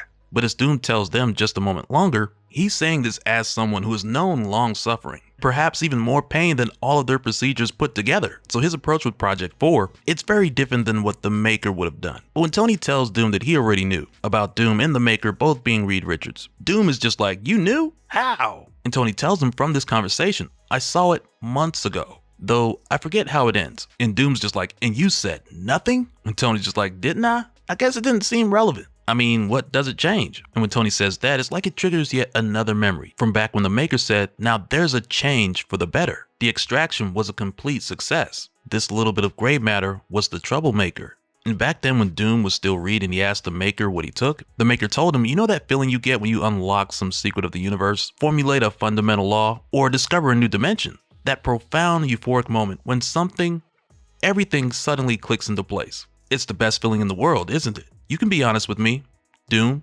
I already know how you feel. Not even love comes close. Not for you. That's what I cut out. That feeling, or your capacity to feel it anyway. Be happy I left your genius. I wasn't so generous with others. I find myself in need of an assistant, Doom. You're going to help me make a better world. And at the time he told the Maker, my name is Reed Richards, and I will never assist you. But as we know, that's exactly what he would do later. After becoming this world's version of the Man in the Iron Mask, and the Maker put him to work, doing everything from cleaning the whole lab, which is almost infinite, to trying to get Doom to build a time machine, which was built by Howard Stark, though there are some conflicting memories here on the Maker's part, as far as the first Immortus engine that was made, and the second one that Howard made with Doom's help back when Doom and Howard Stark first met. But we'll learn what's really going on with that soon enough. And now aside from this, we also see that Doom has been going on missions with the students from Project 4 to retrieve catalysts. And currently, the hero catalysts are nearly a done deal, with Henry Dugry using a lot of them off, and Miles Morales taking the others to Earth 616. But at the time during the mission, Doom told Gravity Girl, your progress these past months has been remarkable. And one of the other students is like, is that emotion I hear in your voice, Doom? And he says, no, hope. And it's a stark contrast to what he tells Tony here, no pun intended, because after Tony tells Doom that it doesn't matter that both him and the Maker are Reed Richards, Doom says it changes everything. He knows me better than I know myself. It's hopeless, Tony. It always was. I was a fool to think otherwise, even for a moment. One cannot escape one's Maker, any more than one can escape oneself. So Tony just tells Doom, I have to go. No matter how many of myselves I create, it never seems to be enough. Those teenagers killed me. Which right there just sounds like another night on Fortnite. But Tony goes on saying, I can't force you to stay, Doom. The Ultimates is, by design, a choice. I'll just say, this thing might not work with you, but it definitely doesn't work without you. And now just speaking of the idea of the Ultimates doing this without Doom, on one hand, you still have what we learned from the Guardians when we were told that either Doom or Tony was going to end everything. And then you have things like that moment where Doom told the Ultimates that he brought them back from the dead when he said at that time, I will make a better world in this one's place, even if there's no place for me in it, which again is very much like what the Maker said. Though Doom's goals and his methods, they're very much the inverse of it. And this is why, to me, Ultimate Doom is like the Unmaker, because the Maker modified this world for himself, and Doom's willing to do whatever it takes to save it, even if there's no place for him in it. But after this, when we see Doom looking at the blank silhouettes of Sue, Ben, and Johnny, with us going back to a memory of him working on the Cosmic Chamber, there's another moment here where he speaks to them, saying, I know what you think. I know. You think I'm giving up on you.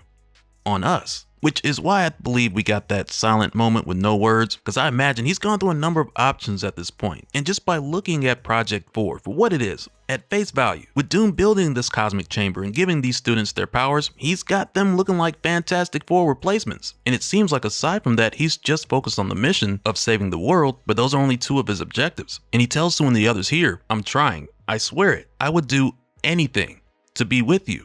And this is where we see after Doom's conversation with Tony, he's approached by Hank Pym. And when Doom tells Hank that he's considering leaving the Ultimates, Hank tells him like, man, I consider that about 100 times a day. And Doom tells him, I am not stable. I cannot be trusted. And Hank says here, I had pretty much the same thought back when I had my little revelation. You know what Cap told me? His failures are not your failures. His sins are not yours. Annoyingly right as always. Which right there's a callback to Hank's crazy backstory, when we found out Janet played a part in Hank losing his memories and basically taking on a whole new personality. It's crazy. But ironically, Hank says here, you decide who you're going to be, Doom, even though Hank didn't have a choice, and Doom tells him this latest revelation is only part of it. I am not well, Henry. There are times I feel figures close to me, looking over my shoulder, like ghosts. Not presences, but absences, the shape of loss. I feel them now. And this just has Hank like ghosts? I see those sometimes, only for me it's the guy I was before the accident. I don't think they ever go away. I think they just kind of follow you around, forever. It used to really bother me, this thing I couldn't shake. Then one day, I had this thought, and I felt better since. Just because you are broken doesn't mean you need to be fixed. And now after this, with the last few moments that we look at, the first one gives us a look at how the students of Project 4 see Doom. Because there's a moment here where he's at the cosmic chamber with it saying, danger, cosmic radiation levels exceeded maximum safe threshold, exposure fatal. And while he's doing this, he's approached by one of the students named Magna, who's asking if everything's okay. So he tells her, of course, like he was just testing to make sure the machine's in order. And I'll admit, this had me like, oh snap, we got Doom running benchmarks before GTA 6. And I mean, at this rate, everything's happening before GTA 6. But Doom goes on to tell her he's testing the cosmic batteries and safety systems. Everything appears to be in order, no more failures. So that's where Magna says death is creative and painful. And it catches Doom off guard for a moment, but then she's like, that's what you said. If you don't get the cosmic energy dosage exactly right, death is creative and painful, right? And though she's also calling him Dr. Doom this whole time, even still, what she's saying is exactly what Doom had said before. But then Magna goes on to invite Doom to join her and the others in celebrating the Gamma Bomb facility mission, instead of just sitting here and sulking by himself in his lab. So Doom tells Magna again just to call him Doom, not Dr. Doom, and he tells her no, that she should go and enjoy herself and that his place is here, in the lab. And she's just like, no it's not, don't make me magnetically drag you there by your mask. And she ends up getting Doom to go and celebrate with the others, as they all cheers around him to the Fantastic Force, while Doom's in the middle looking like, I'm not gonna say it, lose my aura points. But then when we go back to Doom's conversation with Hank noticing that the mice are no longer dying, he asks Doom what he's going to do with them next. And in a rundown of 4 different moments put together here, Doom says, when the mice stop dying, the Fantastic Four will return. And as he looks at the ghosts of Sue, Ben, and Johnny, he says, I will have my revenge on the Maker. And then I will come to you, my family. And as he looks into the cosmic chamber, he says, in death, we will be together again.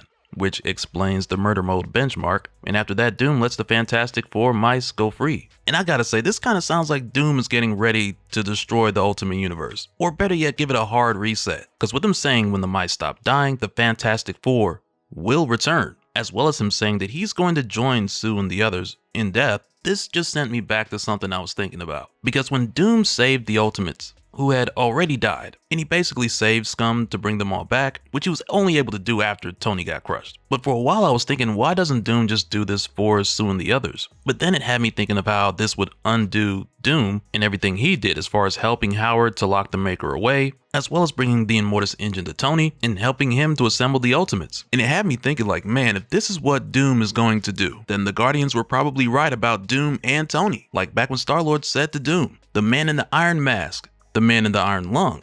Now I remember, one of you will be responsible for untold suffering and the deaths of trillions, and the other could save everything. Now which was which?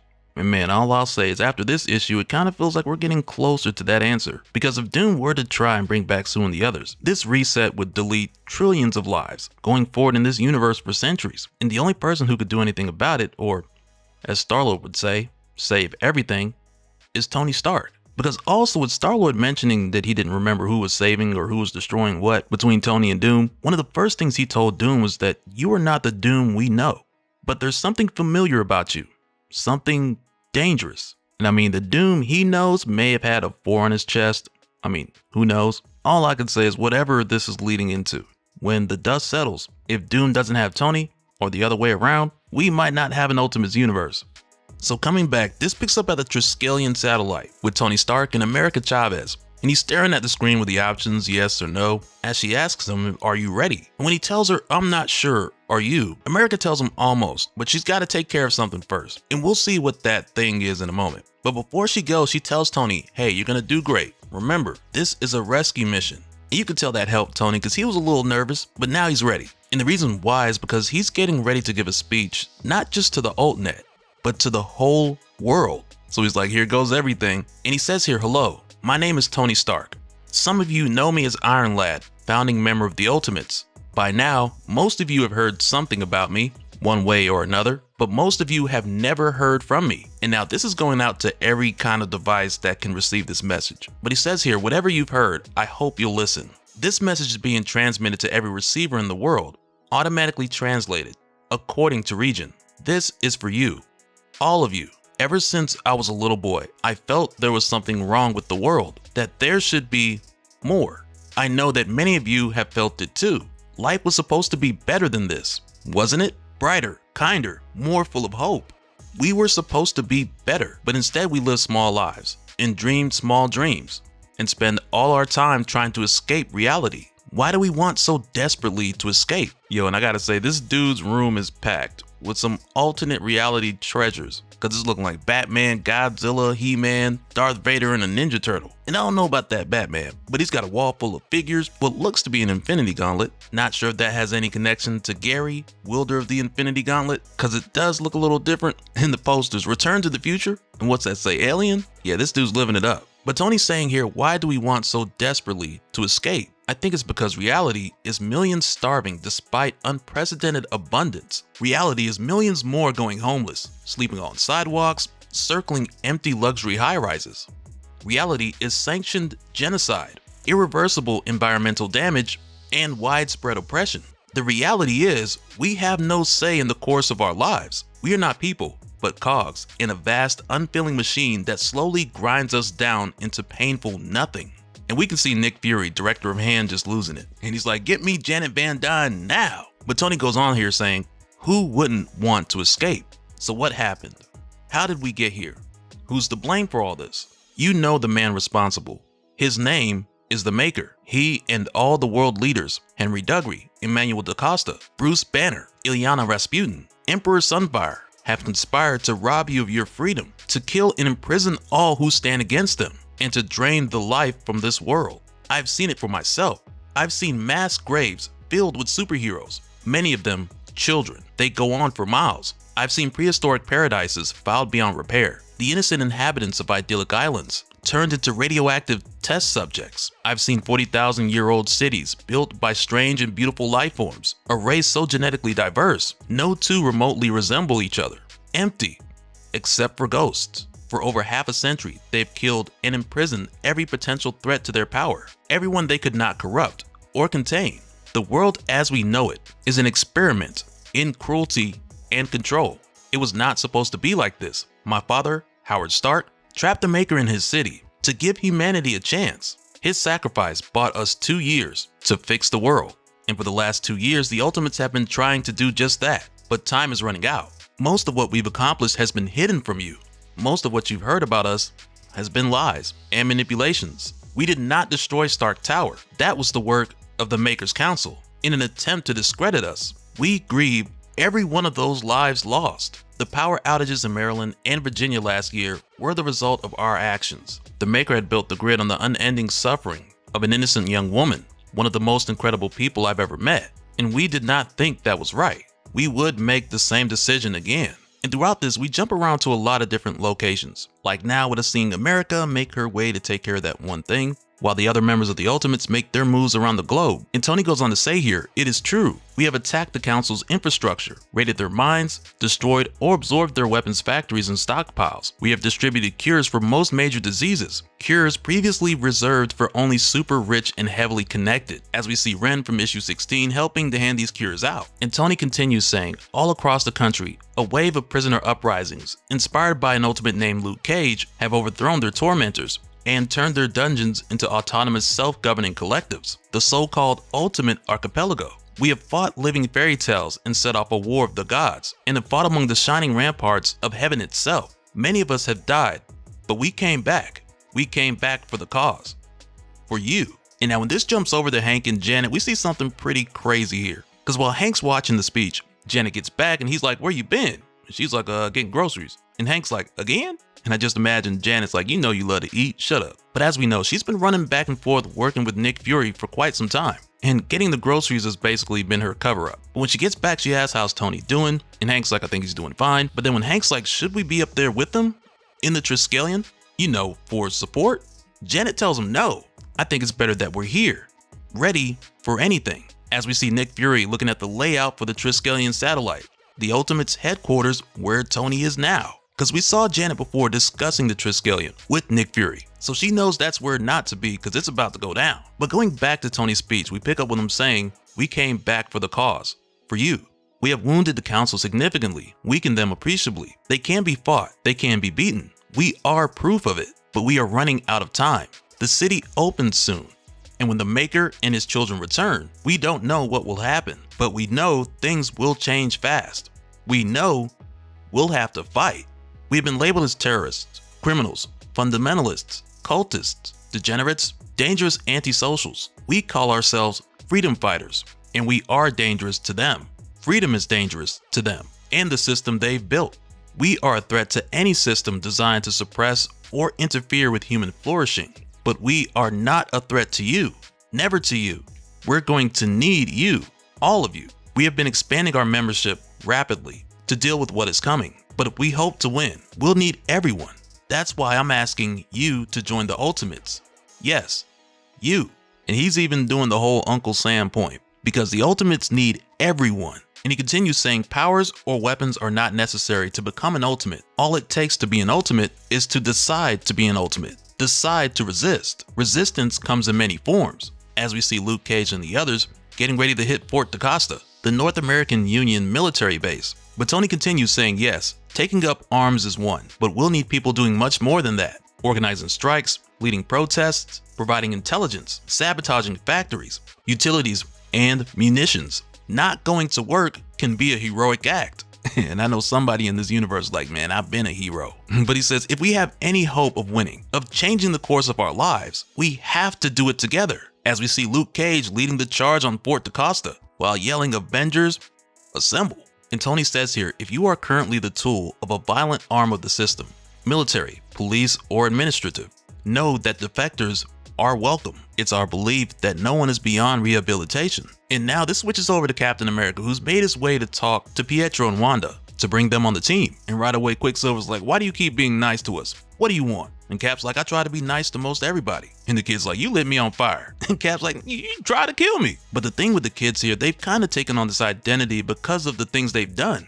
So because they've been used as weapons, Pietro's like, stop talking to us like kids. We're killers, highly trained and extraordinarily gifted. Because to him, that's just what they are. But to Wanda, it's more the case where she feels like because they've done bad things, there's no coming back from that. And she doesn't think Cap would be as nice to her if he knew what they had done. And that's where Steve puts a hand on each one of their shoulders, because he's ambidextrous with the encouragement. And he tells them here, that doesn't mean you can't do good things. And to be fair, Wanda, the world did bad things to you first. And the two of them are just looking at him like, whatever you say, Captain America. And Tony goes on to say, nothing is beyond forgiveness, if forgiveness is earned. And now when we go back to America Chavez, there's a moment where she runs into a few hand agents and she just gets rid of them without missing a beat, which is really satisfying, especially after what we saw in issue 16. And as it turns out, she came here to pay a visit to Midas. And this dude's just like, I knew you'd come. But he can't even move his body, because when the Ultimates saved America, who Midas was using the power of the grid, Midas got wrecked big time. And he tells her here, "Forgive me for not getting up, my dear. Your friends broke my neck into so many pieces, not even all the money in the world can put it back together again apparently. This suit is the only thing keeping me alive.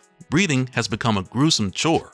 And now America, she's come here to see him because she believes she has to give him something before this next phase begins. And it almost seems like her way of letting go what happened before and moving forward. But when she tells Midas that she's here to give him something, he's like, "Give? Me? What could you give me, my love? I am one of the richest men." And that's where she's like, "Were," before giving him a kiss and straight up dusting this guy, hitting him with the "Mr. Stark, I don't feel so good," as she finishes up here saying, "You were one of the world's richest men." And from here, going back to Tony's speech, he continues with saying, "They are scared of us, scared of you. They know what I know. We outnumber them, and they are vulnerable. So they stole your future. Do you want it back?" And this lines up perfectly with us seeing Danny Rand following the Shang-Chi kid as they make their climb to the door to heaven. Because Danny Rand is one of the last few. There's like a handful of people who still have the potential to become who they were meant to be. Because for the other potential heroes who weren't already killed, their powers were either given to someone else, taken by someone else, and like we saw, some of the origin boxes even went to Earth 616 with Miles Morales. So along with the time window closing, opportunities like this are disappearing as well. So Danny's hanging in there and he's getting the kids help for a while. But back in Tony's speech, this leads to him saying, "We are the Ultimates. Together, we will fix the world." Because now, and it feels crazy to say this, but now we are less than a month away from the Maker's return. And we've been watching all this unfold for the past 2 years in real time. And things are getting ready to really pop off. And that's why Tony's trying to round up any and everyone he possibly can in the final hour. So he continues here saying, "Wherever you are, whoever you are, if you are seeing this, consider this an open invitation. Be a hero. Join the Ultimates. Heroes are everywhere. They can be anyone, even you.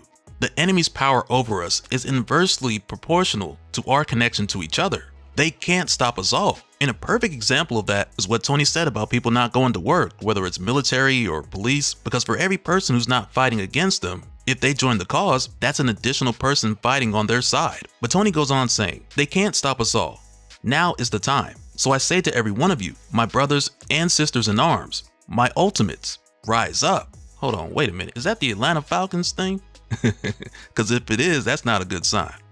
Talking about rise up. Okay. But around this time, we also see Nick Fury being told that they have their location, and he's asked if he wants them to get an attack formation. But Fury's just like, "No, the damage is done. I want them monitored continuously. Let's see what we can find out." And now we learned about a year ago that Nick Fury, he's good for betraying the Maker's Council. So who knows if we might see that happen again. But yeah, the people of Earth 6160 are going crazy. They've had enough. And when the Maker comes back, it's going to get even crazier.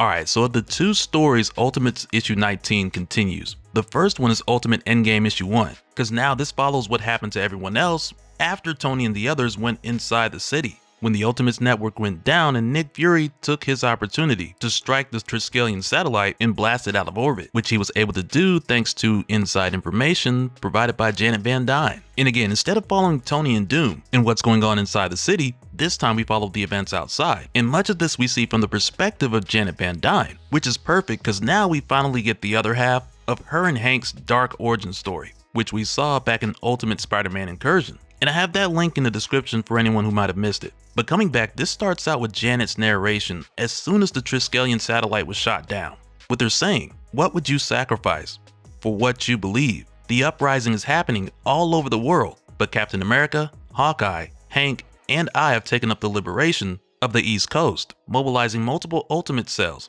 and a battle group of Avengers.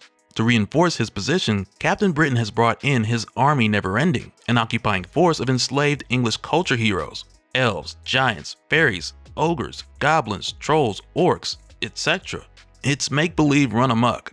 Last week, Captain America killed King Arthur, and he'll be back. In Avalon, they have resurrection spells and cauldrons of rebirth. Captain Britain himself refuses to leave Camelot, surrounded by good luck gold seized from Leprechaun treasury, which is maybe why he's winning despite being an inbred idiot. The fighting has been going on for a month with no signs of slowing down. We've all made sacrifices. Many have made the ultimate sacrifice.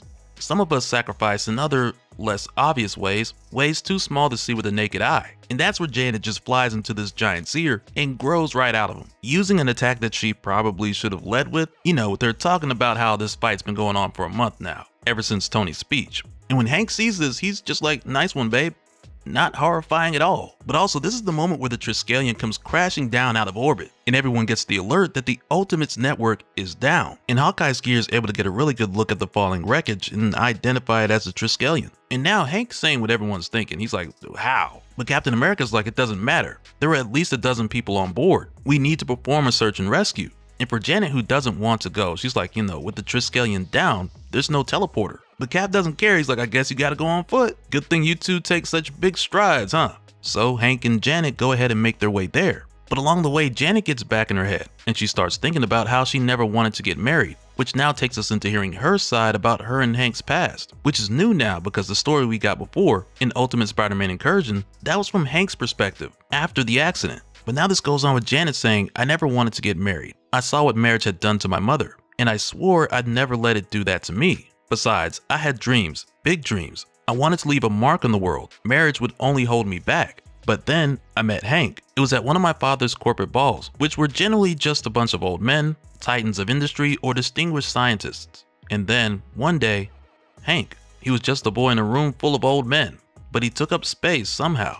We started seeing each other casually. Neither of us wanted anything serious. We just liked being together. There were ups and downs, like any relationship. Sometimes his animated brilliance would cross over into mania, and there were days I couldn't get him out of bed. But these were rare and short-lived. It was a small price to pay for what we had. Every night we'd order food and just talk sometimes until sunrise. He'd describe a new theory of matter and I'd show him designs. Hank never made it seem that one was more important than the other. He was the only man I ever met who didn't try to make my dreams seem small. One day I realized, despite my best efforts, I was in love. I remember it exactly because it was the same day as Hank's accident, the day that changed everything. But that's just where it starts, because when they get to the crash site, Hank points out that there's no way anyone could have survived this. And he even points out that LaJorie, or She-Hulk, was up there too. But not too long after, they find one of the survivors of the crash, who's one of the volunteers from Doom's program, Project 4, and this girl is messed up. And now Janet rushes over to her saying things like, you're going to be okay, and I'm sorry, but I don't even know your name. Only for that girl to die in her arms. And it just has Janet like, I did this, it's my fault. Which again echoes the idea, or it brings back the question, what would you sacrifice for what you believe? Because even this girl laying here had a choice, and she chose to follow what she believed, only to later pay the ultimate price. But Janet's so caught up right now, it takes her a while to hear Hank yelling her name, and he's trying to get her attention because they got a cumulo carrier heading their way, and this one's the big dog. But also about 1,000 miles away from the main Triskelion crash site, we see a few hand agents checking out another spot where they were told a roughly human-sized object had also made re-entry and landed here. And now these guys are also like, oh, ain't no way somebody survived that. Falling from space? Please. But when She-Hulk hand reaches up from that crater, she comes out and she goes to work. And most of this we don't see because time just jumps forward and by then these guys are dead. But for She-Hulk, this experience has given her a whole new perspective. It's given her more anger and made her stronger. Cause she says here, enslaved my people, killed my comrades, shot me from the sky. But I thank you for helping me reach this new place. I thought I knew anger before. I thought I knew rage. I knew nothing. It was naive to believe a boy would save us, with homemade armor and gleaming castle in the sky. I was a fool to put his priorities before those of my people. It is good to have my feet on the ground again. I see with clarity again where I belong. I had hoped to return with an army, but I will have to do. See, LaJorie's taking it up another notch yet again, but we gotta wait to see what that means. And in the meantime, going back to Janet, this whole experience of her seeing the main crash site, it causes her to get back in her head with her saying. They said it was a miracle Hank survived the crash. I'd say it was debatable. He finally woke up, 4 weeks, 3 brain bleeds, and 18 surgeries later. He was a different person. It was like someone had erased his mind. Later I'd find out that's exactly what they'd done. Thinking too hard, the kind of rigorous, sustained thinking his work required, gave him awful headaches. He could no longer do the crossword, much less high-level physics. And in her flashback, you can see her dad coming to tell her that she's firing Hank, and how she should leave him because she has her whole life ahead of her. And Janet continues here saying, my father was right, I had my whole life ahead of me. And this wasn't the man I fell in love with.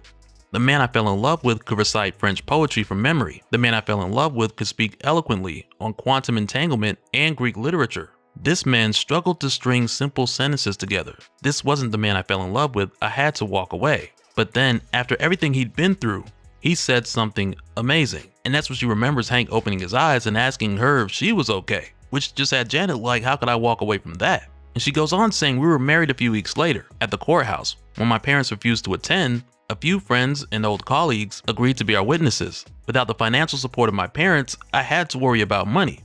That was new. I had no job experience, so all I could get was retail and waitressing work. Hank got a job cleaning bathrooms at the university where he used to teach. Then Hank's long-lost uncle died, and Hank inherited a van and a bunch of bug-killing equipment. So I designed a logo and we made the most of it. It wasn't exactly couture, but it put food on the table, and we got to be together. It was a small life, smaller than expected, but I was happy. And it's like once again we see the Ultron extermination equipment. But Janet continues here saying mostly, still sometimes I stayed up at night imagining that other, bigger life, the one that died in the crash. It was so big I had to crane my neck to see it. That's when they first came to me. They came to me in the night. And now this is where we're given a very unexpected twist. And I mean, part of it is expected because we know at one point Janet was recruited by Nick Fury, but what we didn't know is that this whole time she was also working with someone else. And to keep it from Hank, she would just lie about it and say she was going out to a sipping knit or something. But she continues here saying the training was 4 nights a week. Hank never knew a thing. The course seemed random and bizarrely specific. Subjects like hand-to-hand combat and air-to-air combat, ethics, leadership, military history, and strategy, physics, especially as related to mass, density, and momentum, espionage, of course. They even had me practice with synaptic control interfaces. And we even see Janet ask here, when is this going to be useful? And that's where someone out of frame with a robotic voice just tells her, you never know. And Janet goes on to admit here that she hated lying to Hank just before we go back to a conversation she was having with that robotic third person who she'd been working with. Because Janet tells them, we can trust him. He's a good man. He's my husband. And that's what they tell Janet, it's not about trust. Hank's a good kid, but you know as well as I do, he's too soft, too emotional. If he really knew the way the world worked, he wouldn't like it. It'd eat at him inside. And that's where Janet asks them, how do you know that? And they tell her, I just do. If you love him, you'll keep him in the dark for as long as you can. So going forward, she continued to keep it all a secret from Hank. And she continues here saying, that's why I did it, for him. Or at least that's what I told myself at the time. But if I'm being honest, and I want to be more honest, I did it for me too. I loved it. It felt like I had purpose. I felt my life getting bigger than I could have ever imagined. But later on, things changed for Janet, because she didn't understand how important her role really was until her and Hank got their origin boxes. Which is kind of funny, because like we saw, when Hank first saw the origin box and he learned about 616 Hank Pym, he hid it from Janet. So now we know they were both hiding something from each other. But after learning who she was supposed to be, this totally changed things for Janet. And we see this in the flashback where she's having these secret meetings with the robotic voiced individual, to where before Janet was telling them, send me on a mission. You've been training me for years, let me put it into practice. Only for them to tell her, no, you have to be spotless. We can't risk you having a criminal record. And before meeting Tony, Janet was like, why not? What makes me so special? But then after hearing the truth about how her and Hank were robbed of their destinies, this changed the way that Janet saw everything. And when referring to the day that they met Tony, she's like, then one day I saw it, the vision. And that's when the mystery robot with the glowing white eyes says, do you understand now, Janet? And that's when she's like, I think so, some of it. And that's when they tell her, we've been putting this together for a very long time. It's all been planned out. And now back in the present day when we pick up with Hank and Janet, we see Hand coming through with the heat. And you would think with it just being Hank and Janet here, they would either take it easy or keep it pushing, because Director Fury guaranteed Janet both her and Hank's safety. But at the same time, who knows how many Nick Furies ago that was. But either way, when Hand drops down, they're going for the kill. And Hank's getting lit up. So that's where Janet, she just bodies all these guys. She's zipping through, she's blasting, everyone gets touched. And really it just has me thinking, from everything we've seen in this issue, it's really made clear how much Janet loves Hank. Because I mean, we knew from Ultimate Spider-Man Incursion how Hank has always felt. Because he loves her to death, and sometimes he feels like just leaving in the middle of the night without saying anything. Because he thinks she would be better off without him. And with us knowing at the time about Janet working for Director Fury, it made things seem like Hank was just a job for Janet. And who knows, that may have been the case at one point, until someone went back in time and compromised the Nick Fury, who was going to turn on the Makers Council anyway. Who knows? I'm going to hang on to that theory till we learn some more. But now that we have Janet's side of the story as far as the history, a lot of it lines up with what Hank said in Ultimate Spider-Man Incursion. But in the here and now, after Janet takes all these dudes down, Hank's just like, wow, you're amazing. You know that? Just before he is hit hard. So as he shrinks, Janet grows to catch him, and she's like, stop this. And one of the agents just tell her the director wants anything with superpowers destroyed on sight. But she cuts him off. She's like, hand is power, hand is magic. Hand will make us clean. Cause she's serious. She just goes straight into the secret agent code words and all that. Cause she goes on saying, code phrase Amber Turncoat. and she tells him the identifier code. And she's like, we work for Fury, we're on your side.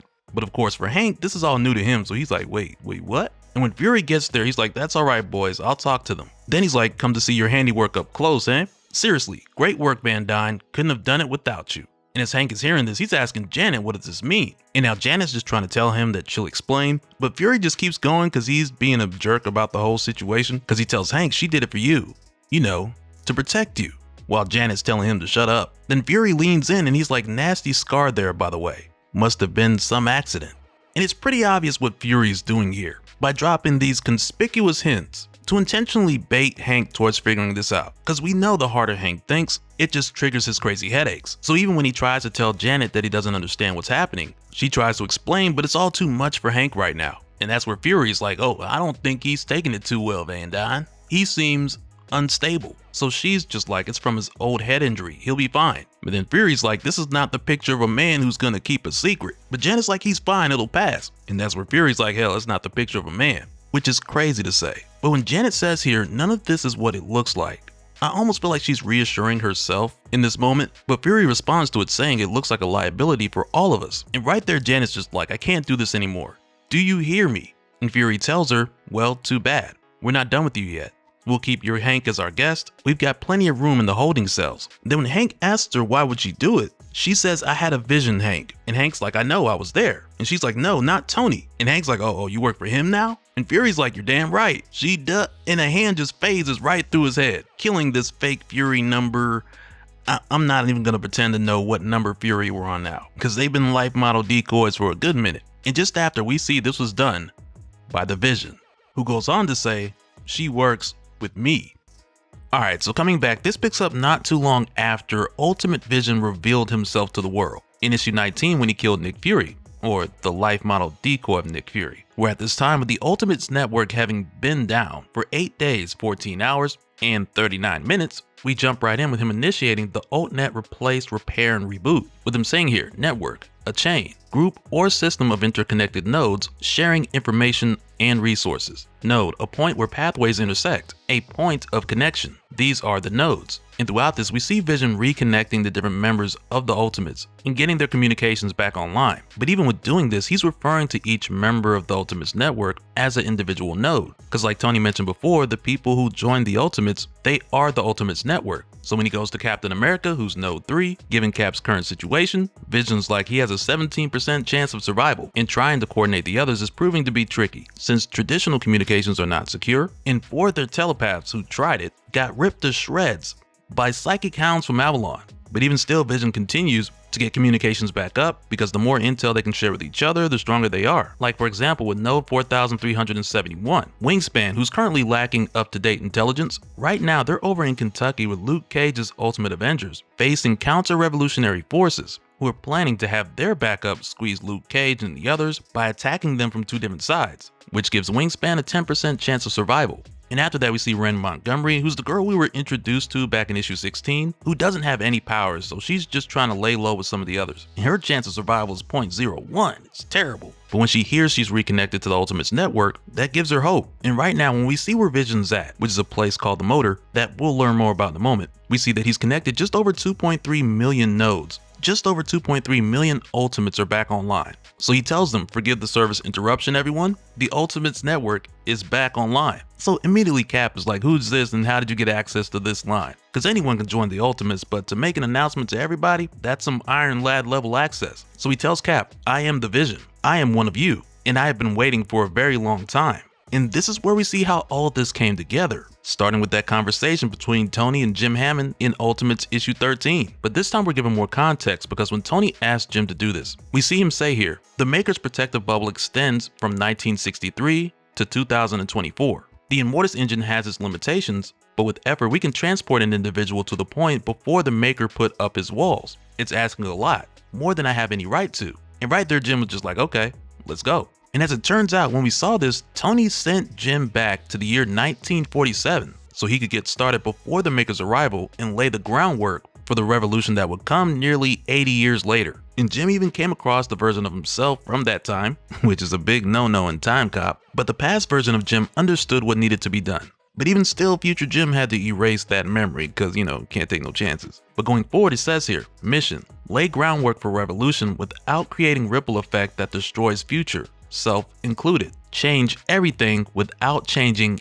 anything. So basically, it was his job to give the Ultimates the biggest advantage possible without disturbing any of the changes that the Maker would bring. So when the Maker came in 1963 and shook hands with JFK talking about how he was going to make it a better world, one dude's like, sounds good to me, but Jim's like, I don't know, didn't Hitler say the same thing? And the next thing we see is him buying all the bomb shelters. And the guy shaking his hands like, wait, you want to buy all of them? Didn't you hear the Maker's going to end all war? But Jim has plans for all this. You can even see that it was tough for him to go back to a time when he literally could have stopped Namor's execution, but he had to control his emotions and resist, because any obvious change would have compromised everything. But jumping back to the present day in the free city of Detroit, where Vision is now, we see him here coordinating a rendezvous for Captain America, where for a moment Cap's like, hey buddy, Jim, you sound different. And he just tells Cap, I am different, Steve. And now this moment just goes to show us how much Vision is juggling right now. Because while talking to Steve, one of his guys in Detroit tell him, sir, we have a credible claim, a hand informant, which leads to Vision intercepting a message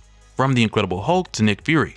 While this is happening, we also get his narration, like he's multitasking, with it saying accessing real-time thought feed. The Ultimates network is a river running through my mind. I drown in yottabytes of information, separating critical from superfluous, truth from lie. As Jim Hammond, I found it difficult, but now it's all clear. And the order that the Hulk gives Nick Fury is to make an example out of Detroit, which basically means to get them out of here. So Vision lets the others know that the Hand-Hella fleet is going to burn the free city of Detroit to the ground. But again, he's got a plan for that, even with Hand having 1,189 helicarriers at their disposal. But again, Jim, he's prepared. Because going back to his preparations, Jim hired as many workers as he could. At double pay, no paperwork, all under the table. Without us being told too many of the details, we're shown from 1963 to like 1969, Jim was working on something big. And this was happening under the nose of the United States being disbanded, which as we know later led to Midas taking over the White House with the help of the Hellfire Club. But all we're told about what Jim was doing around this time is keywords: past, secret world, history, star, files, future, intelligence, knowledge, complete, to be, where not, gaps, amass, invest, invisible, infrastructure, ghost, machine, cutouts, think tanks, funding, organizations, intentionally ineffective, resources, counteract, quiet, bribe, resist, light, shadow, beautiful, horrible, human, everything. So the whole time the Maker's been changing this world, Jim has also been right there building a network. And he would later go on to make updates to himself as well. Repair, replace, upgrade, evolve, become. And as he does these upgrades to himself, he says here, it echoes the philosophical conundrum, commonly called the ship of Theseus. Is a ship still the same ship if all its boards and planks and masts and rigs are replaced one by one? If it is different, at what point did it become something else? Can something be the same when part of it is different? And really, this is like the perfect thought experiment, not just for Jim Hammond becoming the Vision, but also with him building the network over all these years, or even in the case of the Maker changing this world. At what point is it no longer the same? And do share your thoughts in the comments. I'm eager to hear what you guys think. But going forward, he's like different, same, me, new Vision, as he makes his way to pay a visit to Janet Van Dyne, much like how she described when she told her backstory and when she told Hank she had a vision. But going back to the present day, or the real-time thought feed for Vision, he goes on to send Luke Cage the updated enemy attack plans so they don't get pinned, and after that he checks on Wasp, who doesn't respond at first, and when she does, she's like, don't micromanage me. Then she tells him, I already did the first thing, now I'm doing the second. And Vision can tell there's a problem in her tone, so then he asks Janet if she's upset about Hank. And at first it's a no that's followed by a yes. But what Vision's not picking up here is that she's upset about the first thing, the Triskelion. And she says here, you told me they wouldn't hit the Triskelion. You said we'd have warning. And the way Vision handles this, I wish I could do this in real life, because he tells her, no, I said there was a 73% chance that the Triskelion would survive. Unfortunately, we live in the 27%. And that's where Janet's like, you made me into a murderer. And Vision says here, I only ever told you the truth. I can play it back for you if you wish. And I'm like, man, I know that response would trigger some people. But right here, Janet just switches to Hank. And she's like, she don't know where he went. He disappeared. And then without warning, Nick Fury jumps on the line. And Vision mentioned earlier how the Ultimates network wasn't necessarily secure, but even still he got communications back up because they need it. But right now with Nick Fury jumping on the line, Vision tells him that he's on the Ultimates network. And Fury's like, that's funny, I could have sworn I shot that thing out of the sky. Then Vision tells him here something I think is really important to remember. Because then he's like, so long as 2 nodes survive, the Ultimates network cannot be destroyed. And I think that's important to remember since we jump back and forth quite a bit between talking about the digital Altnet and all the people who make up the Ultimates, who collectively are the Ultimates network. Because if you take Tony and Doom, for example, with just the 2 of them, you have the Ultimates network. But if they were separated and one became Immortus or something, then that network of 2 would be no more. So yeah, I think that's something we're gonna have to keep in the back of our minds. But suddenly in this conversation, Nick Fury's like, who am I speaking to? So Vision tells him his name, and that's where Nick Fury's like, do I know you? Just before we're shown Vision's history with Nick Fury, with him saying, I've killed Nick Fury 14 times. I once burned him alive in the ruins of Attilan, surrounded by the corpses of inhuman children. Fighting on the blue area of the moon, I tore out his robotic heart. Something incomprehensible watched us from a distance. Who, as we know, that someone is Ultimate Ultron from the Future Guardians, who was formerly known as U-82, but after doing their studies all across time, people started calling Ultron 82 or U-82 Uatu, like we saw in Ultimate Universe 2 years in. But going back to Vision's many experiences with Nick Fury, he goes on to say, when he discovered what I was doing in Detroit, I uploaded a digital worm via Sneeze and watched him lose his mind in under a minute. This was our pattern, the hidden shape of history. We had our own private war. All down the years, just the 2 of us. A secret war. He could never prove I existed. I was a ghost. I drifted through the world without leaving a trace, but he had his suspicions, and every so often he'd follow them, right to me. He always comes himself, in person, to speak. I've killed Nick Fury 14 times, but the Makers Council keeps bringing him back, and he never remembers. And now while they're having this talk, we see Janet working on that second thing in the background. And at this point, Nick Fury's telling Vision like, okay, Vision. But he's telling Vision that he knows he's in Detroit and that he's on his way. And that's when we jump back over to Janet to see about that second thing she was working on. And come to find out, she was freeing a bunch of prisoners who were locked up on the helicarriers. And there's a ton of people here. Squirrel Girl, Dupe, Hit Monkey, Four Bush Man, Gatecrasher, Orb, and even Howard the Duck. And they all join in on the fight. And needless to say, Nick Fury's upset. So he's like, Van Dyne, untrustworthy. And then some word that started with a B, not sure what it was, he got cut off. And as he heads into Detroit, Fury's like, that's it? That's your big play. Some escaped prisoners on a few helicarriers. We have over 1,000 carriers. We can afford to lose a few. And as it stands, Hand currently has 1,004 carriers. But it's not going to be that way for long. Because next we see Vision reaching out to make sure everyone in Detroit is in position. And one of those people in Detroit just happens to be a Mr. Rhodes, who tells Vision that he's almost in position, but he had to help others get clear first. And it doesn't take too long for him to get in position. But when we see him and a couple of others get into their cockpits and get ready, Vision mentions around this time in the narration how Detroit used to be one of the most important cities in the country because of its legendary automotive industry. It was where you went to build things, America's industrial engine. But over time, the engine broke down, almost as if by design. Thousands of skilled, dedicated workers suddenly jobless. Engineers, mechanics, machinists, welders, electricians, all slowly seemed to disappear. They became ghosts. No one cared to ask questions. It was difficult to hide our work, but difficult is what we do. The world forgot about Detroit once. It had no use for it. I never forgot. And that's where these guys are like, all systems go, just before they pilot a huge mech out of the ground, which now lets Fury know that Vision's big play was a lot bigger than he thought. And Vision continues here saying, I remember everything.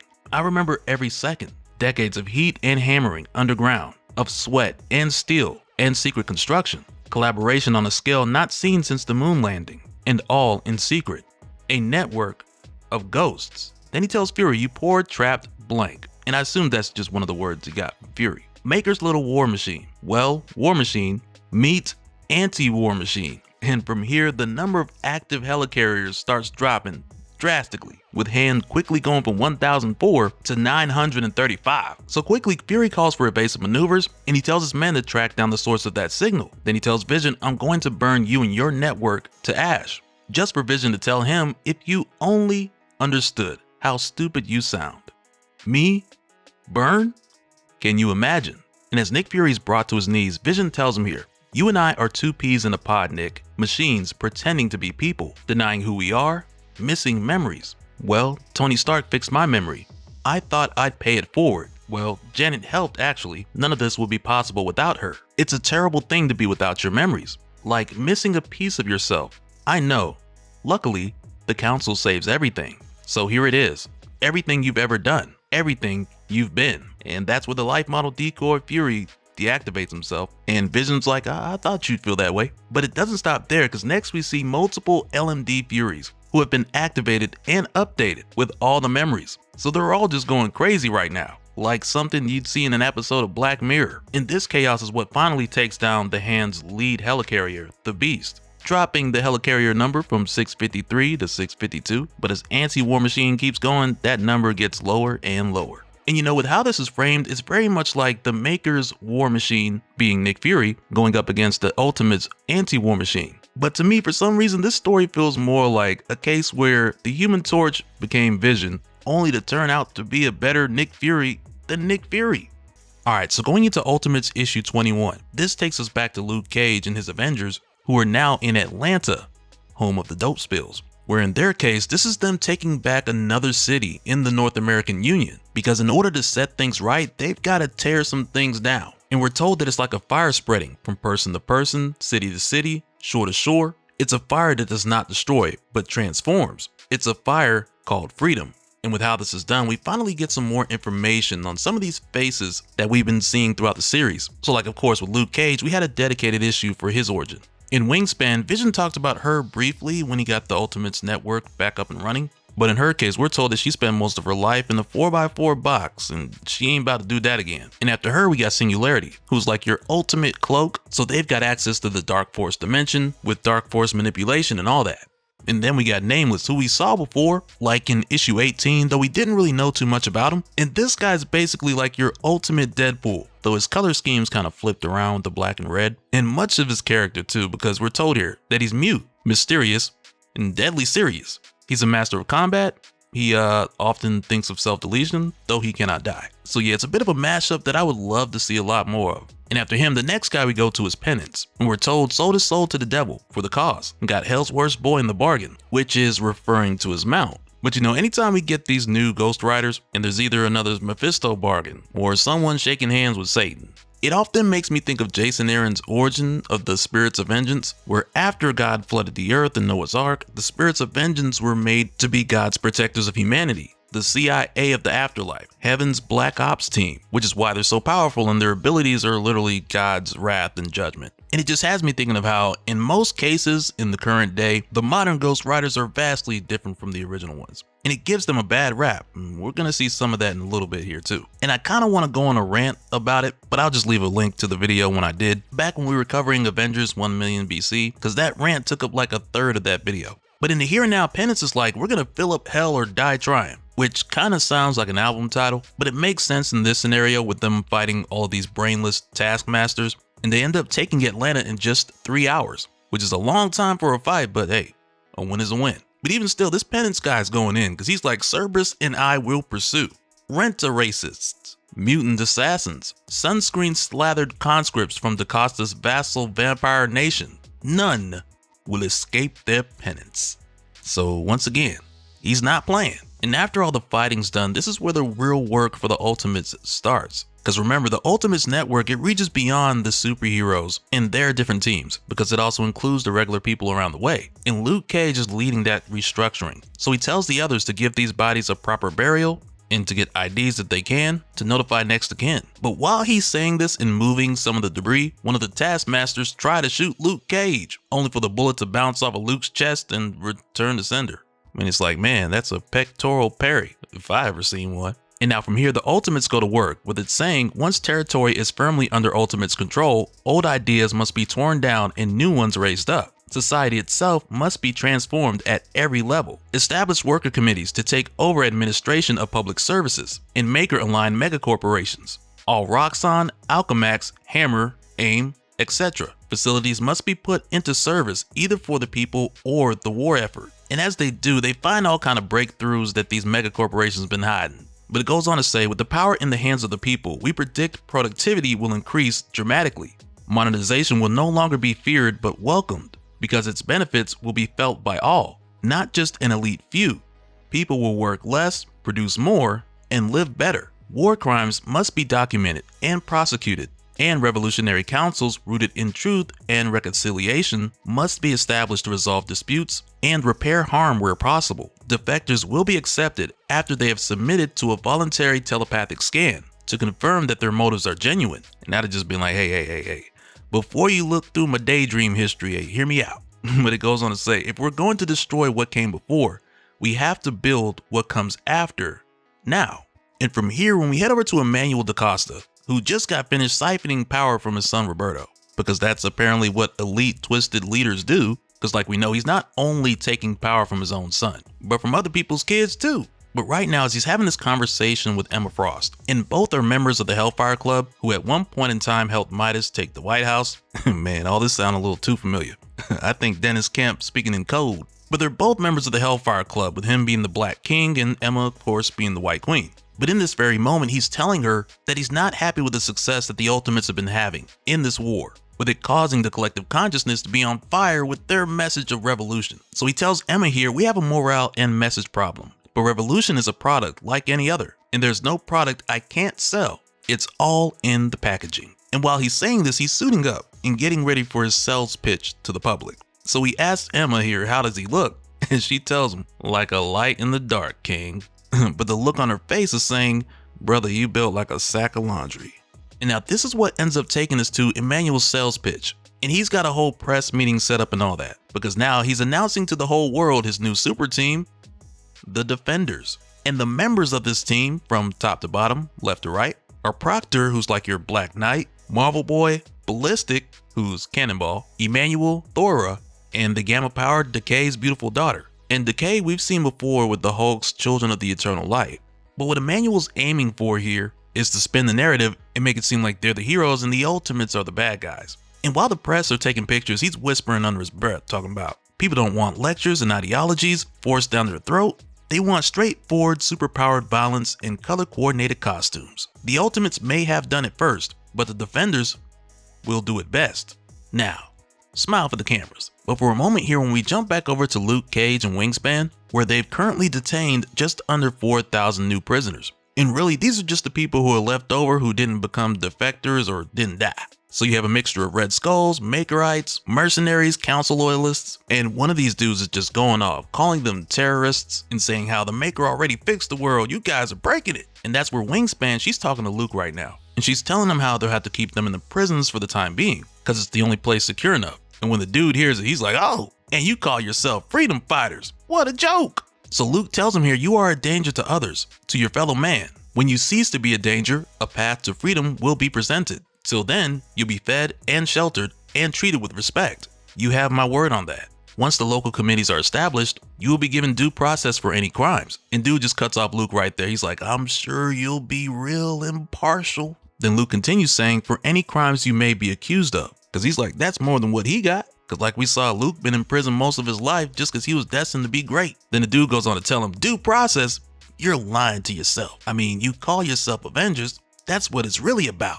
You're hungry for blood. And then boom, this guy gets splashed by a flyby mutant. Like, bro, this ain't a drive-by shooting. It's a flyby mutant. And this person just happens to be one of Emma Frost's most dangerous students. And not so much off a power set, but more so recklessness. But when they come through, they juice a ton of these prisoners. And I mean, straight up turn them into bigot noodle soup with a soda on the side. And we're shown right away that this was done by Cannonball, or Ballistic, who's 100% human missile, and average looking hothead of the Defenders. But after doing this, he has the nerve to tell Luke and the others, like, hey, what are they gonna say when they see you standing in front of a bunch of brutally executed prisoners? Because you know, people could draw conclusions. Because as part of Emmanuel's plan, following Ballistic's attack, they go live. And they're like, this is Ballistic of the Defenders in Atlanta, taking the fight to the Ultimates terrorist network. Because Emmanuel wants the Defenders to look like the heroes, in hopes of changing the minds of some of the people watching. And right now, there's 31.8 million viewers. And so right away, Ballistic, he gets into character. And he tackles Wingspan while screaming, murderers! Like, how could you? And the commentary is like, oh, look at the bravery. And right after the Ballistic takes down Wingspan, he circles around for Luke Cage. And when he does, he's like, I'll be picking pieces of you out of my hair tonight, boy. And as he races towards Luke Cage, Luke's like, let's see. Only for Ballistic to slam right into Luke's undefeated pectorals. Man, them things 2-0 now. And now throughout this, you also have Emmanuel and Emma going back and forth, with her telling him sending Sam was a mistake, because even with him being one of the best killers she's ever trained, he's a vindictive psychopath. And she's like, the public's not stupid enough to buy this. But Emmanuel's like, yeah, they're exactly that stupid. And as Singularity, Penance, and Nameless rush in to help, the commentary for the live stream continues, with it saying more super insurgents are on the way, stinking of brimstone, slaves of Satan himself. And they're like, no, really, one of these guys actually sold his soul. Which again, just goes back to what I was saying as far as the spirits of vengeance and the good guy looking like the bad guy. And now as Luke jumps from the free throw line to two-hand dunk on poor Sam, Ballistic is just like, if you were smart, you'd just give up. We have you beat. And as he barely slips out from under that attack, Luke tells him that blow to your head must have knocked you for a loop. There's one of you and 5 of us. And it's right there where all the other defenders make this heroic entry to help Ballistic out. And Ballistic's just like, count again, and now let your imagination fill in the blank. And Emmanuel tells Emma here, this is the Defenders series premiere. This feed is going out all across the world, edited in real time by our AI to put the Defenders in the best possible light. So yeah, you heard it here, folks. Not only is Emmanuel DaCosta siphoning powers from kids, but he's also using AI to manipulate the minds of the people. And I wouldn't be surprised if he bought up 40% of the world's DRAM to do it. Like another Sam that we know. But now with the other defenders swooping in, this makes for some really interesting matchups going forward. With Luke Cage going up against Thora, who the commentary is hyping up saying she's beautiful and devastating, powered by the Norse gods and her pure Scandinavian bloodline. And Emmanuel's telling Emma here, our writers came up with a great rags to God storyline for her. Trailer park opioid addicted parents. I'm told it's very moving. But all across the board, Luke and his team are getting wrecked. Because you got Penance, who's getting pounded by Marvel Boy. You got Proctor, who's disarming Nameless. And you know, with a name like Nameless, with him being your serious version of Deadpool, basically. Like, it has me thinking, man, they could have just called him Deadass or Deadass Pool, I don't know. And aside from this, you got Decay's beautiful daughter taking on Singularity. And she's able to just grab Singularity because of the whole Children of the Eternal Light thing, and follow through with some hulked out hits. So across the board it's looking bad, because Wingspan's just getting slammed into civilians by Ballistic, Luke Cage is getting hammered, Penance can't even use his penance stare, because Marvel Boy's got special reflective coating that protects him from guilt, pity, or shame. And I'm just like, bro, is that over the counter or is it just exclusive to Defenders? But also you got Decay's beautiful daughter charging a Kamehameha, while Proctor is telling Nameless about how he's gonna grant him his desire of wanting to leave this cruel world. But even in this moment, you can see Nameless has his baby hands coming back, which further confirms that he does have that crazy healing factor. But then it's here where things get shaken up a bit, when the other Ultimates, who are like your regular people, though with a lot of guns and a bazooka,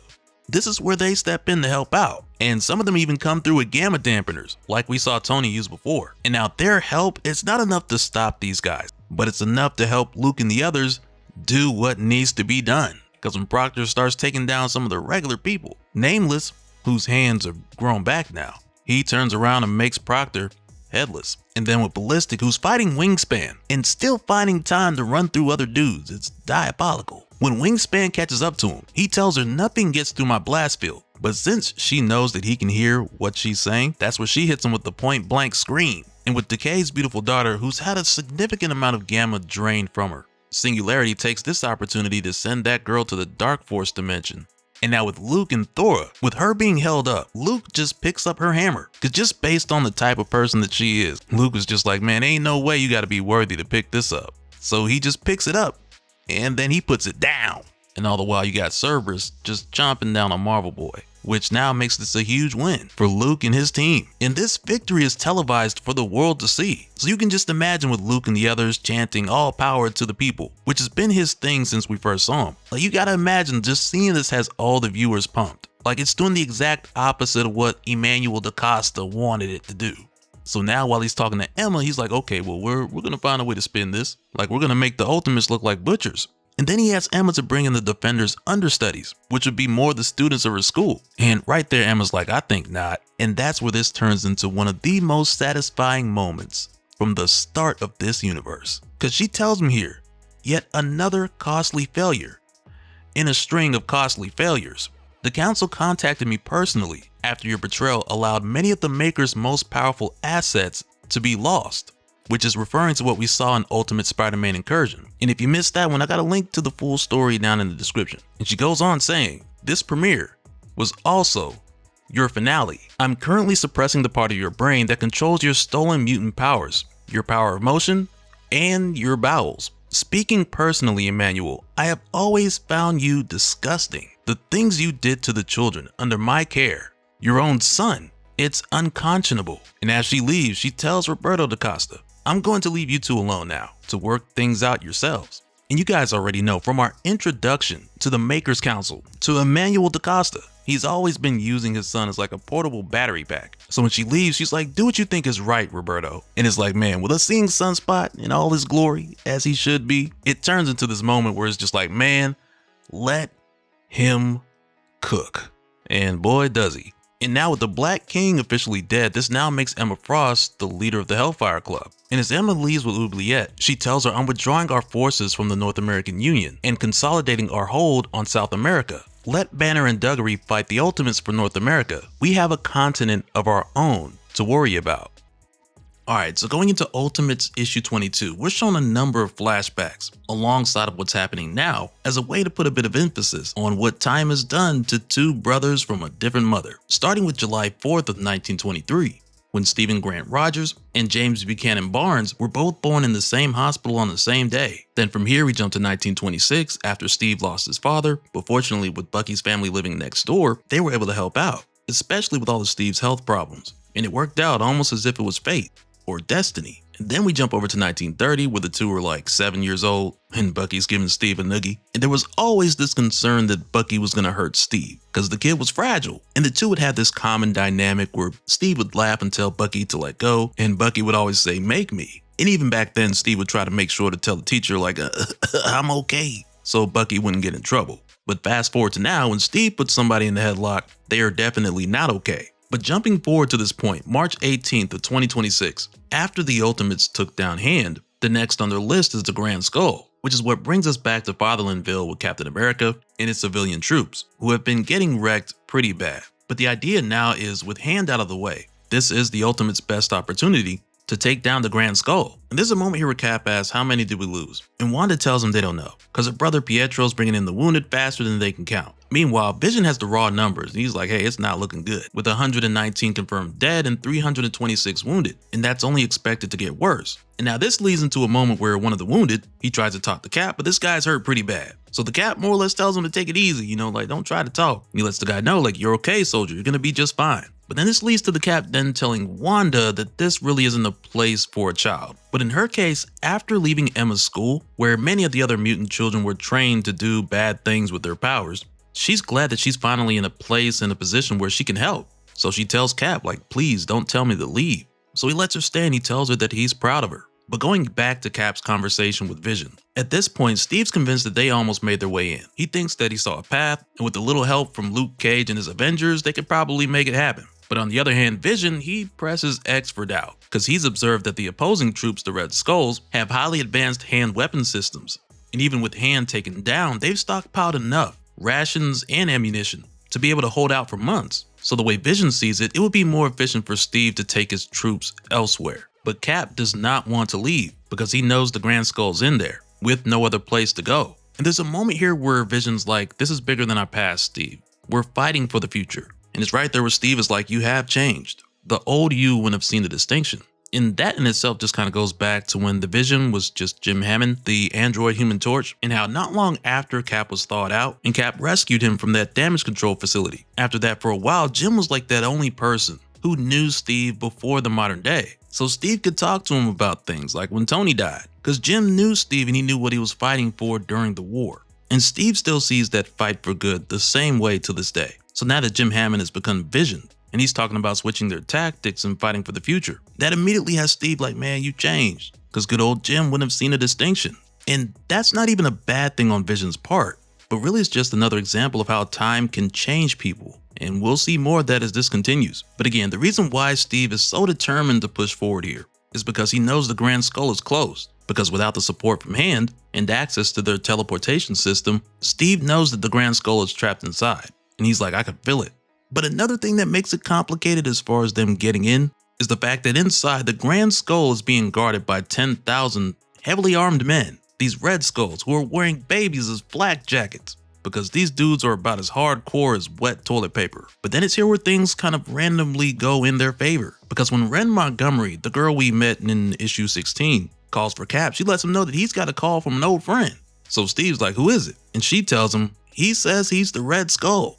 And the look on Steve's face is like, I know you flarking line. And now come to find out, this is John Walker, who we were first introduced to in issue 10, with him being a longtime true believer of the Red Skull content since he was a kid. But long story short, when he eventually got his origin box from Tony Stark, John Walker then took that to the Grand Skull, who he was around for about 16 months until Jim Hammond dropped that fire on his head, giving him the ultimate facelift, which eventually left John Walker with nothing left up there but a Red Skull, which of course then led him to believing that he had some divine purpose after. Because now, as the Red Skull, he's reaching out to Steve and the Ultimates to help them take down the Grand Skull. Because currently John Walker's leading a small group of breakaway Red Skulls, who all collectively made up about 15% of the Grand Skull's followers. So Steve basically tells him here, man, I thought you was dead. And that's where Walker, as the new Red Skull, he's just like, John Walker did die that day, and he rose in his place, because he believes that he's the second coming of the Red Skull. But before Steve really gets the chance to dismiss all of this foolishness, because he knows that Walker just wants to use him and the Ultimates so he can take the Grand Skull's place. But at the end of the day, he has a way to get Captain America and the others inside, right now. Because he has followers inside, he has detailed schematics, and a direct path to the Grand Skull, with minimal bloodshed. So Steve goes for it, because really his other options are only either to listen to Vision and take the fight elsewhere, or continue to lose men with a direct attack, which is getting them nowhere. So Cap takes a small team to go with the Red Skull's plan. But before they go, he apologizes to Pietro, as far as having to put a kid in this position, because he has a special part in this plan and it's very important. And Pietro's like, hey, I want to do it. I can do it. And then he's like, by the way, my Ultimate's code name's gonna be Quicksilver. And when I saw that, I was like, yeah, we kind of been calling you that. But even still, with this small team going in with Cap, the Red Skull's plan goes as follows, with him saying, now listen, Captain, do exactly as I say. First, you'll need a diversion. The Grand Skull fears you. He knows you have superhumans. They do not. While their attention is focused on the North Wall, you'll follow the map I provided through the maze of underground escape tunnels, thus avoiding the combatant drones, disintegrator beams, the adaptoid array, the hypersonic ICMBs, easy peasy. My men will be waiting for you at the entrance with disguises. And of course, when Cap gets inside, he's like, I'm not wearing that. But once they're in, we see Quicksilver go to work, with his special job being to snatch up all the babies. So each one of these guys is seeing these kids disappear and they're just like, oh snap, who's gonna protect me? And following this, not too far away, the Grand Skull sees a few of his men get picked off by some arrows, followed by Cap's shield. But the Grand Skull, he's got something for that, because he just deflects it with some I-beams, and he's just like, yeah, nice try, Cap, I upgraded. Because he's not trying to end up like Walker and get caught slipping out here. But then the Grand Skull says here, Steve, it's amazing the technology they have today, isn't it? Not like when we were kids. And now heading into this, Steve, he knows who the Grand Skull is. Because even after their fight at Castletown, heading into the Ultimates version 3.0, Steve had basically taken the Grand Skull's words when it came to the idea of inspiring others to follow the Ultimates. Because when the Grand Skull started talking, Steve immediately recognized him as someone he's heard talk for most of his life. And that even happens now when Steve tells the Grand Skull to take off his mask so he can see his face. And the Grand Skull says, make me, while throwing some bombs at him. So Steve parries those bombs and they blow up right in the Grand Skull's face, making him take off that mask. And that's where he sees underneath that mask is a 102-year-old Bucky Barnes, who doesn't look too bad, all things considered. But now what I want you guys to keep in mind going into this is that for the past 12 issues, this hasn't been so much about Captain America versus the Grand Skull, as it's been more so really a countdown to the moment where Steve and Bucky would finally meet again. And really it wasn't until now where we were finally getting to see the history behind this universe's Steve Rogers and Bucky Barnes, because this time around with them being born on the same day, as opposed to being closer to 1 year apart. This telling of the story makes their childhood and their years growing up a lot closer, with them being neighbors their entire life and becoming of age for a lot of pivotal moments at the exact same time. And I appreciate how in these flashbacks it takes us to McCorley's old alehouse, which is where Steve and Vision went, or Jim Hammond at the time, back in issue 7, when Steve was like, I don't need a map, I can find this place. And he went on to tell Jim how it was here, where he nearly got beat to death by the American Nazi Party.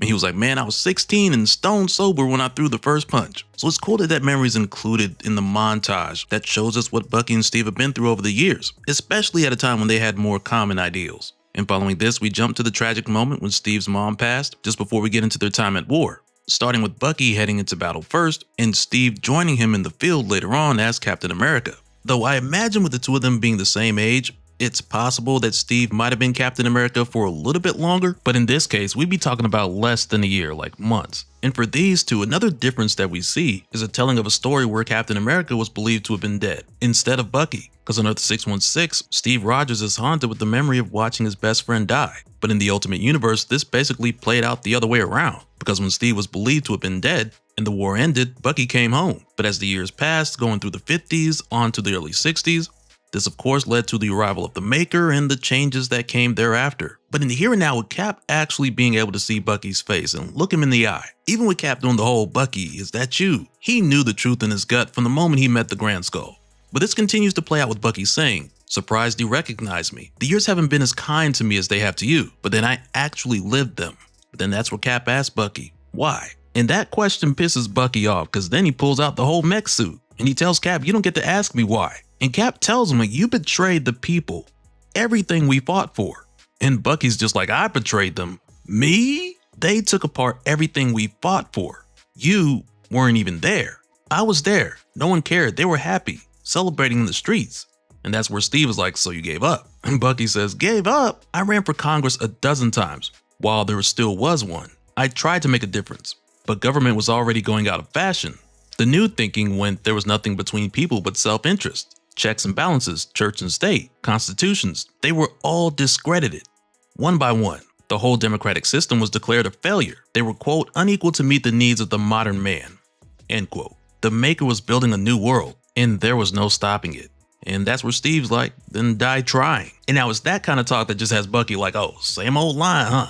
And mind you, throughout this, Steve tried to get his shield bounce off to catch Bucky from behind, only for his suit to catch it. So he then smacks Steve in the face with his own shield. But then Bucky tells him, "You would have been proud of me, Steve. I refused to be a part of it, like I knew you would have. I settled for a normal life, fixing cars, but pretty soon the cars fixed themselves. I couldn't keep a job after that. I could never prove it, but I had a feeling I'd been marked, a permanent black spot on my record. Or maybe I just wasn't good for anything but killing." And as Bucky continues, it's this next part that he talks about that's like the pivotal moment. Because next he tells Steve, "One day I woke up and I realized I was going to die of terminal liver failure." And he tells Steve here, after being a hero, after helping win the war, he lost everything. He lost his country when the Maker took over. He lost Steve when he believed that he was dead. And all for what?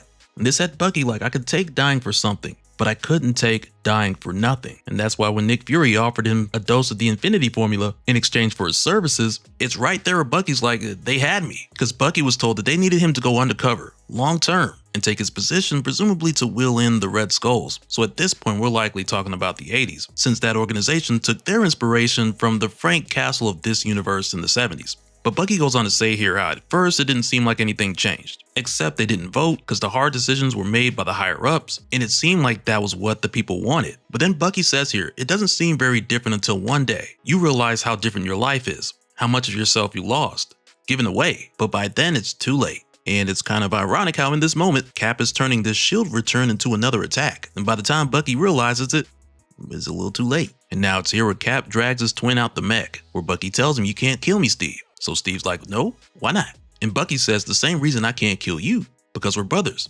because that means something, and because my heart's connected to a large bomb by a dead man's trigger. If it stops beating, a room full of kids and pregnant women goes boom."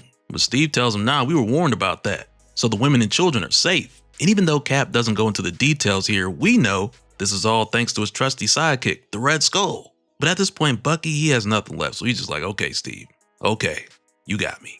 Then when Steve tells him like, "No, I don't get you at all," and Bucky lets him know that it's simple. And he's like, "First you say and do all these horrible things and you hate yourself, but it's okay because in your heart, you know that you're just pretending. It's not you, it's a performance. After a while pretending, you stop hating yourself for it. You can only hate yourself for so long.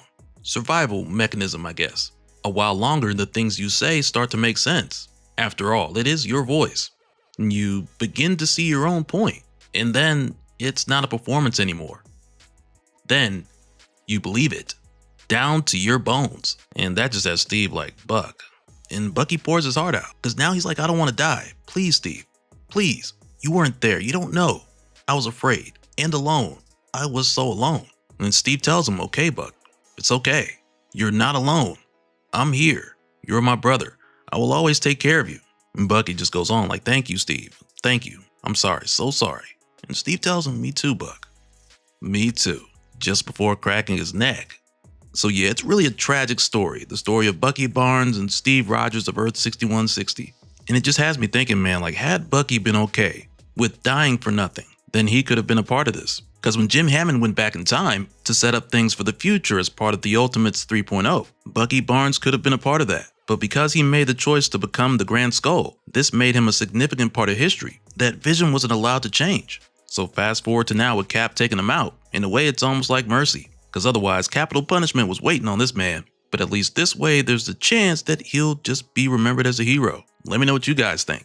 Alright, so the last time we saw Ultimate Thor, it was 10 issues ago in issue 13, back when Tony Stark sought out Thor's help in the early stages of Ultimates 3.0, when Tony brought the Ultimates Network online and sent Jim Hammond back in time. But when Tony approached Thor for help, Thor seemed a bit upset and dismissive, and we'll find out why in this issue, with us now getting the full story of Ultimate Ragnarok, which started for us back in issue 7, when Thor and Sif came to the conclusion that they had tarried too long in Midgard, which is why they then made their way to Yggdrasil to travel the 9 realms, sow chaos, and raise armies. Because when the Maker first arrived on Earth 6160, he all but paved the way for Loki to take the throne of Asgard, which led to Odin's death, the destruction of the Bifrost, and at the time Thor's imprisonment, which we learned in Ultimate Invasion. But moving forward to Ultimates issue 11, that's when we discovered that there was a lot more going on. Because when Thor and Sif did their cloaked travels to scope things out, we saw how Loki was using ice giants as a frost army, and with Hela's help, the dead were the police. And in Vanaheim, in spite of them sending warning and trying to recruit the Vanir to fight by their side against Loki and free the 9 realms one by one, they refused and were later taken in by Loki's ice giants, as well as his police, who were again provided by Hela. And aside from this, in Alfheim, censorship was placed on the Light Elves, with them once being the source of creativity and divine inspiration, only for them to be coerced into narrowing what's possible. And one of the last things we saw was Thor and Sif gather everyone who was willing to take a stand and bring them all together in Niflheim. And that's where we saw the likes of Balder, Valkyrie, Heimdall, and many others, which then led to us seeing Thor do something that let us know that he was ready to Ragnarok with it out here, because next Thor recruited Surtur and told him to burn it all down, which is how Ragnarok is supposed to go for Asgard, with Surtur burning everything as a hard reset before it all starts over. And now when this comes back for Ultimates issue 23, I gotta say off the rip, the artwork from Stephen Morian, it goes crazy. And the attack on Asgard goes just as hard, because once the attack on Loki begins, the mismatch is wild. Because we've already seen Ultimate Thor take on a ton of frost giants by himself, and for him taking on Hela's troops is nothing. So just combine that with the army we saw Thor assemble, and just add to that what it says here, with much of this being narrated by Loki. And for the gods strangely stood Surtur, Firestarter, Star Scorcher, Asgard Ender, Ragnarok Bound Ruin Bringer, equal of all fathers. And so when this attack hit, Loki ransacked Asgard's royal reserves, unsealing secret savage relics. He went to grab weapons withheld for their wild, world-wrecking ways. So basically, Loki's reaching into the dawn of crash-outs and bringing forth any and everyone he can find out of desperation, which is what brings out Ultimate Mangog, the monster made of a billion beings, in the hatred of a race destroyed by Odin. And in addition to this, Loki brings out the Destroyer, who we're told in this universe was also made to counter the Celestials. And now in its struggle with Surtur, they shatter spinning star systems. And I like here how we're given a reminder of how time works differently, because when we head over to Vanaheim, where everything was once peaceful, now everything's fighting. With it saying even the birds and the bees went from life-making lessons to life-taking. Like, hey, come here, let me tell you about the birds and the bees. Like, they're not playing no more. But what I was saying about time, it says here, time turns tricky when gods make war. Minutes stretch to millennia. Millennia melt to moments. Only yesterday did Thor and Sif steal silent sacred hours beneath the ash. Only yesterday Thor strode out to strike his secret soot-stained deal. Only yesterday, but an eternity between them. Which right there is what allows so much to happen outside of what we've seen on Midgard or Earth. Then from here, we're taken to Nidavellir, where we find dwarves aided by Aesir, taking over the Foundries and riding red-mouthed war bears. And they've brought all kind of weapons to gut Asgard's greedy king. And you can just tell by looking at some of these guys, they already knew what weapon they was going to make first. They was over here like, wait till we take this forge back. Like, they are ready for action. And now in the case of Mangog, who's carrying quite the amount of hatred of countless beings destroyed by Odin, Mangog's ready to erase everyone and destroy them just like his race was destroyed. So really, he out here trying to get the ultimate lick back. And that's what we're told here, presented with this perilous vision. Silent, stoic, steadfast Sif makes her decision. makes Mangog her mission. So without telling Thor, she decides to take him on herself. So for 40 fortnights they fight, and the whole time Sif's moving because it says Mangog means might, each blow a billion. But Sif is speed, skill, and stubborn will. He cannot clutch, he cannot strike, where she is flawless floored fleet. In 40 furious fortnights, she never falls nor falters. But then things get dicey because she was doing perfect, perfect, until a slip stance leads to a single sudden chance where her and Mangog kill each other. One soul for a billion, small sacrifice for the fairest of the gods. And when this happens, we're told here the Valkyries arrive, and they're dog tired because they've been busy. But even still, they're duty driven. And when Sif sees her old friends, she strains to speak to ask for a small final favor, but she can't get it out. And if she could, I imagine she starts singing like, "Tell the Valkyries I said no, I don't want to leave Thor alone." And I don't think that would change anything, because even here they were like, "Nope, you gotta go. Job's a job." And when Thor finds out that Sif died, he completely lashes out to the point where his emotional expression gathers every gust and gale across time, hanging heavy over Asgard as the Allstorm, delivering deadly lightning, turning night into day, where many were swept about and lost to the hurricane of his pain, which I believe is also the explanation for what we saw back in Ultimates issue 13, where at the time Thor wasn't too happy. And now following Sif's death and Thor's Allstorm, we're told Sif's sacrifice sent a strong signal where there was no more debate or delay, and that was when Surtur went to release Fenris to play his role as the Sun Eater and truly put this all to an end, as he was destined to.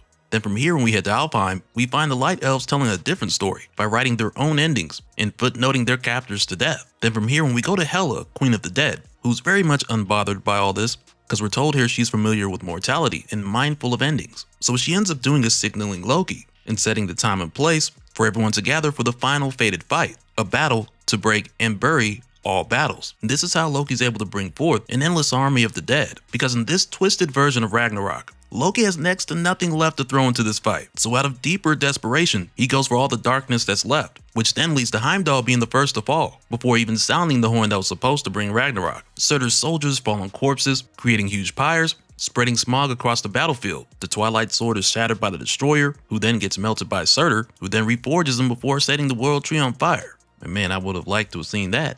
But then we're told here after a few minutes, or a million years, because you know the time thing's crazy, Thor rose above the raging battle to meet Fenris before it consumed the sun. And when they asked Thor if he had come to stop them, and Thor was like, "No, it was I who set you free." Because like we saw, Thor is very intentional when he set all of this in motion. And as this continued, Fenris went on to consume the sun in one big bite, just before belching the light and going into a deep sleep. And after this, when Loki attacked Thor with Odin's spear, Gungnir, with Loki having the Allfather force, we're told this made him formidable for Thor, though he was still very sloppy and stumbling. And even with Thor weakened, he was able to easily swat the spear aside. And now with fighting not really being Loki's forte, this instead turns into a tussle where Thor's explaining to Loki what Thor says Loki realized before him. And that's basically the fact that this had to happen. And this starts with Loki asking Thor why. So Thor tells him, "Because brother, as above, so below. Drop the dull disguise, Loki. It makes us seem small. Change is your nature, cunning one. What I see, you saw sooner. The makers unmoored us from the wheel. Our circle cycle, the secret of our strength. After Ragnarok comes rebirth and rise. Without an ending, our epics are empty. Without renewal, the mortal world moves not. In Asgard we shall be shaped anew, purged of the maker's mark, made modern, magnificent, becoming the gods the growing world demands, deities of different dreams, different dawns, gods of a new world's way." And eventually this comes to the end, with the two of them watching it all burn, with Loki continuing here saying, "So with Asgard's amber halls ablaze, together, trembling, two gods of great golden ages, sit, swap stories, watch their world wane and wither. One of the gods is I, Loki, and one of the stories is this one. There was a time when the old gods lived, a time of Saturn-sized serpents, six-legged steeds, talking heads, and humorous harebrained schemes, a time when time trudged slower, where death was common, when every face you met masked a god or giant in disguise. Winters were harsh, hard, and perhaps permanent. We were gods of hammers, of swords, of storm, sky, and lie, whose every action expressed our era's essential truths, sometimes petty, often brutal, not meant to last forever. There was a time when the old gods lived, and there was a time when old gods died, so that something new could come after," which right there sounds like Jack Kirby's dream come true. So coming back for Ultimates issue 24, the conclusion. This takes place alongside of the slaughter we saw happen in Ultimate Endgame issue 4, leading into the Maker breaking free from the city. And I'd also go as far as to say that it's a similar case to what we saw in Ultimate Ragnarok, where outside of what's going on with the Maker and the other heroes in Latveria, for a while we really just been making the rounds and seeing how the story ends for everyone who's either not there or on their way there. So right away this takes us to Danny Rand and Shang-Chi, who have been in the heavenly city of Kunlun for some time, and we're not told exactly how long they've been here. But just going off of what we were shown in Ultimate Endgame issue 2, the two of these guys have been making their rounds for some time, preaching democracy and radical nonviolence. And along their travels, some of their followers chose their own way to protest, in very radical and violent ways. And now while this was going on, since you had the members of the Maker's Council basically hiding in either underground bunkers or dimensions that were far away, like Henry Duggery for example, who was hiding in Camelot until he found out his side was winning. Then he popped out and acted a fool. But while you had the members of the Maker's Council keeping their distance from the city, this included the Hulk, who has been in Kunlun with the city on quarantine and lockdown, while using what's left of his immortal weapons to keep the city secure. But even back then when the Hulk did this, we were told it was too late. And that's where we pick up from here, because aside from Danny training with Shang-Chi since Ultimates issue 15, they've managed to spread the truth of Shang-Chi's return, so the number of people siding with him now are crazy, with it including his Crimson Robes and the Celestial Guard, many of whom stopped serving the Hulk to follow Shang-Chi, which allows him to just walk right in without a problem, to the point where they have the Hulk surrounded on every side. And now when the Hulk is told this, he's like it's a cheap trick of chi, and that these tricks only work on those weak of will. Then when he asks here, where are my immortal weapons? At this point he's down to 3 and that number's getting ready to drop. Which kind of goes into the problem that the Hulk's having right now, with no one really being left on his side, because from the time Shang-Chi returned, the Children of Eternal Light were leaving him and joining the Red Robes. Which is why when he sent Uranium Brother to go after the kid, which led to him fighting and taking out a ton of both, that ended with him getting bodied by She-Hulk. And this is outside of the losses taken in the huge fight with the Ultimates Network. And that problem is going to come back around to the Hulk in just a moment. But as it stands, he's been losing allies so fast, he doesn't even know where he's at right now. So first, when the Hulk asks about his immortal weapons, he's filled in by one of his remaining followers who have not switched sides over to Shang-Chi. And they start out by telling him about the current situation on Monster Island, which is Bikini Atoll, She-Hulk's home island that was hit with a gamma bomb, giving her powers and mutating everything here, plants, animals, you name it. But before we get into their conversation, prior to this, She-Hulk made her way back here, after the discovery of Janet's betrayal, because after Tony Stark's quote-unquote death, Doom was barely able to convince She-Hulk to stick around. But when it was revealed that Janet was a triple agent and that she was responsible for all the deaths associated with the taking down of the Triskelion satellite, after that She-Hulk just went home. She was like, that's it, I'm going home. And she really wanted to go back for a long time, but Doom told her not to because he feared that she'd be killed by Bruce Banner. So with She-Hulk going home, Janet went along with her. And Janet's been trying to apologize here, but she can't really find the words, or even explain how she was working with S.H.I.E.L.D. and Vision, while not telling the other Ultimates. Because even if she could explain all this, a lot of lives were still lost in the process. But nonetheless, that's the lead up to She-Hulk and Wasp making their way to Monster Island. Now as the Hulk is being filled in on all this, he's told that She-Hulk has taken much of the island back. Because now, in addition to what we saw when she defeated Uranium Brother, back when she just powered through Tony's gamma dampeners, when Uranium Brother couldn't, now her strength is going to a whole nother level. Where in addition to her previous upgrade, now that she's home, she's even more powerful, with her being overcharged from the gamma coming from the island. And it's done in a way where we're told that the gamma chose her, and it's judged her as worthy. It's judged her strong. And I wouldn't say that this is like some otherworldly powerful entity that's coming in and giving her the advantage. I wouldn't say that it's anything like that. And I mean, we're not told if it is or isn't, but I doubt it. But instead, if I had to make a guess, I'd imagine it's just the island making the choice for her to be the one to avenge it and their people. And now when Hulk asks about his other immortal weapon, Crane, Mother of the Bomb, he's told the combination of the gamma and her divinity nearly make her a match.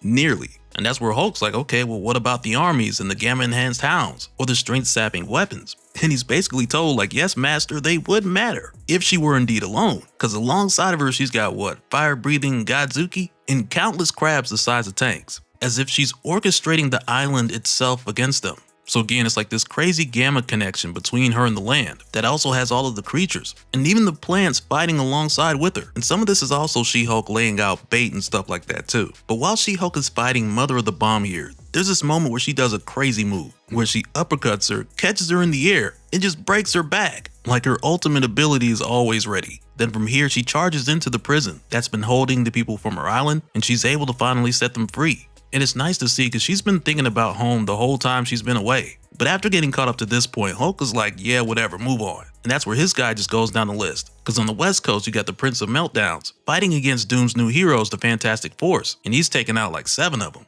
And the last immortal weapon, the Bride of Nine Worldbreakers, she's leading anti-terrorist efforts, but outside of them, across the Hulk's large territory, there are just too many people who have turned against him, and so few that remain who are either still alive or haven't switched sides. And like I mentioned before, a lot of the numbers being flipped. That goes back to Shang-Chi and Danny Rand making their travels. But aside from Shang-Chi spreading the message of radical, non-violent protests, with the vast majority having access to the Ultimates network, where they were able to join up and learn the truth, from there it was really on them to choose how they wanted to rebel. But nonetheless, this brings out the public in crazy numbers. So because of that, Hulk's losing ground in parts of his territories that he doesn't even have anyone to send to. So back in the Heavenly City, like we saw, with the Hulk literally being surrounded, he's like, oh, we got guests? Then allow me to greet them.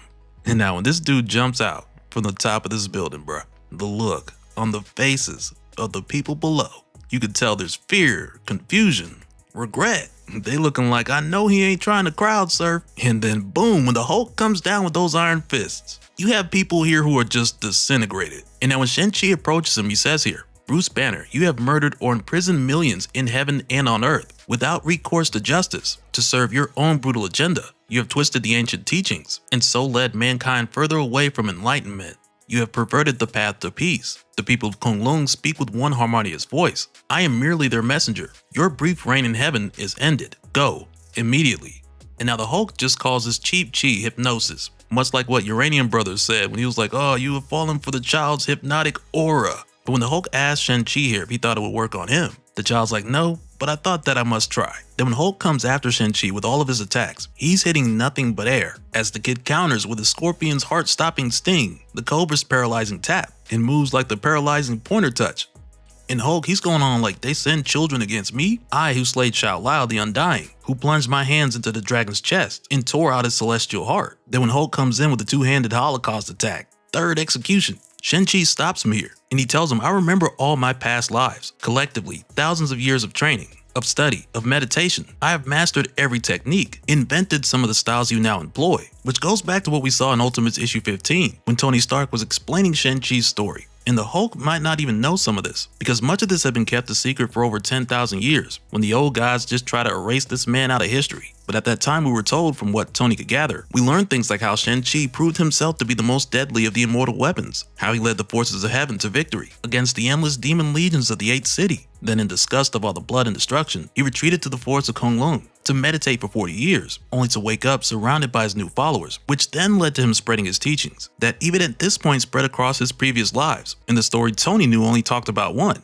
and that was the one where his name gained too much attention, when he started restoring the land and healing people, because that's where the red robes or the crimson robes began. Because they went on to be his followers and wait for his return ever since. But yeah, like we saw, when news traveled back to the old gods, and they found out how many people considered Shang-Chi to be a god, they were like, this guy's gotta go. And as he died with his last breath, he promised his followers he would one day return. And his remaining followers, who weren't either killed or imprisoned, they waited faithfully. Then fast forward to the modern day, just a little over 10 years ago, they learned of his return. And back then, the Hulk knew enough about him to where he was getting rid of any child who remotely resembled the description of Shang-Chi. But of all the other lifetimes that he's lived, that he's based his teachings on, he remembers all of it. And I imagine the Hulk only knows a fraction. But then he tells Hulk here, you have led my people to spiritual ruin. You stole my destiny. And though I have renounced fighting and violence, for you, I will make an exception. And that's when he just digs into the Hulk's chest, claiming his stolen destiny as the immortal Iron Fist. And this is what has me like, man, Shang-Chi planned this perfectly. Because with the help of the Ultimates, he's taken down the Hulk's army, he claimed his destiny as the immortal Iron Fist, and he doesn't kill the Hulk here. But instead, he leaves that up to someone else. Because it's here when he calls out to Danny Rand like, hey, are you ready? And Danny's like, hopefully, I think. Shang-Chi, once again, says something to the Hulk, knowing how the Hulk will respond. When he says here, submit, and you'll be shown mercy. And of course, the Hulk is like, mercy? I'm the strongest being in heaven, hell, or earth. If I cannot rule in heaven, I will destroy it. Which right there to me sounds like the worst of Banner in a way. Because it makes me think of the inverse of Bruce Banner, where at first he was all about getting rid of the Hulk, and when he couldn't, he later on tried to control it. While for Ultimate Hulk, he was control first, twisting the ancient teachings to serve how he wanted them to. And now that he's about to lose that control, he wants to get rid of it. Like, it's all gotta go. And now when he says here, if I cannot rule in heaven, I will destroy it, Shang-Chi's like, I believe you, just before punching the Hulk through the doorway that Danny opened, sending him right to Monster Island, where now he has to go up against She-Hulk. alongside of Janet and everything else here. And again, Shang-Chi didn't have to do this, but just the fact that he was able to claim his stolen destiny as the immortal Iron Fist without killing the Hulk and still send him here, so She-Hulk could fight Banner just as a Hulk with no extra nothing. It's perfect, because also last time when Hulk had the Iron Fist, he also had the home court advantage, as well as his immortal weapons. And now this time around, they're at She-Hulk's home, where she's Gamma's chosen one, and she's accompanied by her Gamma mutates, so it's all come full circle. But when she goes in for the attack, Banner's like too slow, and he just kicks off her back and does a brutality to one of her Gamma lizards. It just has Janet like, oh my god. And then for the other one that breathes fire, and I almost want to call it Puff the Magic Dragon, you know, dude that lives by the sea, but that's not right. But when it attacks Banner, he just rips his tongue out, and with Azori telling him things like, I am the vengeance of my people and of this land. I am your death to tyrants. Banner tells her, you call me a tyrant? I am no Duggery. When I conquered my enemy's paradise, I did not foul it, I perfected it. And to him, killing these Gamma lizards, it's not too different from the actual dragons he's killed before. So he knocks them out first and it's quick. And now out of everyone here, Banner is still the best fighter. So even the first couple times that She-Hulk charges at him, he's able to toss her around, but this time she gets clever by throwing crab food at his feet. And when they rush in to get him, he tears them apart because he's still a Hulk. And this at least sets things up for Azori to land a hit before Janet steps on him, but he just catches Janet's foot and makes her step on She-Hulk. So again, he is the better fighter, and I appreciate how that shows here. So it's not like he just landed on the island and forgot how to fight. And now when Banner goes after Janet here, something happens here, and I'm curious to know what you guys think about it. Because when Banner goes after Janet, she's saved by a swarm of radioactively supercharged Ultra Ants that seemingly came out of nowhere. And that's when we see that this was Hank. And of course, Janet's surprised to even see him here, after he found out what all she'd done and how the whole time she had kept it all a secret even from him. So with him showing up, she's like, I thought you needed time. And he tells her, I do. I haven't figured it all out yet, all the lies, but you're still my wife. That means you're never alone.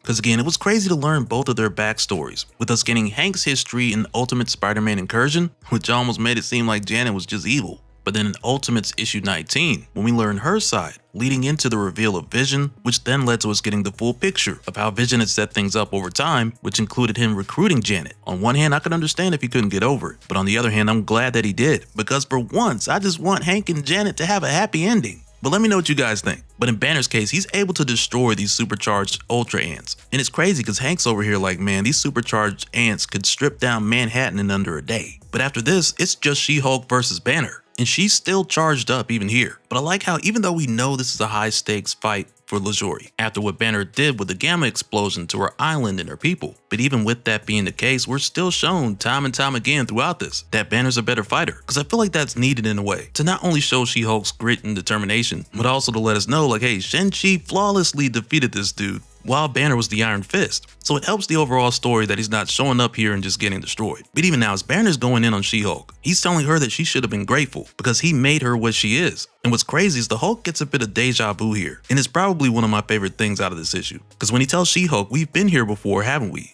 Deja vu. It's a subtle callback to what we saw in Ultimates issue 12, when we learned that all the Ultimates died when they fought the Hulk and his immortal weapons. So when he says it's like deja vu, for him, it really is. And even now, in this very moment, he's looking to end her in a very similar way. But when he tells her that it's like deja vu, and this time we finish it, just the two of us, as if it's just them alone. And Azori's just like alone, because she's back with her people. She's being supercharged by the island. So that's where she just goes berserk, breaks free, and punches a hole straight through his chest, only to then pound this guy into just a pile of Hulk juice. And it comes to the point where as Janet approaches, Hank's over there like, oh, baby, be careful. But Janet's off to the side like, stop, She-Hulk, he's already dead. And she's right, because now Banner is just Hulk Gumbo at this point. But soon after, She-Hulk's able to calm down. And as soon as she does, we get the message from Ultimate Endgame, where Tony said, attention all Ultimates. This is Iron Lad broadcasting from the city. The dome is down, repeat, the city is open. The Maker has returned. All available Ultimates get to the city. The Maker is free. So yeah, with the Ultimate series ending,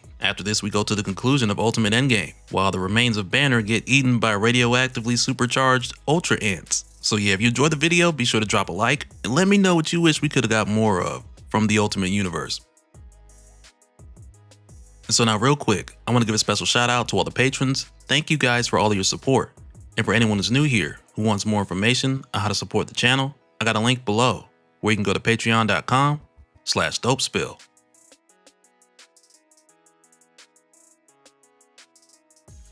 But that'll do it for this one, guys. Let me know your thoughts down in the comments below, and we'll do it again on the next one. All right, later.